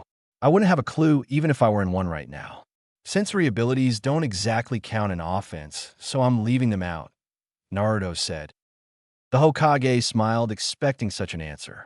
He knew watching the boy's taijutsu that it wasn't the product of any specific style, as he had mostly relied on reflexes to dodge or try to hit any openings he could find. But Tsunade isn't to blame. After all, Iryo ninjutsu takes a lot of concentration to learn, so there isn't much time left for other tasks. And I guess teaching taijutsu except for occasional sparring isn't her forte anyways, the Hokage thought. Don't worry, that's what we're here for. Although I'm afraid that I am not an expert at jinjutsu, so we'll leave it for later. I'll only be able to teach you how to dispel or break it. As for the other two, I'll train you to the best of my abilities, he said. Naruto perked up and asked excitedly, so what are we going to start with? What were the few techniques you were telling me about you can perform? Can you repeat? Hiruzen asked. Yeah, sure. Hinge, or the transformation. Bunshin, or the clone jutsu. Kawarimi, or the substitution. And Shunshin, or the body flicker. Naruto listed. Body flicker, you say? That's definitely not an easy technique to learn and certainly not a starter one. You're on a good start. Anyways, can you show me your Bunshin? The Hokage said. Yes, sure. Actually, it was the hardest to learn. I couldn't perform it until I perfected my chakra control, Naruto said as he weaved the signs of Ram Serpent Tiger. Numerous clones appeared around the duo. The Hokage studied them, and finding them to be perfect nodded at Naruto, prompting him to dispel them. I actually find it easier to make more of them than less. Sounds weird, right? But that's the case, Naruto said. No, actually it doesn't. I have an idea why. Now let me show you a better version of this, the Hokage said as he crossed two fingers of each hand to form a hand sign similar to the plus sign. A single clone appeared beside him, which looked exactly like him, but Naruto couldn't understand how it was any different from the ones he made. The Hokage already sensed his puzzled look and nodded at the clone who did the same. The clone went behind Naruto and lifted him off the ground, grabbing his t-shirt. Oh, whoa, hey, what's going on? You're standing in front of me. The clone is just an illusion. Why can it touch me then? Don't tell me you skipped straight to the jinjutsu part, Naruto said, while shaking his body, trying to get free of the clone's grip. Haha, hardly. This is a solid clone, as you can see. I want you to learn it now, the Hokage said as the clone dispelled, dropping him. Wait, why bother learning the regular Bunshin if such type of specialized version exists in the first place? Naruto genuinely asked. You must have heard, everything comes with a price. While it may be true that this type of clone can be used as more than just a distraction, the chakra consumed is also considerably higher. Using in the heat of battle is not very much preferable to most shinobi, as the chakra drainage is quite taxing, which could lead them to a loss, Hiruzen said. Naruto, not bothering to stand back up while listening intently, nodded in understanding. The third Hokage, watching his increasing curiosity, continued. It is known as Kage Bunshin, or the Shadow Clone. It is a B-rank technique, mostly used by Jounin-level ninja or higher. The reason I want to teach you this technique is simple enough. You couldn't learn the Bunshin easily because you have an ample amount of chakra, which does exceed that of people your age. If you didn't have precise chakra control, I suppose you would have never actually have been able to perform it. So, does that mean I'm already qualified to use a Jounin level technique? Naruto asked. Technically, yes, but keeping in mind the setbacks too, we'll start easy and test it out, see where it goes, the Hokage replied. Great. Best way to start the training. But before you teach me, I did want to ask something, Naruto said. Raising an eyebrow, the Hokage said, Go on, tell me, what is it? If you already know such a technique, then why do you worry about the paperwork anymore? Just create a bunch of Kage Bunshin and be done with it, Naruto innocently said. The Hokage's eyes widened at the realization which would make his life livable again and smashed his palm on his forehead so hard he fell on his back straight. Ignoring what had to be the best facepalm in the entire shinobi history, he only had one thought in mind, although couldn't voice it as Naruto was close by, as he mentally screamed, Why, the fuck, didn't I think of it sooner in all this time? After half an hour of constant shaking and shouting, courtesy of Naruto, the Hokage finally got over his trance as he thanked Naruto and patted himself on the back due to the decision of training Naruto being one of the best he ever made. Ahem. So now let's give it a try. Make the hand sign I did and try to concentrate more chakra into your clone. Once you find the right balance, it shouldn't be that hard, the Hokage said. Naruto did as instructed, but did produce a clone which was in quite a pitiful condition. But due to his exceptional control at manipulating chakra, it didn't take him more than a few trial and errors followed by creating a few practice ones to get it right and create a faultless copybook shadow clone. It was partly because he had mastered the clone jutsu, which required better control. Excellent. I'm still amazed how quickly you're able to grasp things. These shadow clones can be used for many purposes such as deception, intelligence gathering, offense, etc., Hokage said. Wow, why not just keep creating shadow clones and stay afar from the enemy then? He asked. Although solid, these aren't as durable as the real one. One good hit and dispelled easily, the Hokage said as he disappeared and reappeared between the identical bodies facing the clone. He rose up 2 fingers steadily, giving time for the clone to observe, and then jabbed them instantly into its gut, dispelling it in a cloud of smoke. He turned towards the original and said, See? Naruto nodded to indicate that he understood the point, but the Hokage added, Can you tell me how I dispelled your clone? Did I punch it?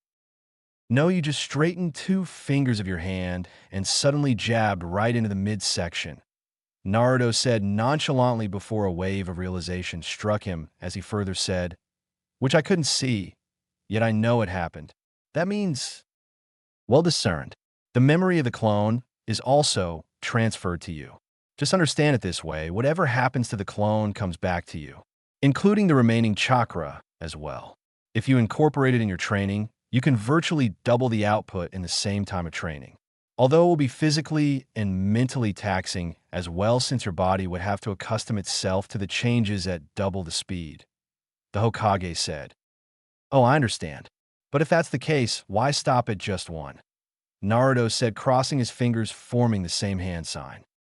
No, wait, Naruto. The Hokage tried to warn him of the consequences of recklessly attempting to create numerous ones. But he was too late, as the whole area burst into smoke, revealing what may be very well over 100 perfect solid clones. Momentarily being shocked at such a sight, his concern took over almost immediately after as he looked to find a chakra, exhausted Naruto lying on the ground. What the Hokage certainly didn't expect was Naruto smugly grinning at his achievement, since he didn't notice the surprise that had taken over the Hokage's face a few moments ago. Sorry, but I think it's my turn to ask. Did you really make all these shadow clones, or are we directly skipping to the Jinjutsu part? The Hokage said, amused. Nope, all real and ready to go. Naruto posed a victory sign. Are you sure you feel well, and not like you need to lie down or something? The Hokage asked, unable to form a question which wouldn't be rather blunt. I do feel I've used quite a bit of my chakra. Still, I'm nowhere close to dying if that's what you're asking, Naruto said, getting the hint. Huh. It's supposed to be your training, and yet I am the one who keeps getting surprised every time. This is known as the Tajika Bunshin no Jutsu, and it is considered forbidden as it takes a lot of chakra, placing the life of user at line. The Hokage said with a light sigh, followed by a chuckle. I guess I shouldn't be surprised considering who his mother was. Still, I expected him to be a little more older before he could infuse such an amount of chakra. But again, his seal is different from that of hers. It effectively allows the chakra of the bijou to add to his own. He focused upon thought before he was pulled out of it by Naruto's voice. I'm sorry, what did you say? He asked. I was saying that it wasn't very much challenging to learn this jutsu, as I already knew how to do the regular bunshin. So what's the next step? Naruto repeated. Actually, the purpose was to make it easier for you to simultaneously do 2 or 3 different tasks due to the shadow clones you would have made. Considering how many of them are now, I guess we can really gear up our schedule. So it's not the next step now, but next steps. Using these clones, you can work on various tasks at the same time or concentrate on increasing the pace of one task to reduce the time required to do it, the Hokage said with a smirk. Cool. What should I start with? Naruto asked. Actually, I advise you have him hit the library as soon as possible. It would be good if you start studying along with physical training as well. Not only the topics related to ninja arts, but also different other subjects. Those could be on any field such as history, science, political issues, economics, art, language, and many more. The more knowledge you have, the more your mind opens up and ultimately comes to use somewhere along in life. Furthermore, you'll have an edge when you enter the academy, so you can concentrate on more advanced stuff. However, I suggest you take it easy in the beginning. Your mind and body will take time to get used to this process, the Hokage said. Completely understanding that the Hokage made an excellent point, Naruto nodded in affirmation, but not without raising his concerns. I'm sure that's a great idea, but there's a problem. I have tried going to the library before and I'm, well, not very welcome there. Although I could use my hinge, but then I don't want to roam around everywhere I go with a false persona. The Hokage frowned upon the fact that the librarian was debarring Naruto from accessing what had to be purely public property without any valid reason. The librarian had been appointed by the civilian council since they had demanded that civilians also be given some government posts. He kept that thought at the back of his mind to deal with him later and told Naruto, "Don't worry about it, I'll handle him. You can start reading tomorrow.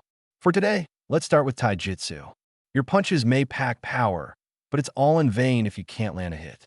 Also, I did notice something else before that I want to verify." He didn't give Naruto a chance to ask what it was since he jumped back and assumed a fighting stance. Naruto also did the same, although his stance was full of openings. He dashed forward hoping to land the first blow, but was easily outmaneuvered only to be found at the receiving end of the blows quickly. After another few futile attempts, the Hokage ducked, catching his wrist and torso, throwing him backwards. You are allowed to use weapons. There are no restrictions in case you don't know, the Hokage taunted. Naruto pulled out a kunai and attacked again using forward grip. The Hokage was more focused on reading his movements rather than dodging, which was happening almost subconsciously. He verified his theory that Naruto always tried to find an opening to attack, but kept his distance every time, probably to have enough time to anticipate and evade a counterblow if needed. He deduced that it was because of the fact that he didn't learn any specific combat style yet. The reason was that these combat styles combined the use of offense and defense in a composed flow rather than sloppy, erratic movements. To untrained eye, it may seem that non-specific attacks may in some way be better than specific style, but it was actually easier to handle since it left a lot of openings, but still reckoned to confirm it with Naruto in an indirect manner. If I would give you a choice, would you prefer to battle armed or not? Hiruzen asked. Is this a, trick question or something? What, Idiot would want to be, unarmed if he has a weapon. Naruto said, slashing the kunai around while panting, not noticing the irony since it was exactly what he did just before. I'm sorry. Couldn't frame it properly. On second thought, never mind. We'll talk later, the Hokage said. He had some thought going around in mind to find something better suited to the boy. He had a brainwave and decided to act upon it as soon as possible. But having it cleared up, he flapped his eyes back open to say, "Come on, I haven't got all day now." Time skip, next day. Naruto was currently sitting in the village central library. He had preferred to occupy the corner space where many eyes didn't fell upon him directly. Not that he cared much, but found it distracting. Although he wasn't the only him there, as he had hinged various shadow clones into civilians and random shinobi who were assigned different subjects to read and were sitting across different sections of the library. He had also issued various books and scrolls which were then given to more shadow clones outside the library, as there was a rule that nobody would be issued a book unless they were registered with a valid ID proof. He had registered 2 accounts as himself, and then the civilian ID he had after applying Hinge. Since he had just started training on taijutsu, he had picked up whichever scrolls he could find on improving the technique and learning the style which would be most suitable for him. Most of them were accessible in the library, except of course those which were forbidden or specifically passed down in individual clans. Once his shadow clones had read all the books assigned to them, they would dispel one by one until one remained, who would then give them back to Naruto to return them to the library. He didn't need to devise any further ways to increase the number of books read, since his brain would be only so much accommodating to process all the given information it received in a short amount of time. He then remembered that he had reached the training area earlier than the day before in the morning. He then waited patiently for hours, but the Hokage didn't arrive. Instead, a bird flew in with a message which he detached. It was from the Hokage himself and read, "Naruto, I'm a little busy today. Some unexpected work showed up. I won't be able to come. We'll continue tomorrow. In the meantime, why don't you go register the library and start what we discussed yesterday?" Exhausted completing the general history of Land of Fire, Naruto took a short break, after which he started looking for the history of different clans inside the village. But it was proving to be a difficult task, as he had been wandering from shelf to shelf only to come back at the same with no avail. Damn it, where's the clan history section anyways? He thought as he stomped his foot on the ground. But out of frustration, he did overexert the strength a little bit, which caused a loud sound, which he was sure would be clearly heard from all the corners of the library premises. As expected, a pair of footsteps were heard nearing him soon enough. Great. Now I'll get a real good earful from that snobby old librarian. He might even try to restrict me from coming here again, telling everyone that I'm indisciplined in here or something. Anyways, it's my fault. I should have been careful, Naruto muttered under his breath. While he expected the librarian to show up, who would have been pleased to find a reason to reprimand him, he saw a girl turn around the corner of the shelves he was currently at. He was a little surprised yet relieved, as he didn't have to face the librarian at the moment. Although there wasn't any guarantee that he won't come soon after, as she might be just any other person who came to check out a concern, or one of the staff who would waste no time in rattling him off to her boss.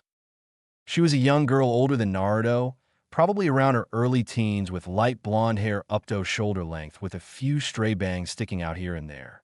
She wore a swirl-tie pair of glasses which gave the impression that she either was a geek or a nerd, but most probably both. She wore a long white full-sleeve coat, which by the look of it was to hide the outward projection of her fashion sense, or precisely to say lack thereof.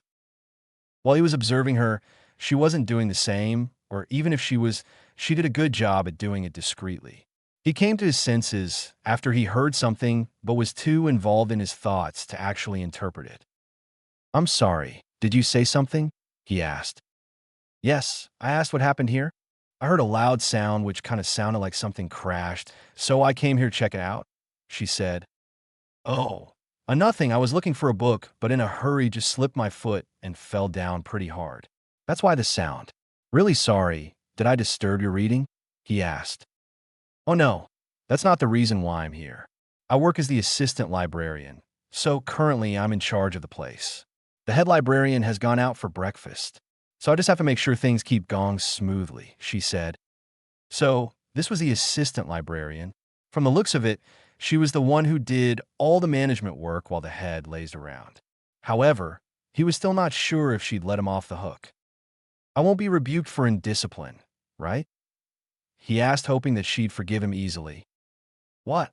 You fell down, so why is that indisciplinary? It was just an accident, she asked, adjusting her glasses, being genuinely surprised. Oh, nothing. I wondered it would be the case if this library had very strict rules, maybe. Naruto fumbled around, not making much believable of an excuse. The girl stared at him but then shrugged it off, then said, well, whatever. I assume you're new here, like quite a lot of people present here today. That's why you were having problems finding your way, is that right? Yeah, my first day here. And I did manage to find most of what I wanted to read, but can't seem to locate something specific, he said. Then you're in luck. I know every nook and corner of this entire place. Nothing that lies here can go unnoticed by me. I'll help you if you want, she said. Yes, of course. Thank you very much, miss. Naruto waited for her to prompt. She looked at Naruto plainly without any expression for him to complete his sentence, but was embarrassed after a few seconds when she realized what he wanted to ask. Oh, sorry. Where are my manners? My name is Shiho. It's a pleasure to make your acquaintance. Naruto replied. It is nice to meet you, Shiho-san. My name is Naruto. All right then, Naruto. What book were you looking for so desperately? Shiho asked with a small laugh. I wanted to read about the history of various clans which reside inside Konoha, he said. My. No offense, but a child your age usually doesn't take much interest in the history of shinobi world, she said. Haha. Yeah, normally that's the case. But I'm interested. What else can I say? He said. No need to explain. I was just curious. Even I found all these things interesting when I was young. Books were all I had at that time. Ahem. Sorry, she started but stopped herself. She added then, you won't find them here though. Those are kept in the inner part of the library. I'm afraid you'd have to register first before I could take you there. That's no issue. I'm already registered. It was the first thing I did upon entering here, he said with a grin, showing her the library membership card. Very well then, follow me. I'll show you where they're kept, she said as she led him away to a different section of the library. As they walked, Naruto tried to initiate some conversation as he asked, Shiho-san, are you a shinobi? That I am. Why do you ask? She said. Nothing in particular. I also want to become a great ninja like the Hokage one day, so I was just curious, he replied. That's an aspiring goal, Naruto. Keep working hard, and I'm sure you will achieve it. I also have a goal, to be able to get a place in the Konoha Cryptanalysis Division. And if things go well, I'll be able to become the head of department someday. Maybe I'll be able to get the clans to grant me access to their own archives, if possible. The thought of how much more knowledge kept being secret could be gained makes me shiver from excitement. Although that's a far cry from where I am right now, Shiho said. Don't worry. What you said to me applies to you too. I'm sure you will get there someday, Naruto said. Why thank you, Naruto? Shiho said, smiling. So why are you working at the library then? Naruto asked curiously. It's not that easy to be accepted in that division, Naruto. One has to be able to crack different type of codes, or to be able to cipher sensitive information tactically so that the enemy can't interpret it. Learning and applying that takes a lot of skill, which I don't currently possess. That's why I took up a vacancy here. What better place to read and study than a library? And well, you can say that it also adds to my resume, Shiho explained, and then said, here we are. This is the place where you'll find what you're looking for. Upon entering the section, she closed the door and pointed out to Naruto the exact shelf where he could pick the books or scrolls he wanted to study.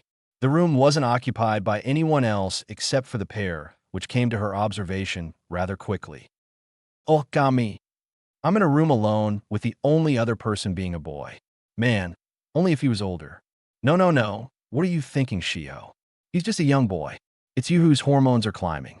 Damn it, this reading habit of mine is a curse sometimes. Shouldn't have secretly read those Ika books, which had those arousing library scenes. Shiho lost in thought. Naruto, oblivious to that, smiled and said, "Thank you, Shiho-san. I found what I needed. You can go back now. Thanks for the help. I'll come ask if I need something else." Shiho came back to attention after listening to him and blushed at what she was thinking, so quickly stated, "Why, you're welcome. I'll be outside at the main desk if you need me. Please put back those from where you took them. And don't bring them outside this section. Have fun reading." And scrambled away. Naruto stared at the gate before settling down at the table with the material and said, "Wow, she sure was in a hurry." Anyways, as he started reading the books. Time skip, next day. Whoever said that reading was a leisure activity would surely have never blitzed it using shadow clones. At least those were Naruto's final words before he gave into the deep sleep his brain demanded so forcibly. He was walking inside the training area in the morning, yawning lightly, as he did feel the after effects of the two different types of training he had gone through. His body didn't feel as sore since luckily the Hokage had taken the previous day, so all he did was sit on chair for the most of the day. On the other hand, he was feeling lightheaded, although not to the degree what he had experienced the night before.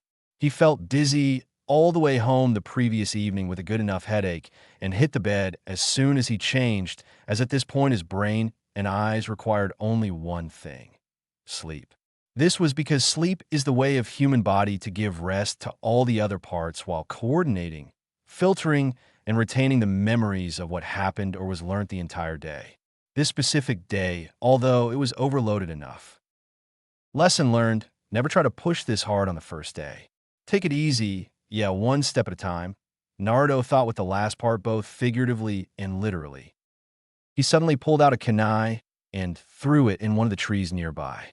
Although his aim wasn't at all proper because of him being unable to concentrate well enough. He did so because he sensed chakra in the direction and instinctually felt he was going to be attacked if he did not do so first. It did turn out to be true enough, as the person jumped around consecutively upon a few trees faster than his eyes could follow and appeared behind him using Shunshin. Before he could get a clear look, he was forced to block a kick from the side as there wasn't enough time to dodge, which sent him flying several meters. He was blocking a sword with his kunai by the time he regained his footing, after which he was forced to play totally on the defensive as it was taking all his concentration to focus on parrying the blows. He took a better look at the person attacking him, who did no folly in putting on a complete disguise wearing black top to bottom. Even then, he did have a feeling that he had felt the chakra from somewhere before, but couldn't concentrate at the moment due to being unable to shift his focus from the fight, and his brain still recovering from the overdrive that it went through before. But he did know that the person wasn't intending to kill him, as he still hadn't got one cut from the sword, and also from the fact that nobody without authorization could enter the Hokage training grounds easily. That train of thought, although, didn't last long as the assailant threw him off balance when he tried to go on offense by increasing the strength behind the defending strikes using chakra, by gliding a foot horizontally under one of his own and banging the hilt of the sword against his jaw, which easily sent him airborne again until his back touched the ground again, skidding against the grass. This time, however, he wasn't able to stand back up as the tip of the sword was held within quite proximity to his throat. He gulped and held his hands up as a sign of conceding his loss as he felt another unknown chakra approach them. A hand clasped the shoulder of the assailant, and a male voice said, "That's enough. We've seen what we wanted to. Asterisk cough, asterisk. I think it's time we introduced ourselves." Naruto saw the person to be wearing a leaf jounin vest, and it appeared that he wasn't at the pink of health, judging by the dark bags under his eyes and his repeated coughing. He was somewhat relieved, but was still wary of them only until the moment the cloaked figure revealed its identity. The disguise was undone only to reveal a woman in standard ANBU uniform, which comprised of black and gray armor, who now Naruto recognized without any doubt. Not because he identified her face, but because of the pure violet hair that were flowing down her shoulders, which would have been recognizable anywhere. "And Nico-chan, is that why you?" he asked as he relaxed his shoulders and closed his eyes, knowing that this was probably some sort of another test or something. Both of them helped to get him up back on his feet, and then prompted to start walking as he waited for an explanation. Yes, Naruto. Glad you could at least identify me by my face, since I was told that you had appreciable sensory abilities. I'm a little disappointed, to say the truth. But again, to be honest, I never thought you could have had so much strength given your age. Sorry about all of that, although, she said, for starters, I've never ever seen your face. You were always behind a mask, but I guess no one can miss your distinct hair. And I've had a good headache since yesterday, and for a good reason. Otherwise, I'd have recognized you when you were in the trees. And, thanks and okay, Naruto said. The man who was listening quietly decided to cut in. I guess we'll discuss it later. We've yet to make introductions. Asterisk coughs, asterisk. My name is Hate Gecko, and I'm one of the Hokage's personal guards.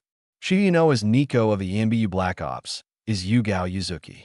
We were ordered by Lord Hokage to meet him here at sunrise. Doesn't explain why she attacked me. And the fact that you didn't even try to stop her until I had almost accepted my fate. Naruto pointed a finger at him, annoyed. He laughed uncomfortably and said, You'll know soon enough. See, we're almost there. Naruto just folded his arms and humphed, which caused Yugao to break out a small smile. Naruto brisked up forward when the Hokage was in sight. When the Hokage saw him coming near, he said gently, Naruto-kun, you are late today. It isn't common of you to do that. You should ask that to your subordinates who attack a young boy with a bad headache early in the morning out of the blue. Just what was that exactly? Naruto asked. Both of them caught up to the Hokage as they had increased their pace as well. They bowed before him and greeted. It's good to see both of you here. Although I'm quite surprised to hear what Naruto just told me, he said neutrally. Hate bowed his head apologetically before saying, We apologize, Hokage-sama. Yugao thought that Naruto wasn't as good as you told us he was, and to be honest, I had my doubts as well. So we took a little detour to see for ourselves. Though it seems it wasn't a good idea, since we didn't know Naruto wasn't in top condition to defend himself. The Hokage chuckled and said, I guess it can't be helped. Even I was surprised when I heard the first time. Anyways, what happened to you, Naruto? Didn't sleep well? Naruto hesitantly said, I overdid it with the reading by shadow clone method. So by the time I reached home, I felt my head would explode, but I somehow slept easily and almost instantly. This morning I woke up quite better, but the headache didn't completely go away. At the moment, it's just that it's more irritating than aching. Naruto, I did tell you not to get ahead of yourself. This jutsu can result as much as a bane as a boon if not carefully handled. You could end up in a hospital if your body doesn't have enough time to process and acclimatize itself. The Hokage scolded. Yeah, I'm sorry. I kind of learned it the hard way. Now tell me, what are they doing here? Don't tell me you've started to do your office work at this time. Naruto said, hoping to change the topic or rather get back to it. Do you remember what I was trying to ask you yesterday? I wanted to know about your choice of weapons, the Hokage said. Huh? What do you mean? He asked. What I'm trying to ask is if you would rather prefer small, nimble weapons or heavy-hitting, larger-sized ones. The Hokage said. Well, I guess I'd rather have bigger ones as I have enough strength to use them, but not the agility that is required for the smaller ones, Naruto said, contemplating before giving his answer. The Sandaime Hokage smiled, having expected the answer in accordance with what he had observed. He already had started running something else in his mind the day before, as some brilliant idea had occurred to him. That said, I'd like you to meet your new instructors, he said as he motioned towards the duo. What? No way. Does that mean you're giving up on me already? We've barely started our training. That is definitely not acceptable, Naruto exclaimed. The new duo, though standing quietly, were still surprised at the boy's behavior, who was almost casually telling the Hokage what was right or not. Calm down there. First, listen to the whole thing. This is why it is said that having no information is still better than knowing half of it, which leads to inaccurate conclusions, which in the ninja world could mean life and death situation, the Hokage said. Although he listened to it completely, he still muttered under his breath, old men like preaching all the time. The Hokage ignored it and added, Now listen quietly. These two will be helping you perfect your taijutsu, while I would be training in ninjutsu. As I'm the Hokage, there are duties I can't avoid. Thus, I decided to assign them as your full-time instructors so that you don't have to miss out when I'm unable to attend. Like what happened yesterday. I could still spar with you anytime in taijutsu, whenever you want. I guess that makes sense, Naruto said, folding his arms. Moreover, going back to the solution of my question, or you could say the implementation of your answer, they are perfectly suited for this job.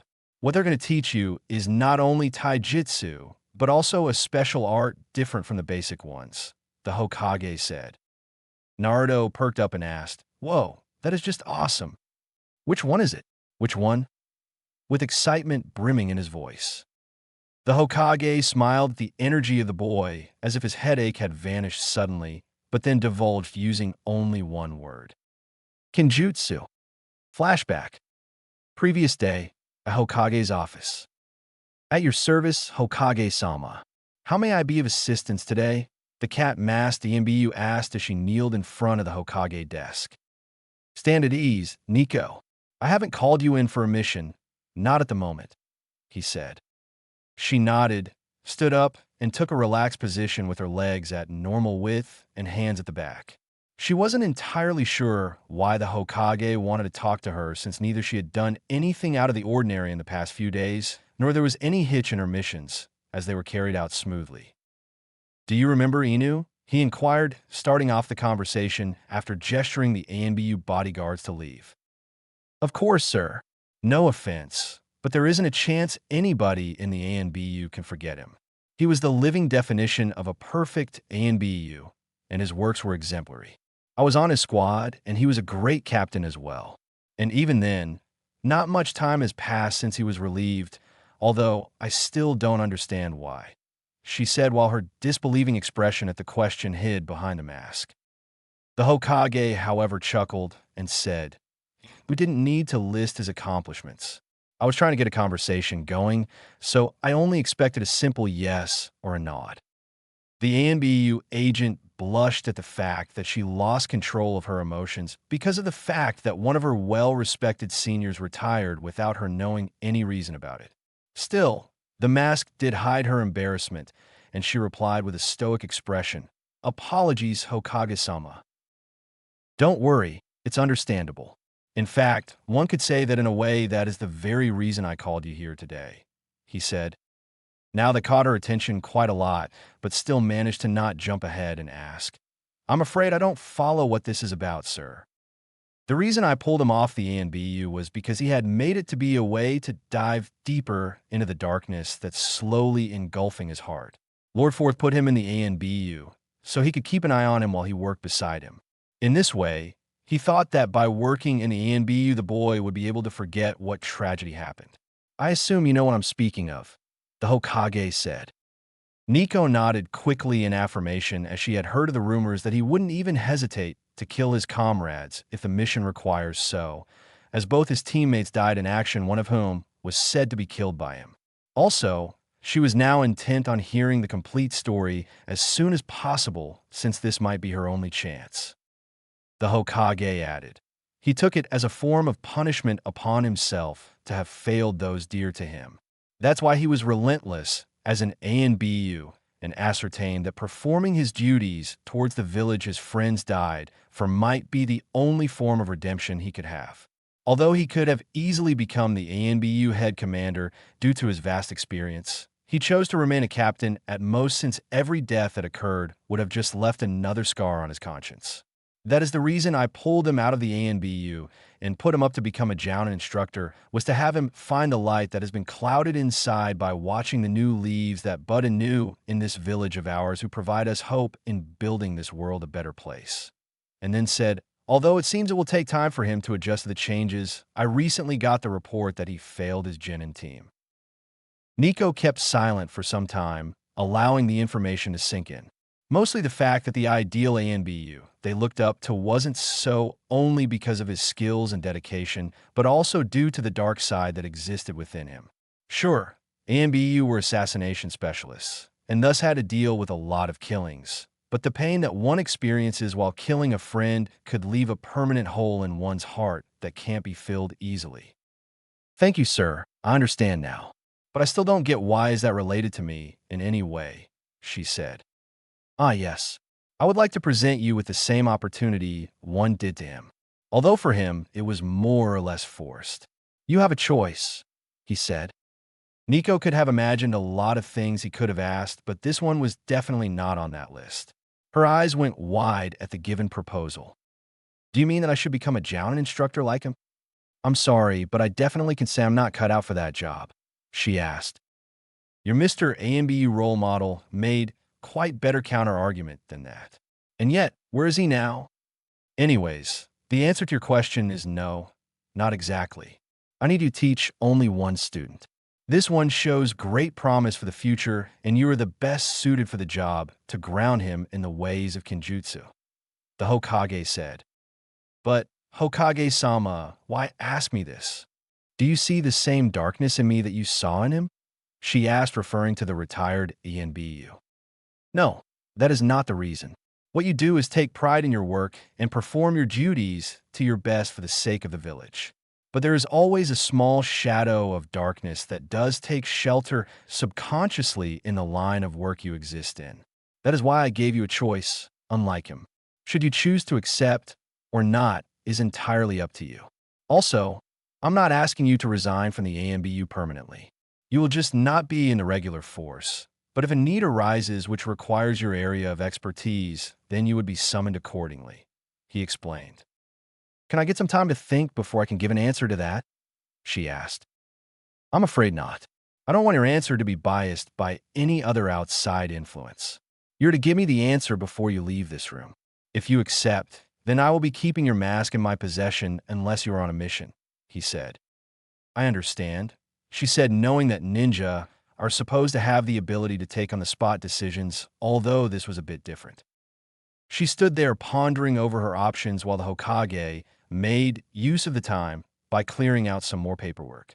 Sure, she liked being one of the members of Leaf's elite commando unit whose purpose was to protect the village from the shadows and was proud of it.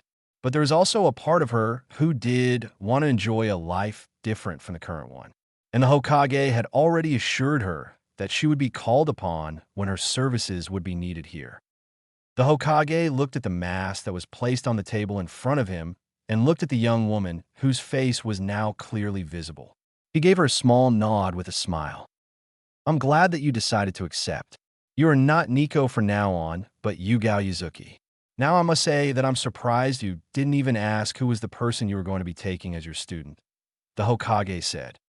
By all means, sir, that doesn't matter at all. I'll try to give my best whoever he is, she said with a neutral expression. Oh, I thought you'd be interested since I observed you had quite an affection towards the kid, the Hokage said, trying to suppress a smirk. Wah, you obviously don't mean Naruto, Lord Hokage, she asked, but her surprised expression wasn't hidden due to the absence of mask. What makes you think I'm not? Unless there are a lot of kids you hang out around, he said. But he's not even in the academy yet. And Kenjutsu can't be mastered without knowing the basics first. He just returned from a long time leave away from the village somewhere, so why? I'm sorry, I'm just totally confused, she said with an expression of disbelief now that it was confirmed. That is to be expected.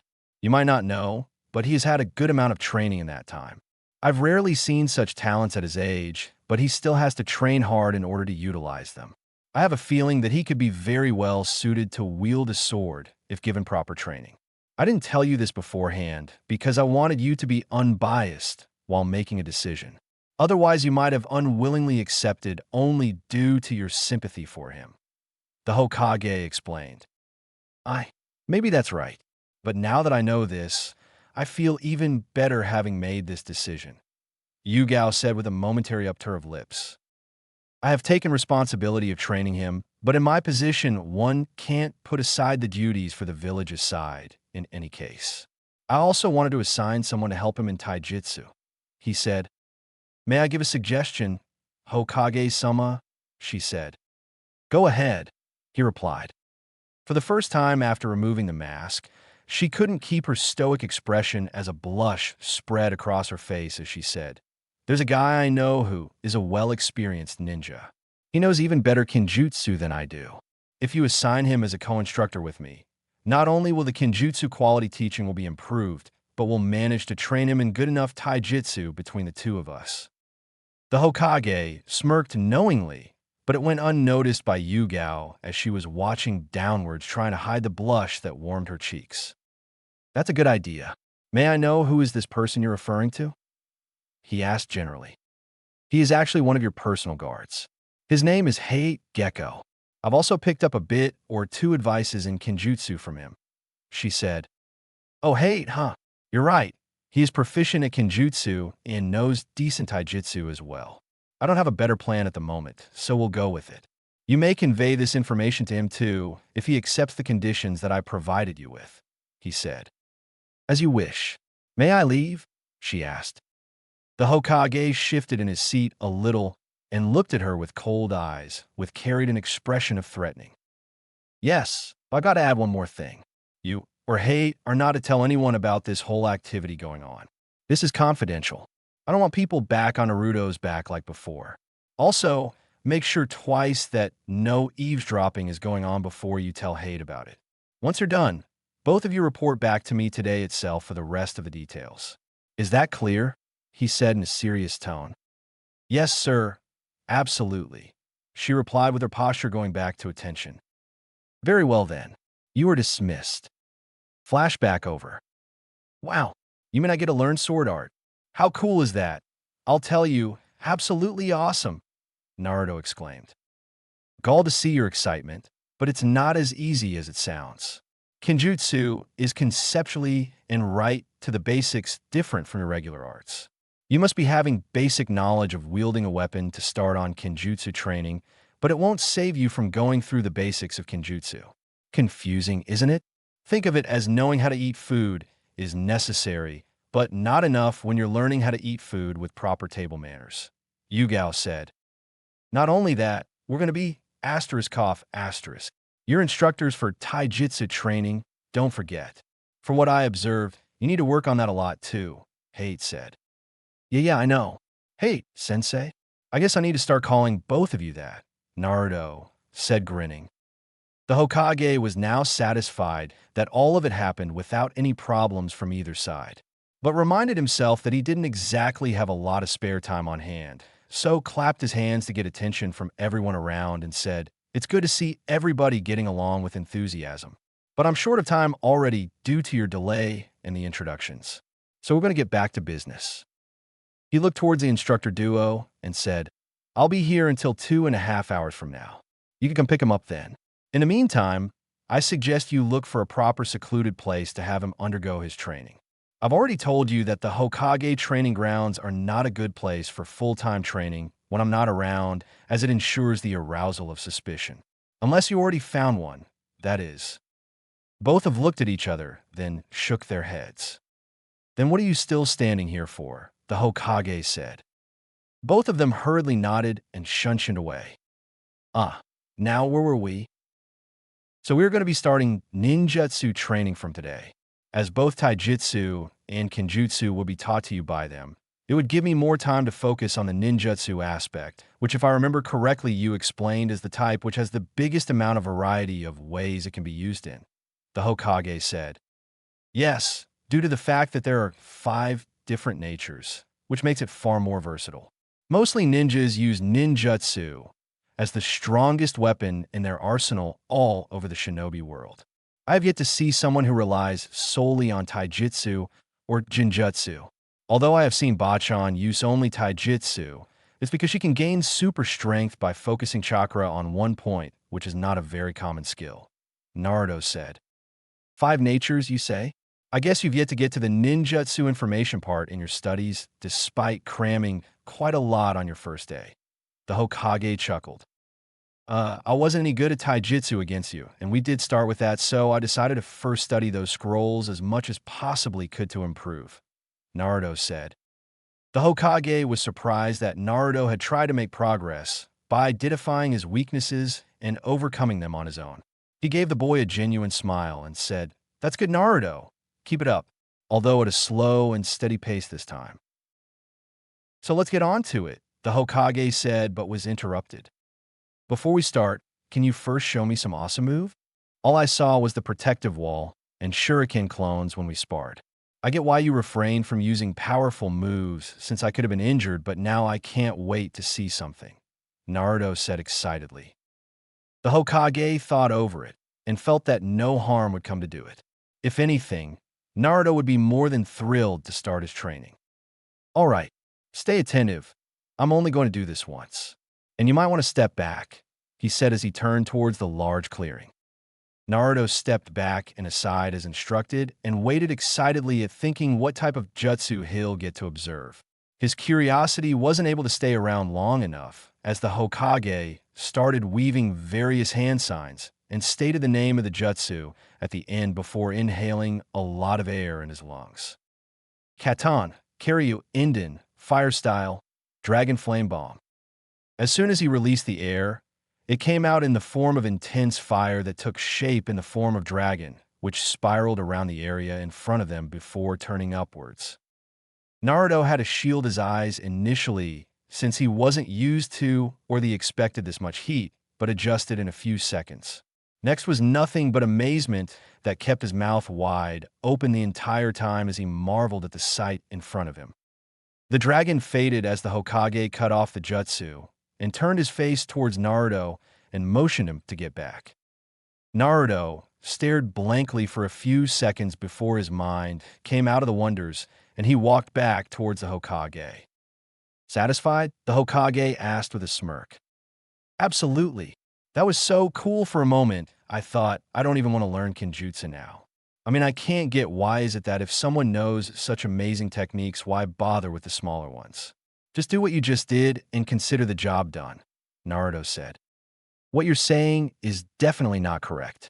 Tell me what would you do if you want to restrain the opponent and not damage him? For example, a comrade who is under the effect of a Jinjutsu might not be able to differentiate between a friend and foe. What would you do then? Or if the battlefield is scattered with both the sides? Would you risk getting your teammates in crossfire? The enemy might have hostages with him as well. In any case, relying on one type of technique is not something that makes one a good ninja. The more protean you are, the less the enemy can exploit your weaknesses. These type of techniques are only useful in the condition when you're fighting alone and are forced to deal heavy damage in less time. It consumes a lot of chakra too, the Hokage explained. Naruto understood the point that big flashy moves are not the only thing that make you a great ninja. The best of ninjas are said to have a versatile skill set, which can be used in any type of situation by adapting to it. Therefore, all the skills are necessary and useful when it comes to the battlefield or a mission. I understand now. Thanks. I forgot that raw power doesn't equal to how skilled a ninja actually is, Naruto said and apologized. It's all right. Konoha wasn't built in a day. To keep learning as we live is what makes us human, he said. Do you think someday I will be able to do that jutsu you just did if I train hard? Naruto asked. Nothing is unachievable if you try hard enough. To endure hardships and overcoming them is truly what it means to be a ninja, the Hokage said. Naruto took these words deep in his heart and felt a newfound confidence rising in reciprocation. He made a fist and shouted while raising it up in the air. Let's get started then. What are we waiting for, Dadabayo? The Hokage simply smiled and said, All right, you told me that you know about 5 element transformations. Name them one by one. Fire, water, earth, lighting, wind. These are the 5 nature manipulations that can be used in ninjutsu, Naruto stated. Good, but do you know which one of these are you best suited for? The Hokage asked. I never thought about it that way. I thought I could choose whichever I wanted to go with first, Naruto said confused. Not quite. Everyone has a different chakra and carries a certain affinity towards a specific element. That specific chakra nature is quite easier to master compared to the others as it comes to the individual naturally. The others can be mastered, but it takes a lot of time and effort to be able to properly use them. The The Hokage said, "Well, I didn't know it worked that way. I hope my affinity is fire. I really want to learn that jutsu as soon as I can. But wait, how will we know what is my nature affinity? Well, I have to try out every single nature until I know which was the easiest," Naruto said.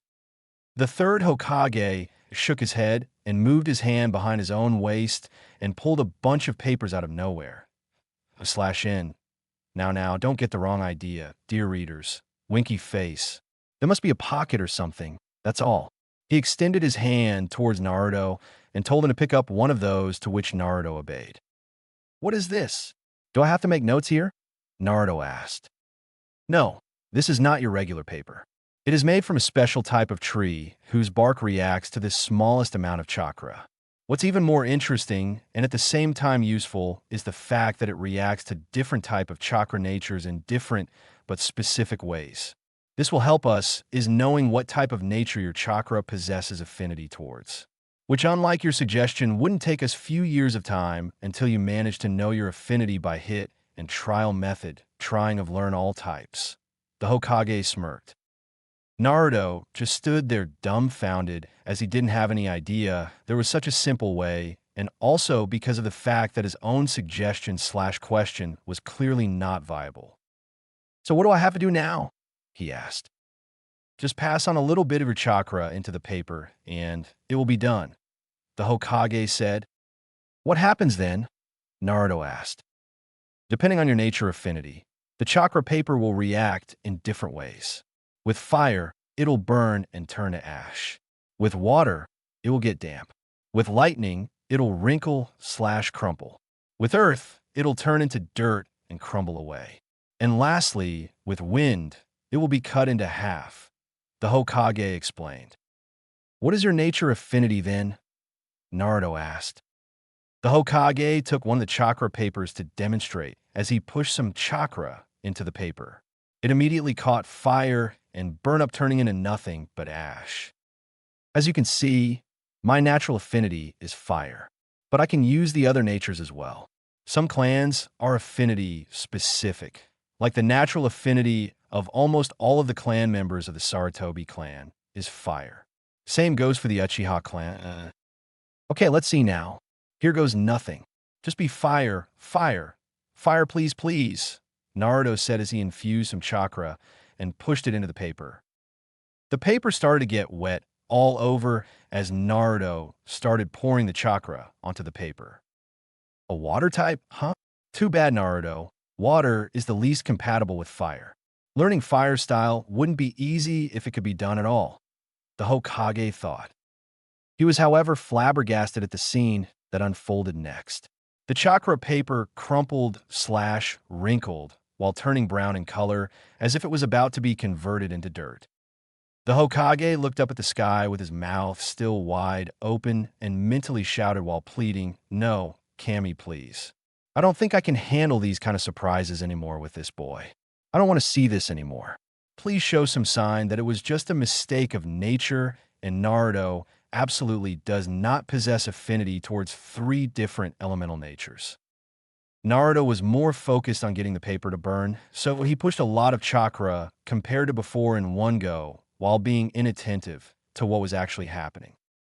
Before the 3 chakra natures could show their increased effects on the paper, a sharp tearing sound vibrated around Naruto's hand as the whole paper was torn to very minute pieces before it flew away with the breeze.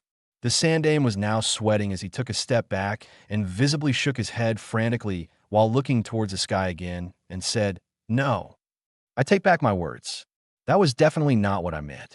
If someone looked through the eyes of humor, he might have seen that nature or the one he was talking to was now laughing wildly after fucking around with him and saying, "You asked for it. Now eat this." He sat on the spot as he felt he would hyperventilate if he kept standing at that time. Taking a deep breath, he refocused his mind towards the surroundings. He was surprised to see Naruto whining around, which was definitely not what he had expected. "This isn't fair. I wanted to learn fire jutsu. There must be something wrong with this paper. No matter how much I tried, it just didn't burn," Naruto screamed. The Hokage face-palmed and couldn't stop a chuckle from coming out due to the irony of the situation. Naruto, you possess 4 different natural affinities. That's a rare case, even among the rare. I have never seen such an incident in my entire life, and I doubt anybody else has. If anything, you should be happy about it, he said. Yeah, right. Easy for you to say. You do have fire affinity, so that's no big deal for you, Naruto said as he turned his head away from him and pouted. That doesn't mean you won't be able to master fire release. Actually, it means that you'll have to wait comparatively less as you would be quickly able to grasp the other natures, the Hokage said as he tried to convince Naruto. Pulling a complete 180, Naruto excitedly said, Really? Then what are we waiting for? Let's get started with all of them, Databeo. The Hokage deadpanned as he pulled his hat downwards to cover his face. He was yet to recover from the revelation, which came as a bolt out the blue, and here the boy was acting more or less childish. Naruto, what I showed you is merely a demonstration of one of the nature releases. The others are equally powerful as well. You don't need to shift your focus on only one because you found it powerful.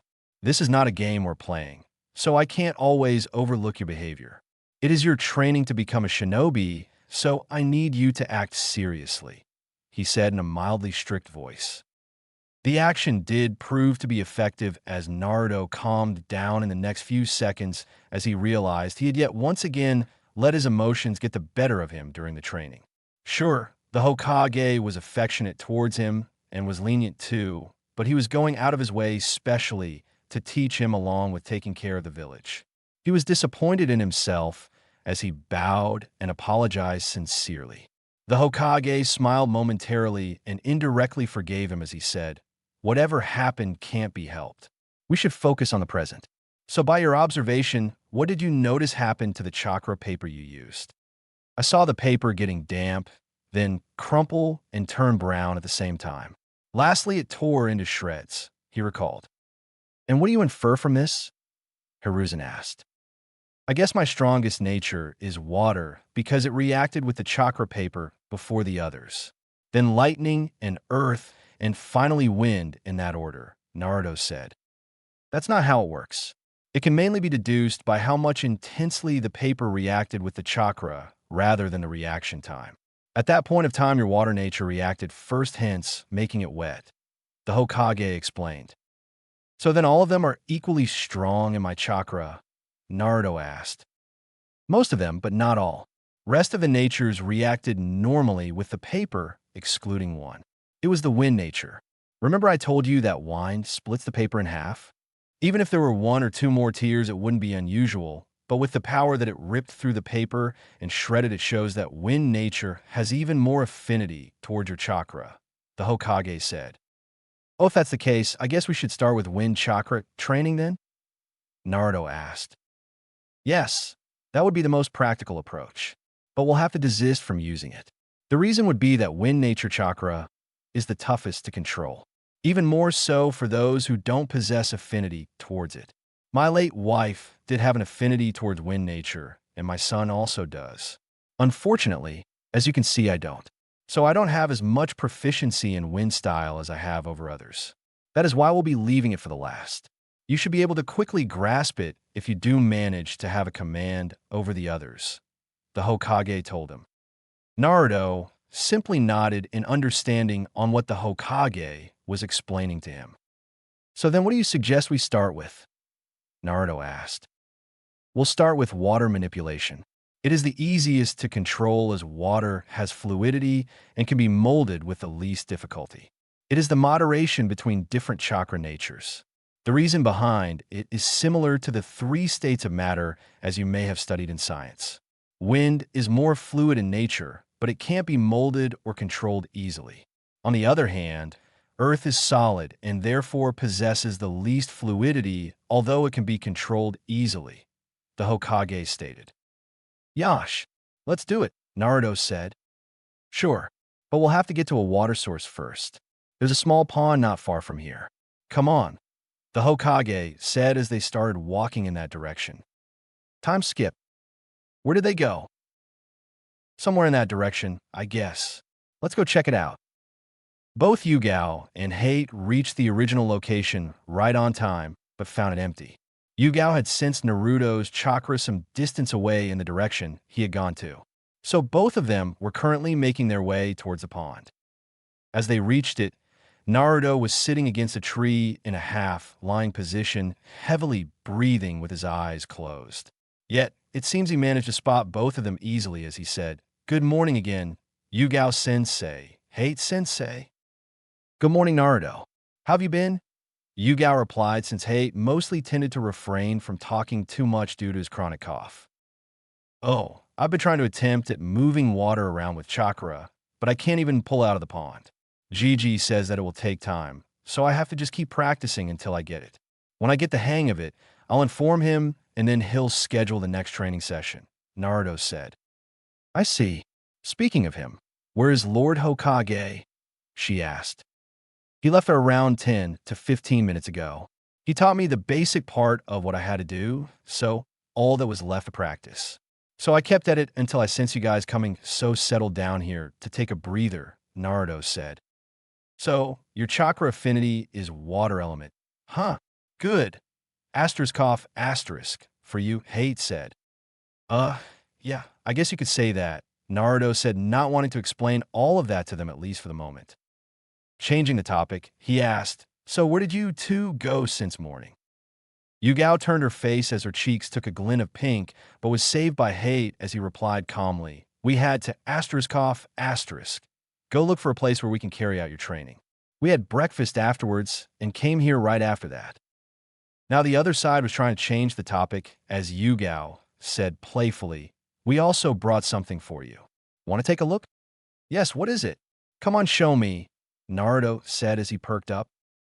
Yugao deliberately moved her hand slowly and dramatically behind her back to tease Naruto, which did have its effect. "Hurry up," Naruto prompted. She chuckled, but then brought out his gift from her back, which she had strapped along her sword. It was a wooden bakkin, which looked pretty well made with its finishing being perfect and smooth, as well as the wood seemed sturdy and durable. She handed it over to Naruto, who happily accepted it and started waving it around in air as if trying to slash the air. "Wow, it's pretty cool. Thanks very much, both of you," Naruto said delightfully. "This one resembles a katana, which will be the main focus of our training.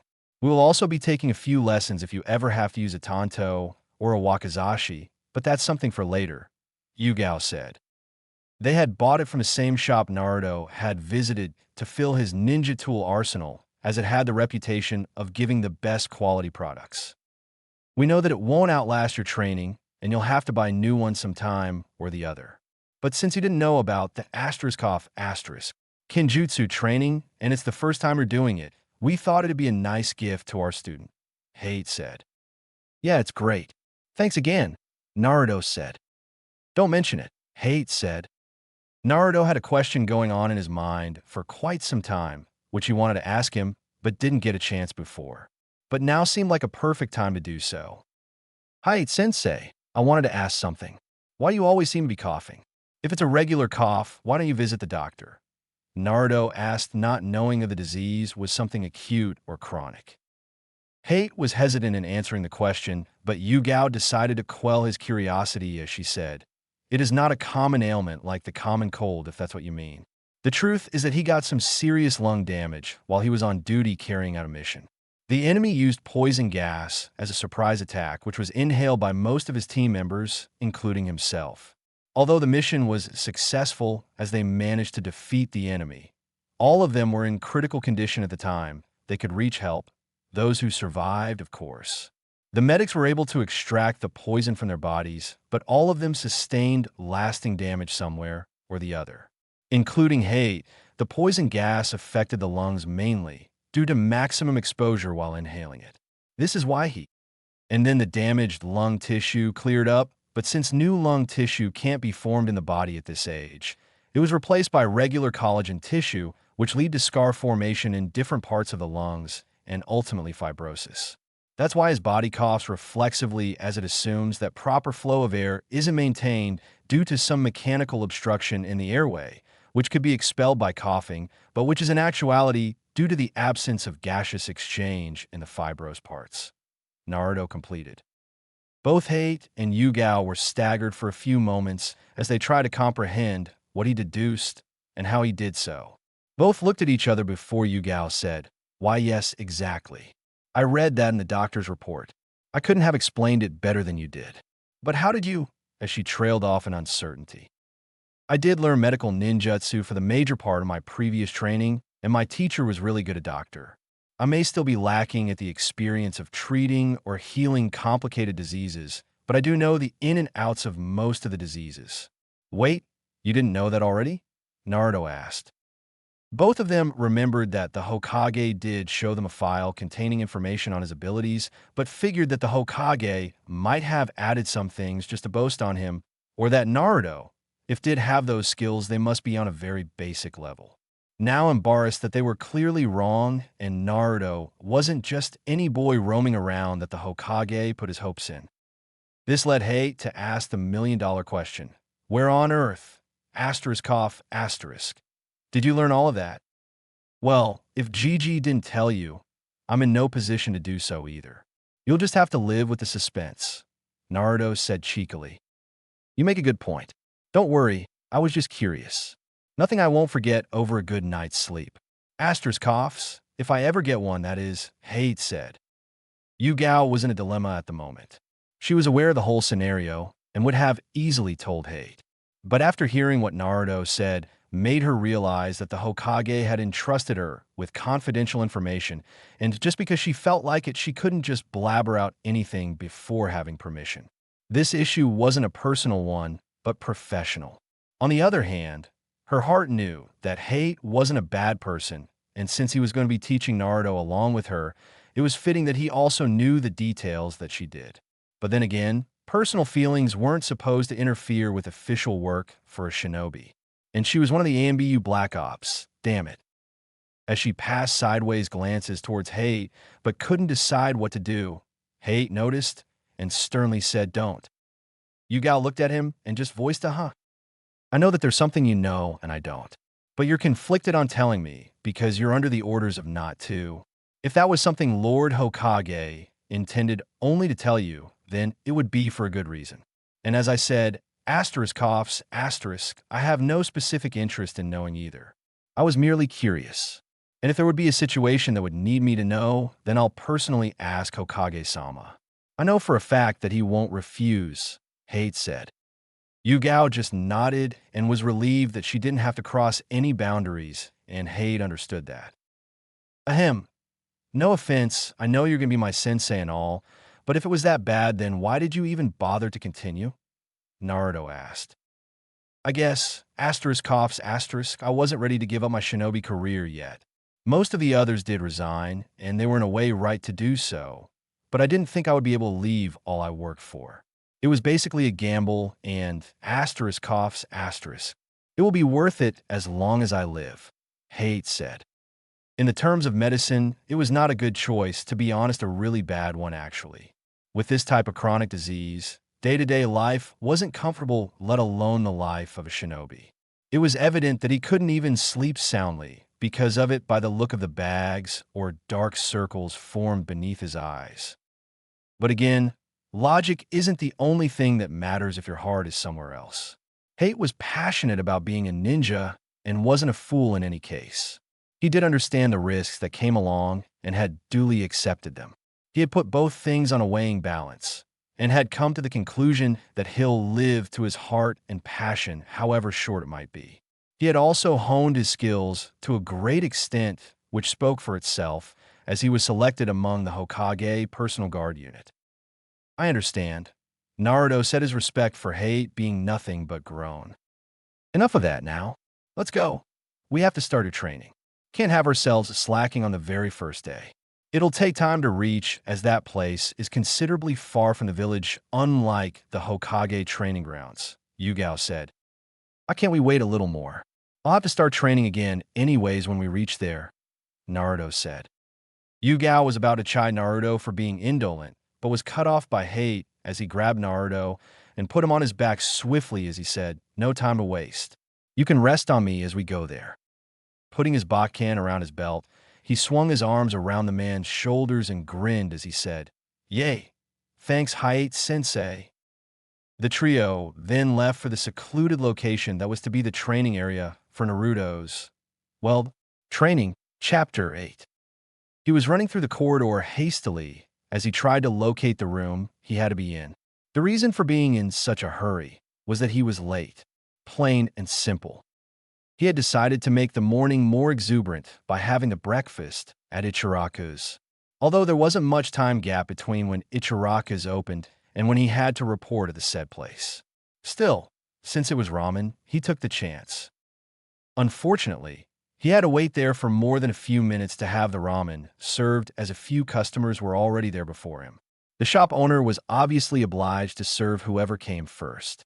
The people weren't fond of him, as it seemed they ordered more than they could eat just so that he would be irritated or kept waiting. Naruto was angry at this type of behavior, but had learnt to control himself. In this case, even if what they were doing was morally wrong, technically they had every right to do so as they were here earlier. And partly it was his own stubbornness to eat at Ichiraku's and not anywhere else. Although afterwards Ayam and Tucci congratulated him for today by treating him a free bowl of ramen. Pushing these memories of the same morning aside, he focused on getting to the room he was looking for. If he was late, can't do anything about it, but at least now that he was here it would be better to hurry. He couldn't use the body flicker either, since it would make an appealing scene if someone caught him in the act. Running around the corners, he finally found the room he was looking for. He stood in front of the door, and when he held up his hand to knock, felt a pinch of nervousness which he didn't know he had until now. Regardless, he knocked on the door, which was answered by a "come in" from the other side. He slid the door and was greeted with a sight of a classroom full of children who were sitting quietly as the instructor was already present there. It was his first day at the academy, and he had to attend the orientation session. And well, he was late for it. He walked inside towards the teacher where he saw another boy with a spiky ponytail standing in front of him with a sluggish posture with his hands inside the pockets with his back on him.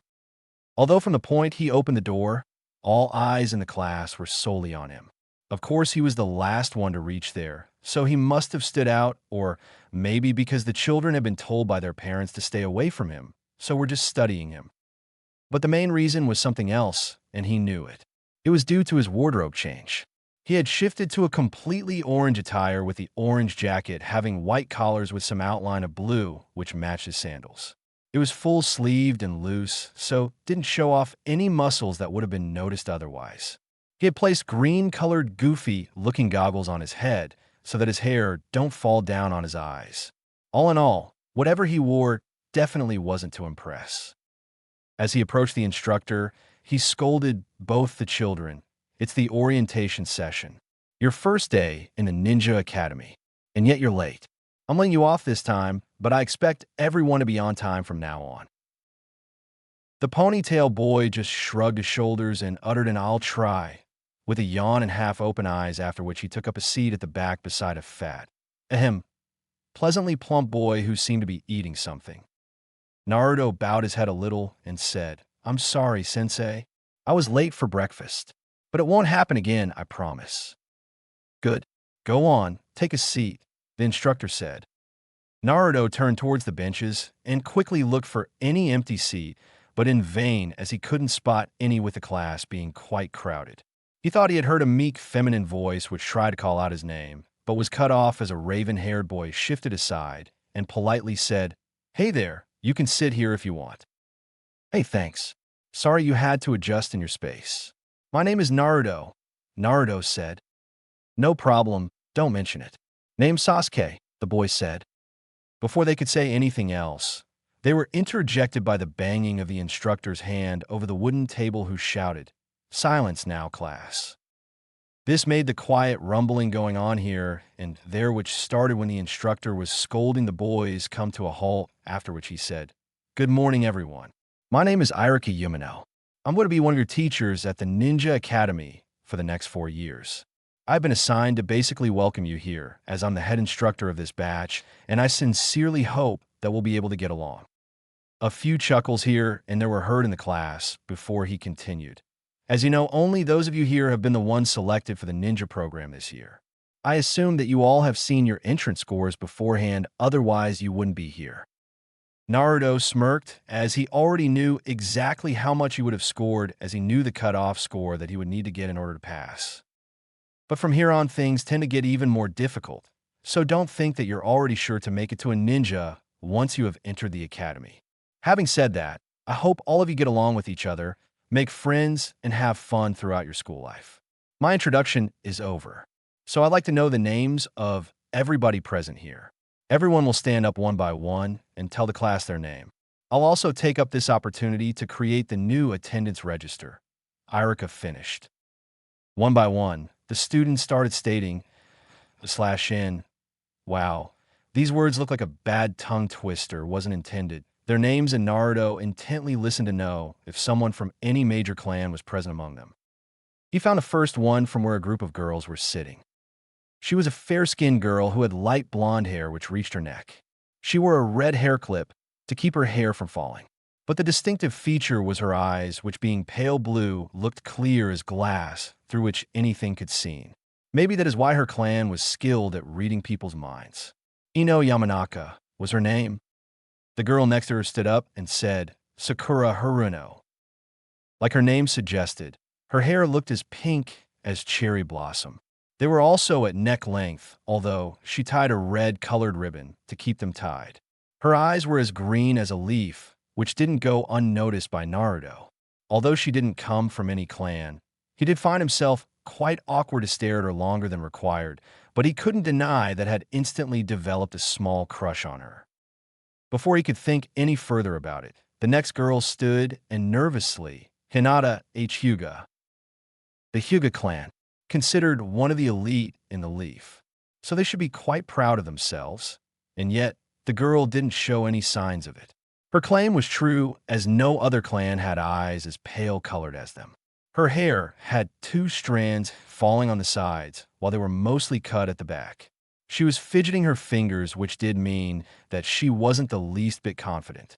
He had a feeling he had seen her somewhere, but couldn't recall it at the moment. After the girls' group was over, a boy who had a little puppy on the top of his head stood up and stated while giving a feral smile, Kiba Inuzuka. Inuzuka clan, the one most attached to animals. Their speciality was ninja hounds with which the clan members worked together to form human-beast combos. But due to such closeness, while the Neen dog started understanding the humans, the vice versa was also true as the humans started to acquire animalistic behavior and instincts. The dog on his head and that expression only clarified the belief.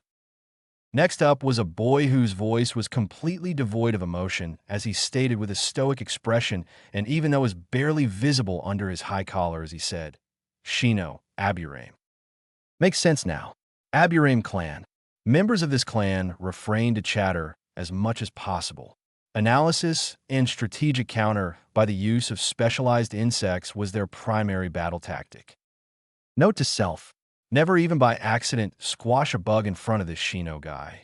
He might set the rest of them on me, Naruto thought as he shivered. After a few turns, it was almost upon him, but not before the one beside. The dark-haired boy stood up and stated his name. Sasuke Uchiha. An Uchiha. Damn it, how could he have missed that? Yeah, that's why. The Uchiha crest on his back wasn't visible until he stood up. That makes sense, doesn't it? Anyways, he was of the Uchiha, who were considered as powerful as the Hyuga, although not that influential. Their special eyes weren't conspicuous as that of the Hyuga, but weren't to be taken lightly either, although it was only possessed by a few members who could be easily counted. He didn't have any time to observe further, as next up was him, and he didn't leave any sort of doubt in telling everyone who he was. My name is Naruto Uzumaki. I'm going to be Hokage someday, Databeo.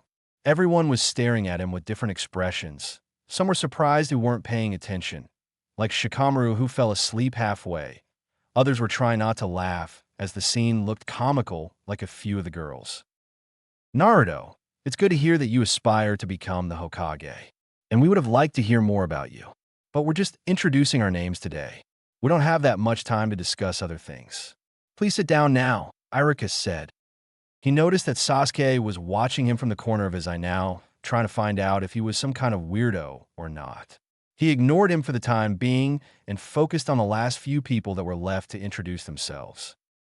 The second last was the boy who was extra-sized and was still munching down a pack of potato chips in the class. Choji Akimichi, he stated his name. Akimichi clan, the ones who based most of their abilities on physical power. He had swirls painted on his cheek and had light brown hair sticking out in all directions. By the way he said his name, it didn't sound like he was too confident either, but Naruto couldn't tell as it was mixed with the constant crunching of the chips in his mouth.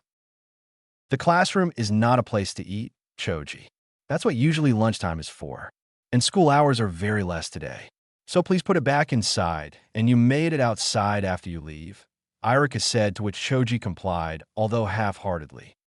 Naruto thought, a Yamanaka as well in Akimichi. Quite a coincidence.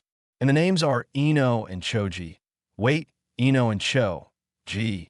Then there must be another one, that last boy. His theory was proved true as the last boy put his hand up drowsily, not even bothering to stand, and stated, Shikamura Nara. He again mentally smacked himself as he didn't notice the Nara clan symbol on the front of his loose t-shirt. Yes, it was true indeed. The heirs of the clan heads were all in his batch, and he was sure that at the end he would see them in the same team. The Sandaime was recreating the legendary Ino-Shikacho formation, which was rumored to be even able to stalemate a Kage if luck was with them. With that, the introduction was finished, and Naruto was deep in thought. This time around, all the heirs of the major clans had joined the academy, so while the competition was tougher, on the positive side, it was also a chance to make friends with them. He found himself lucky to have such powerful friends as well as rivals. Irika had noted all the names in the attendance register before he said, "All right, class. It was nice meeting you. I will be going to the principal's office to file these things up. In the meantime, you guys can talk among yourselves. But keep in mind to maintain the decorum of the class. I don't want a noise to be heard outside this room. You can leave when the bell goes off." After he went away, Naruto did the first thing to turn towards Sasuke and clarified, "Look, I know I might have seemed a little weird shouting that part, but I was just excited. It's the way I am," which was actually true. "Uh-huh. I guess you're weird in a way," Sasuke said, laughing. Naruto fake pouted, but then started laughing together with him. For some time, they made small talk about why they had decided to become ninjas or what their dreams for the future were. The first thing was obvious, as Sasuke was the son of the head of the Uchiha clan, so was almost certain to be a shinobi. About the second part, he told Naruto that he wanted to lead the Leaf Police Force someday. Naruto also reciprocated, although he had basically announced it to his class beforehand. They were interrupted as some girls made their way towards Sasuke, whispering about how cool he looked and who would he choose or something like that. Naruto saw that the Yamanaka girl was also among them in the lead, and to his dismay her rival was Sakura, who was trying equally, if not more, to get Sasuke's attention. Sasuke politely tried to end the conversation and send them back, but they were not at all inclined to do that. After a few minutes, he was irritated as they were starting to get on his nerves. But his mother had told him to stay well-mannered, so he endured. He was relieved to hear the bell as he thanked Kami silently, muttered a quick "see you later" to the girls, and then pulled Naruto by the arm to get out of the class as soon as possible before those girls had another chance to blabber anything else. Naruto was surprised, but understood his situation, so complied as they quickly made their way to the outside through the main gates of the academy. Lots of parents were there to pick up their children, so they were able to easily mingle with the crowd. "I can't tell you how good it feels to have them off my back. Just kept talking on and on about some irrelevant stuff, I don't know why," Sasuke said. Naruto was about to make a remark on how at least people wanted to talk to him, but decided to keep silent as they made their way to where the crowd was less dense. "Sasuke, over here," a voice called from where a nearby tree was located. Sasuke turned around as he did not expect anyone to accompany him home. His mother had asked him if she should come pick him up, but he had quickly declined since it would seem like he was still a toddler or something, which was only his imagination, of course.